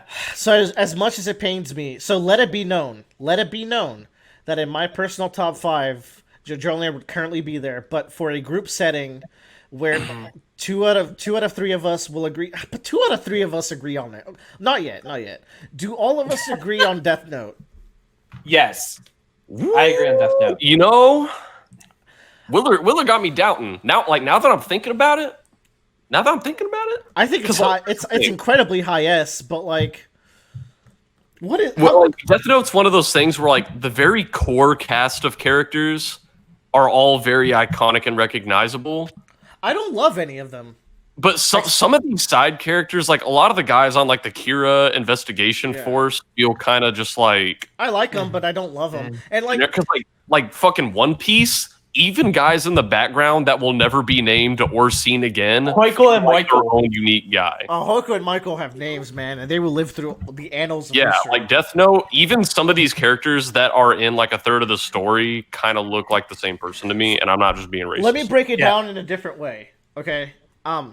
My favorite thing about stories is characters, but like everything else is also important. But I tend to lean characters, but that's not always true. Like One Piece, I like the story and world building more than like characters. But for JoJo's, I really like the characters in action. So there's like there's some give and take. However, there's only one character I truly love from Death Note, and I'd say it's L. Yeah. I think I really like Nier and Kira. I like them both a lot, and Mello's all right as well, I guess. But like compared to the characters, like I like Guts more than anyone in Death Note. You know, and like Yeah, like for me, Death Note, it's L and Light, and anyone else is just an accessory to those two. Yeah, I agree. So I think that's enough to like bump it down to S, because for me, there's- like I'm all about the plot of Death Note at the end of it, to be honest, and the plot and the argument that's being made between the characters as opposed to the characters. themselves. Y'all, that's a rough cut, but looking at these other ones up here, I'm like, you know what? It might have been necessary. I will put it above Haikyuu because like I'm pretty lonely in the Haikyuu fight, and I think we all love Death Note, right? So it goes there. yeah. The thing about Death Note is that that's the only anime where someone just came up to me and was like, I want to watch an anime. It's like, just watch Death Note. Y'all, Watch it. It's good. we only need It's to worth cut one watching. more, okay? So here's my vote, Willer. Oh fuck. I think you cut Jojolion because, like you said, it's not done. It could still stumble at the end there. But so Attack on Titan's also not done, and it I thought it was And done. Berserk is also not done. No, it 3 is- of these things. yeah. No, 4 of That's these things are not true. done. One Piece can like it would One be, Piece is fine. no, it would be hard, but like Yeah. there is a plot thread in One Piece that could go the bad way, and I don't think it would ruin the series, but like I don't know. Oda has made mistakes before, he Pell Even lived. recently. Yeah, recently he's pissed me off more than ever, so like No, it's crazy that 4 of these 6 are not finished. that is crazy, Yeah. right? That is crazy. That seems ludicrous. And Why maybe- don't we just do the hold top on. 3? But I mean, maybe that speaks to us where we like the prospect of a future. Like, maybe we're optimists when it comes to Yeah, these maybe stories. all of those are going to end shittily. That I kind don't of know. fucking disgusts me. I hate that. I don't like the fact that half of these have not ended yet. You know what? You know what has ended? These two, and I think they should Yeah. both be on here. And man, Steel Ball Run's got that fire ending. And here's the thing: I would put this at the bottom of the list if it makes the top cut. I will make that concession immediately. I was going to put Berserk at the bottom since I know I'm alone on that. Okay, cool. No, so with Berserk, I could see. Okay, hold on. So here's the thing, here's an Riley. argument for cutting Berserk. The trash release schedule kind of kills the enjoyment of reading it. It makes it so Joe can't even get into it. I can feel it. Also, like, I don't know, Golden Age is really good, but like, I only put Berserk in top 5 for you because for me it's like where I'm at, it's a high A. Like it hasn't. Guts being sad is an S tier moment, but I haven't gotten to like the real conflict between Gus and Griffith, which I think is what would drive it into S. Right? Would you agree? Oh, dude. Well, I mean, there's multiple things that'll drive it into S if I get to talk about them. But You know what? thing. We got all day. Tyler's still sleeping. Are we doing Berserk talk right now? Yeah. Because here's the thing. I don't want to make this a full video on Berserk. I have organized my key talking points to the most important, and I have put them into You sections. have 5 minutes of Berserk, and I will bring up those key panels. Go. Okay. So my first little section is just about, and I think this is the least important section, cultural impact. Berserk was it is such a huge inspiration for so much of manga. Even like, so I bet you a ridiculous amount of series on our list reference Berserk, including like even Dr. Stone has a fucking Berserk reference. Yeah, video games And, too. Berserk has defined the word betrayal for me. I remember there was a time Oh, I went on the internet and I was looking up all these top 10 anime betrayal lists. On virtually all of them, the iconic betrayal of Berserk was number 1. There was even a meme list where it had like, oh, Plankton pretend to be SpongeBob friends on SpongeBob. And even on that list, Berserk was the number 1 betrayal because they're like, no, guys, seriously, it is fucking fucked up. Berserk has got to be top 3 for me. Like, as far It as is betrayals. insane. So like culturally, I think Berserk has been a huge deal the past 30 years. Second, I talked about this a little bit the last time we recorded. Guts is the most human character I've ever seen in manga. The way he evolves is crazy to me. And that panel right there, if we want to talk about it, where Guts is, imagining, I guess this one too, I guess. They're all good. So this one right here.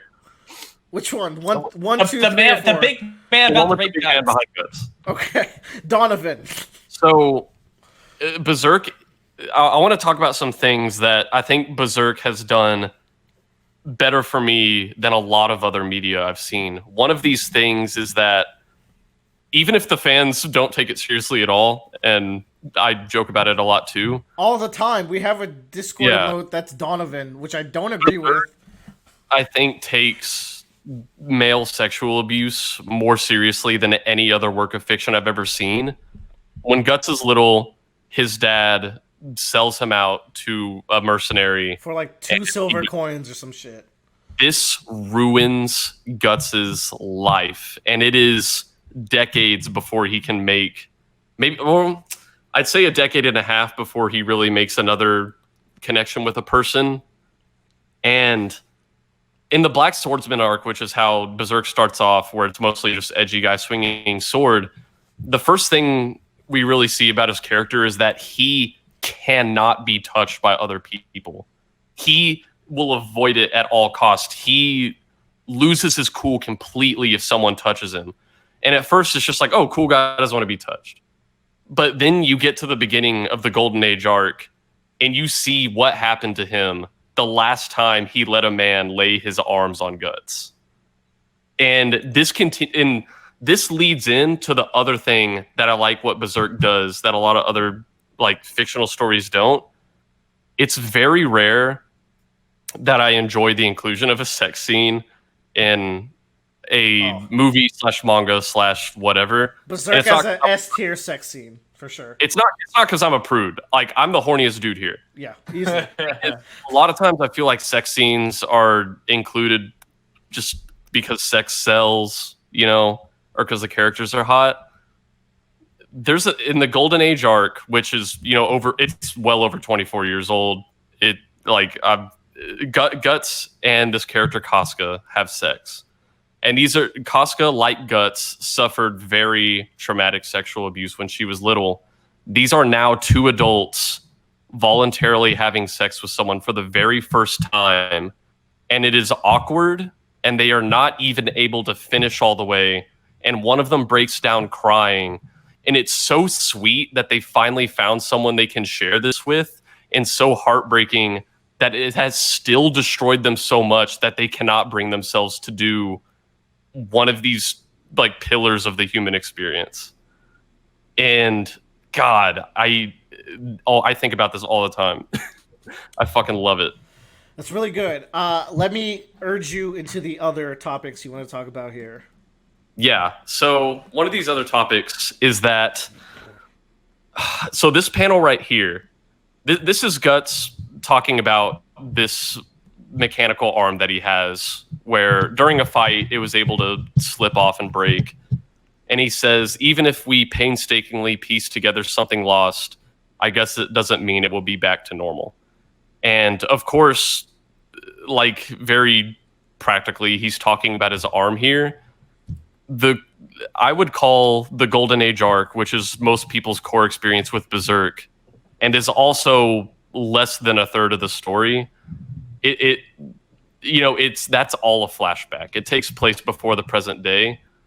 The core story of present day Berserk is Guts trying to take care of his love Casca and restore her sanity because she was destroyed by the events of the Golden Age arc. You boy was she. So he's on this quest to restore her, but is he really? What he's trying to do for her is as much about him as it is for her, and he's trying to piece her together because whenever he says this, they're also thinking about the possibility of, if I go to this healer who's supposed to force Casca's mind back to what it was before the eclipse, is what happened really gone? Is that still her? Is she back to normal? And what happened to Guts is always going to be with him. I always find that his quest for Casca is a metaphor for what's happening to him too. And God, I love the boy. Hey Bradley, next issue July 27th if you're lucky. Next issue That probably might be this July 27th. not this July 27th. Okay, your 5 minutes are up, so you got quickie rounds. Yeah. Also, Crying Guts. This is my favorite manga panel of all time. This comes at the end of the Black Swordsman arc. The second time I tried to read Berserk, I actually got to this panel, and I was like, okay, maybe there's actually more to this guy than edgy guy with sword. And then you learn what's behind that crying, and you're like, holy fuck, I want to hug you. This is the best panel out of the Berserk I've read, definitely. And this last panel, the guts we see in Berserk, I guess I can't, I can't describe his entire 360 chapter journey in even a few paragraphs, but nor should you, because I will read this one day. But Guts is a man who becomes encouraging. He becomes a father figure. He becomes a teacher, a guide, a mentor, someone who loves and cries. And this is his fucking family. And I just love it. Is this Casca? That's Casca. Whoa. Crazy. Yankee with brim. Anyways, cool. My turn. All right. Is part 4 or Attack on Titan? I could do either. Hit me. I can't do Attack on Titan any more than I have done because, I genuinely do not want to spoil anything. Yeah, that's the scary thing, right? Is I feel like the big appeals, you would be spoiling stuff for us, right? I want to say, here's the thing about Attack on Titan. Eren Yeager was one of my least favorite protagonists in maybe anything I was watching. Like anything I had watched. He's so annoying. He's so generic. He's brilliant. He's fucking amazing because by the end of what I've watched, you can see that this was an expertly crafted character from that annoying start to where we get to where we are now. He's like Luffy, where the author fully understands where he wanted to take this character, and of course he develops more than Luffy. Even if throughout the show, because he's more dynamic and Luffy's more static, and I think that's part of Luffy's appeal. But I think Eren's dynamic appeal, even if it's slow, but he does get there, is fascinating.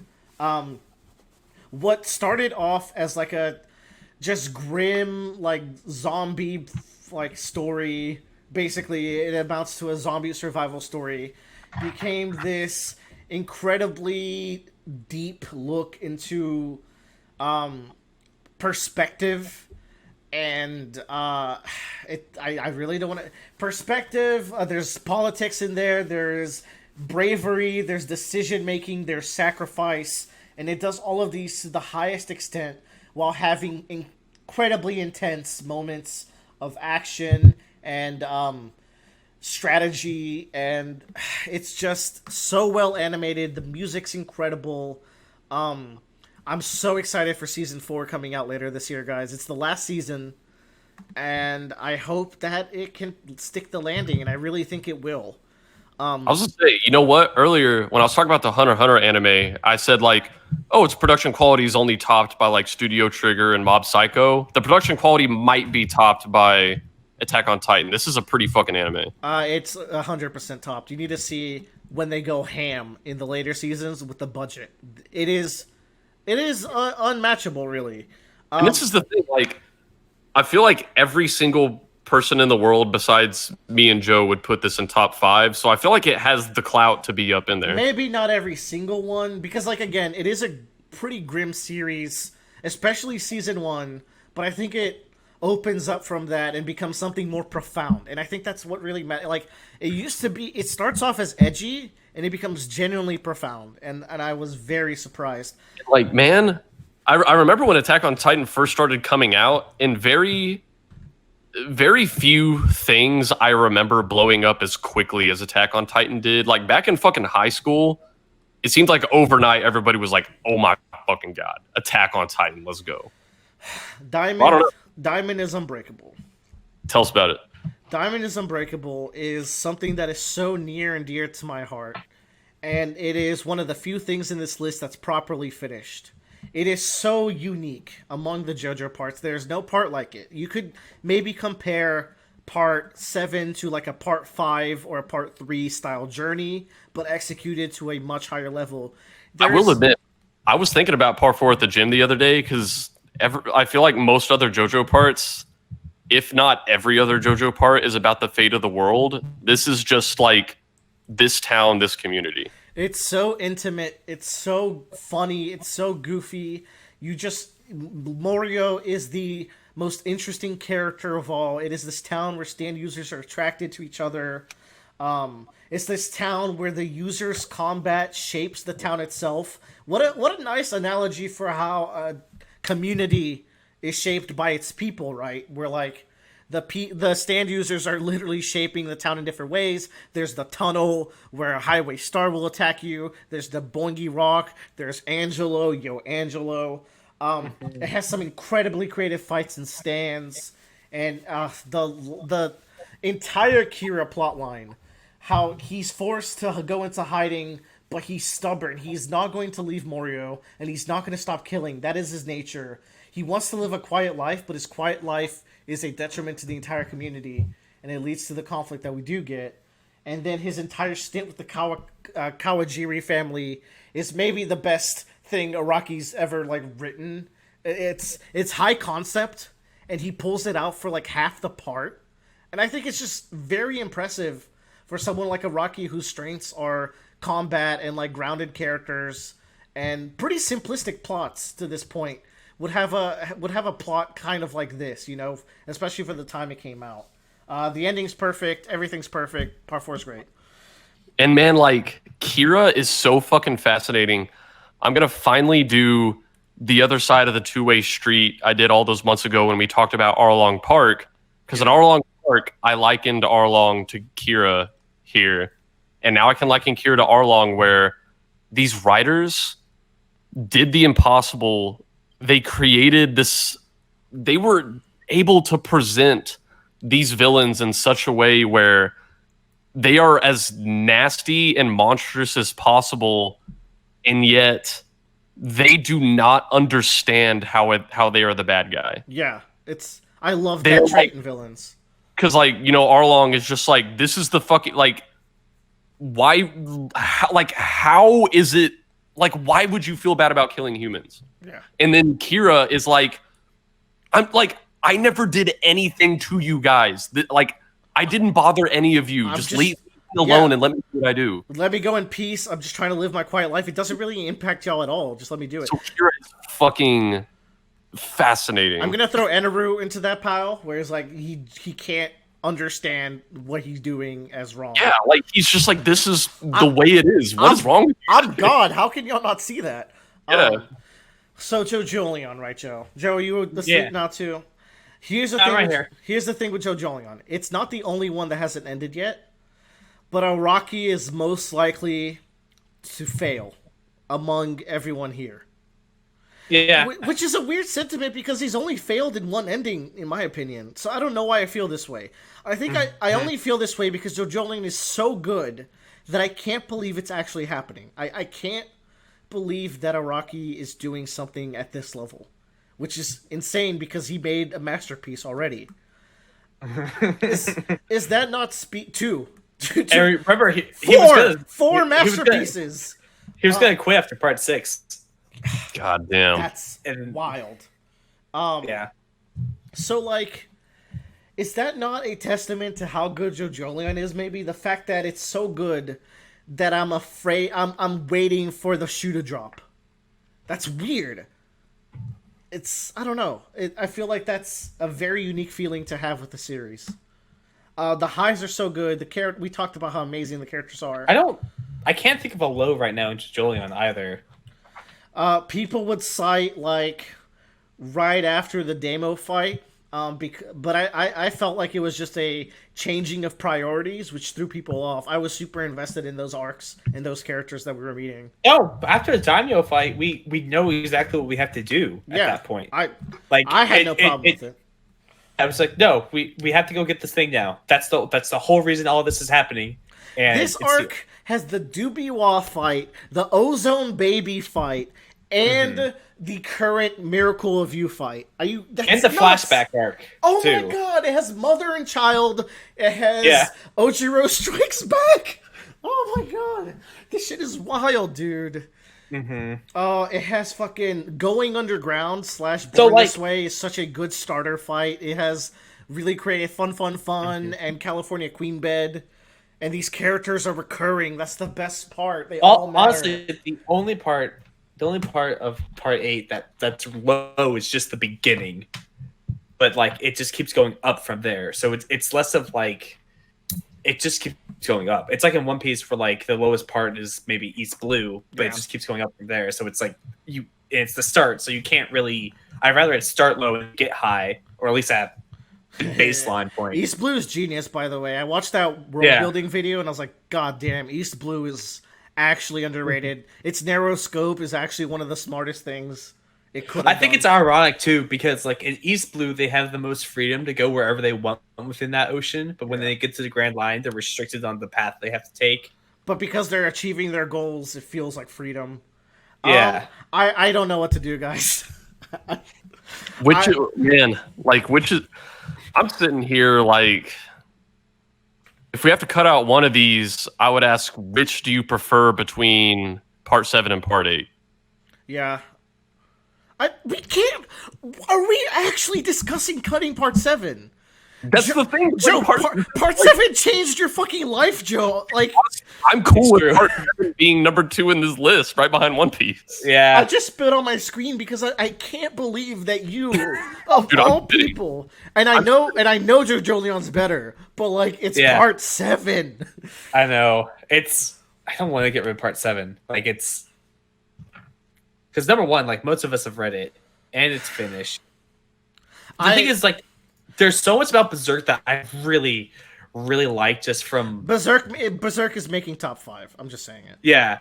I Like, mean, I would have voted it for up there because there's so much about Berserk that I just like conceptually and I want to experience it. It's just Bradley. It's like I want to know, like, does it end or is this going to be like a canceled situation where they just decide not to? I feel like it could end any chapter. Like I told you guys, and I don't feel like saying this is a spoiler because we're on fucking chapter 360 whatever.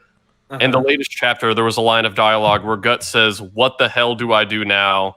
And he is answered with, "You bear witness to the end of your journey." That like, is a it sublime could end in the line. next 5 chapters, and I'd be like, yeah we're there. But the thing is, 5 chapters could take 5 years to come out. Yeah. Right. Man, as soon as never that mind, last fuck chapter this. drops, Bradley, when I catch up with Berserk, if it's not at least S tier, I will find you and I'll kill you because we're letting this slide. All right. All right. Well, my ninjas will stop you before you'd get that close. Yeah. so. Well, my ninjas have guns trained on your ninjas. They use guns, by the way. What if we had a look, top 1 tier and a top I'm 2 the only tier? person on Berserk. You can put Steel Ball Run above it. Yeah. No. Yeah. Because we're still like. Okay, there's one that I feel like I'm the only one who has strong sentimental value for 4. Well, here's the thing. 4 has Kira for me, and also And here, it was like the father of the JoJo parts that came after it. It is the birth of modern JoJo. it is the birth of modern JoJo's. Also, like, sure, I'm the only one who's this passionate about 4, but both of you are this passionate about That's the Attack thing. on Titan. Yeah. The other 5 out of these 6. Well, I guess I can't count JoJo Leon, but the other 3 series out of this 6 are something that I have gotten some amount of enjoyment out of. Yeah. Here's like, I don't know, Tyler. You know what? Wake up, What? Tyler. But the thing, we can't do it. Are y'all okay with like, is 3 JoJos in top 5 too like masturbatory? Like, No, because it's fucking. They are good fucking parts. I know, but like, does Death Note deserve to be in instead of like? You get into weird conversations. Here's the thing though. I could put Death Note below all that stuff. But here's the thing. Like you brought up best. I think is the reason why I was okay with Death Knight going bomb. I can remember, like, even if not by name, but like visual style and their attacks and stands in each of the JoJo parts. I can't remember anyone outside of Light, Kira, L, and the Shinigami who was Ryuk. Those are the only 4 people I can remember from Death Note. Misa on Suicide Watch, but And also- Misa. But like, Light It's- Senior. So that's not his name. His name is Yogami Senior. I think I have to. So if we're okay with having 3 JoJo parts, I have to cut Attack on Titan because I am arguing a very lonely fight here. If it was up to me, that would be the top 5 as we currently have it, or Haikyuu would maybe sub in there. We'll have a lost episode where we redo this conversation with Tyler.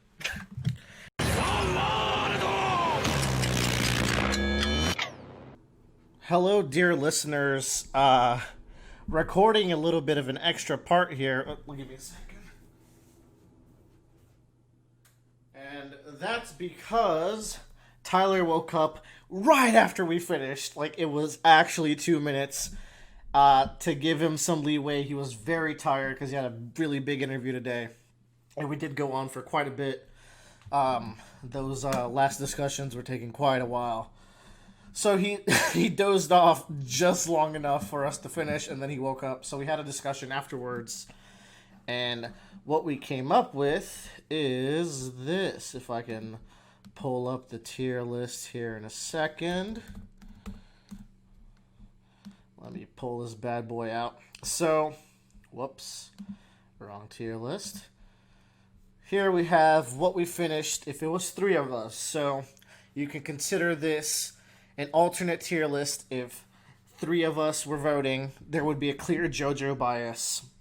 However, Tyler hasn't read part 7 or 8, and we both love Attack on Titan, right? Oh, I can actually edit it. Sweet. So what would have actually happened is me and Joe would have conceded to dropping JoJo Leon because of the uncertainty of its ending, and we would have definitely thrown Attack on Titan in there instead. That's really the major change. Tyler said he would accept part 4 here. We all agree that Bradley's Berserk argument was phenomenal, so that's staying there. Our love for Attack on Titan would have gotten it in there. The reason why I didn't the first time is because I was arguing that pretty much alone.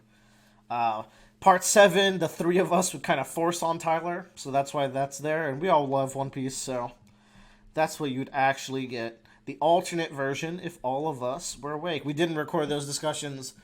We're pretty tired, and our voices are very tired. As you can tell, that was many hours of just discussing our favorite anime, so it was very fun. But those are the major additions we would have made.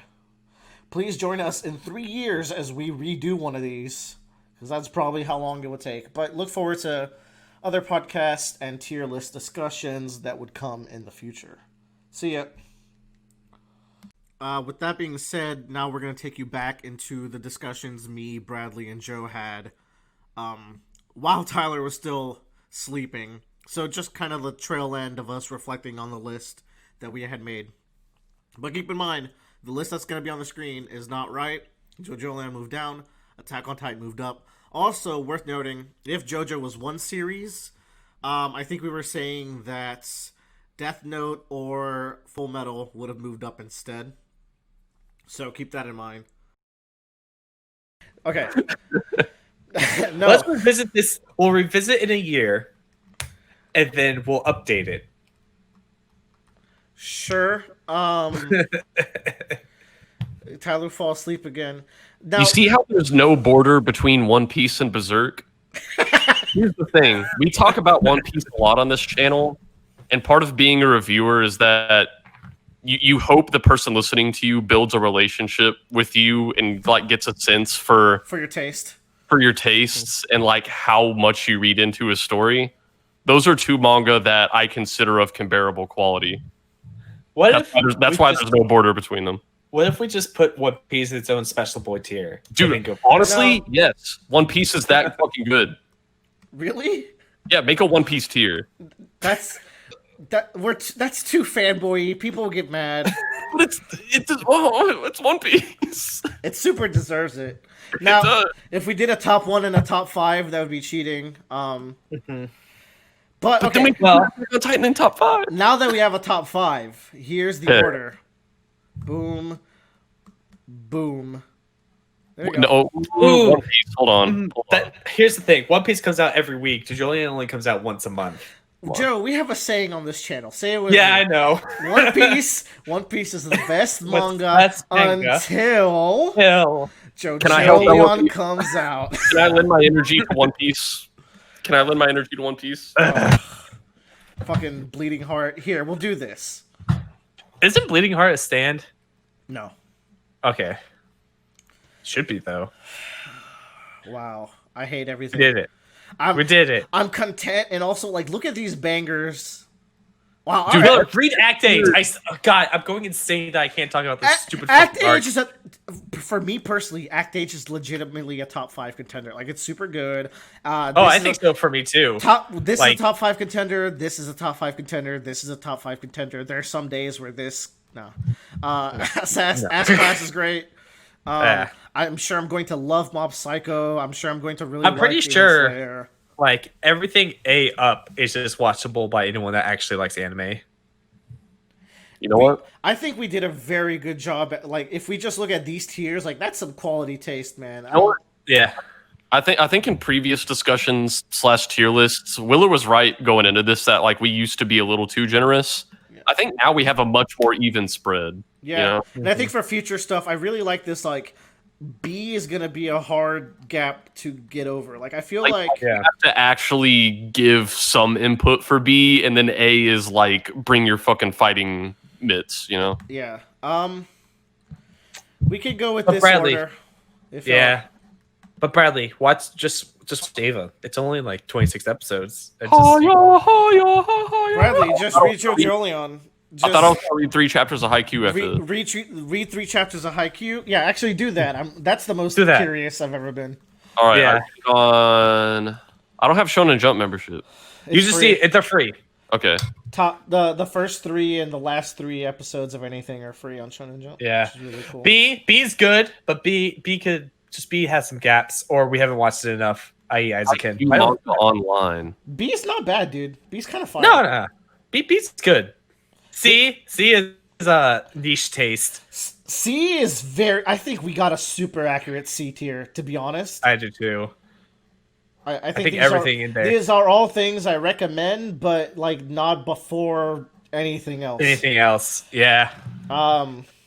D is don't worry about them. The worst manga on the list.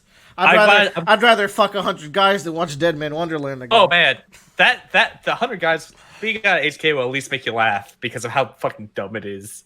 All right. But Deadman Wonderland. Is just We gotta rest our full vocal of- cords because we've been talking for 4 hours. I have no idea how this video is going to be formatted.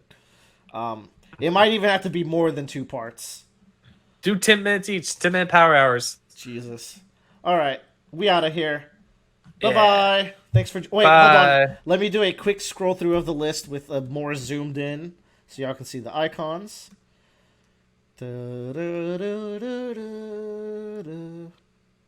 Man, Fairy Tail with that C tier vibe. Terry Tail's the Ah. ultimate low C. The fact that I got that Kill la Kill is an A makes me very happy. I legitimately love that show. Dude, Mako is the baddest bitch. Oh, well, she's not the baddest bitch. She's I'm not- kind of hot though. I just really love her. Y'all, where you at?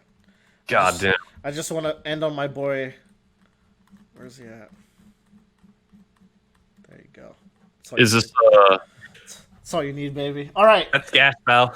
Thanks for joining. Oh, look at his little blush. I love this kid. Okay. dude? Everybody, make sure to dislike, and unsubscribe. Actually, Everyone buy Toriko. no.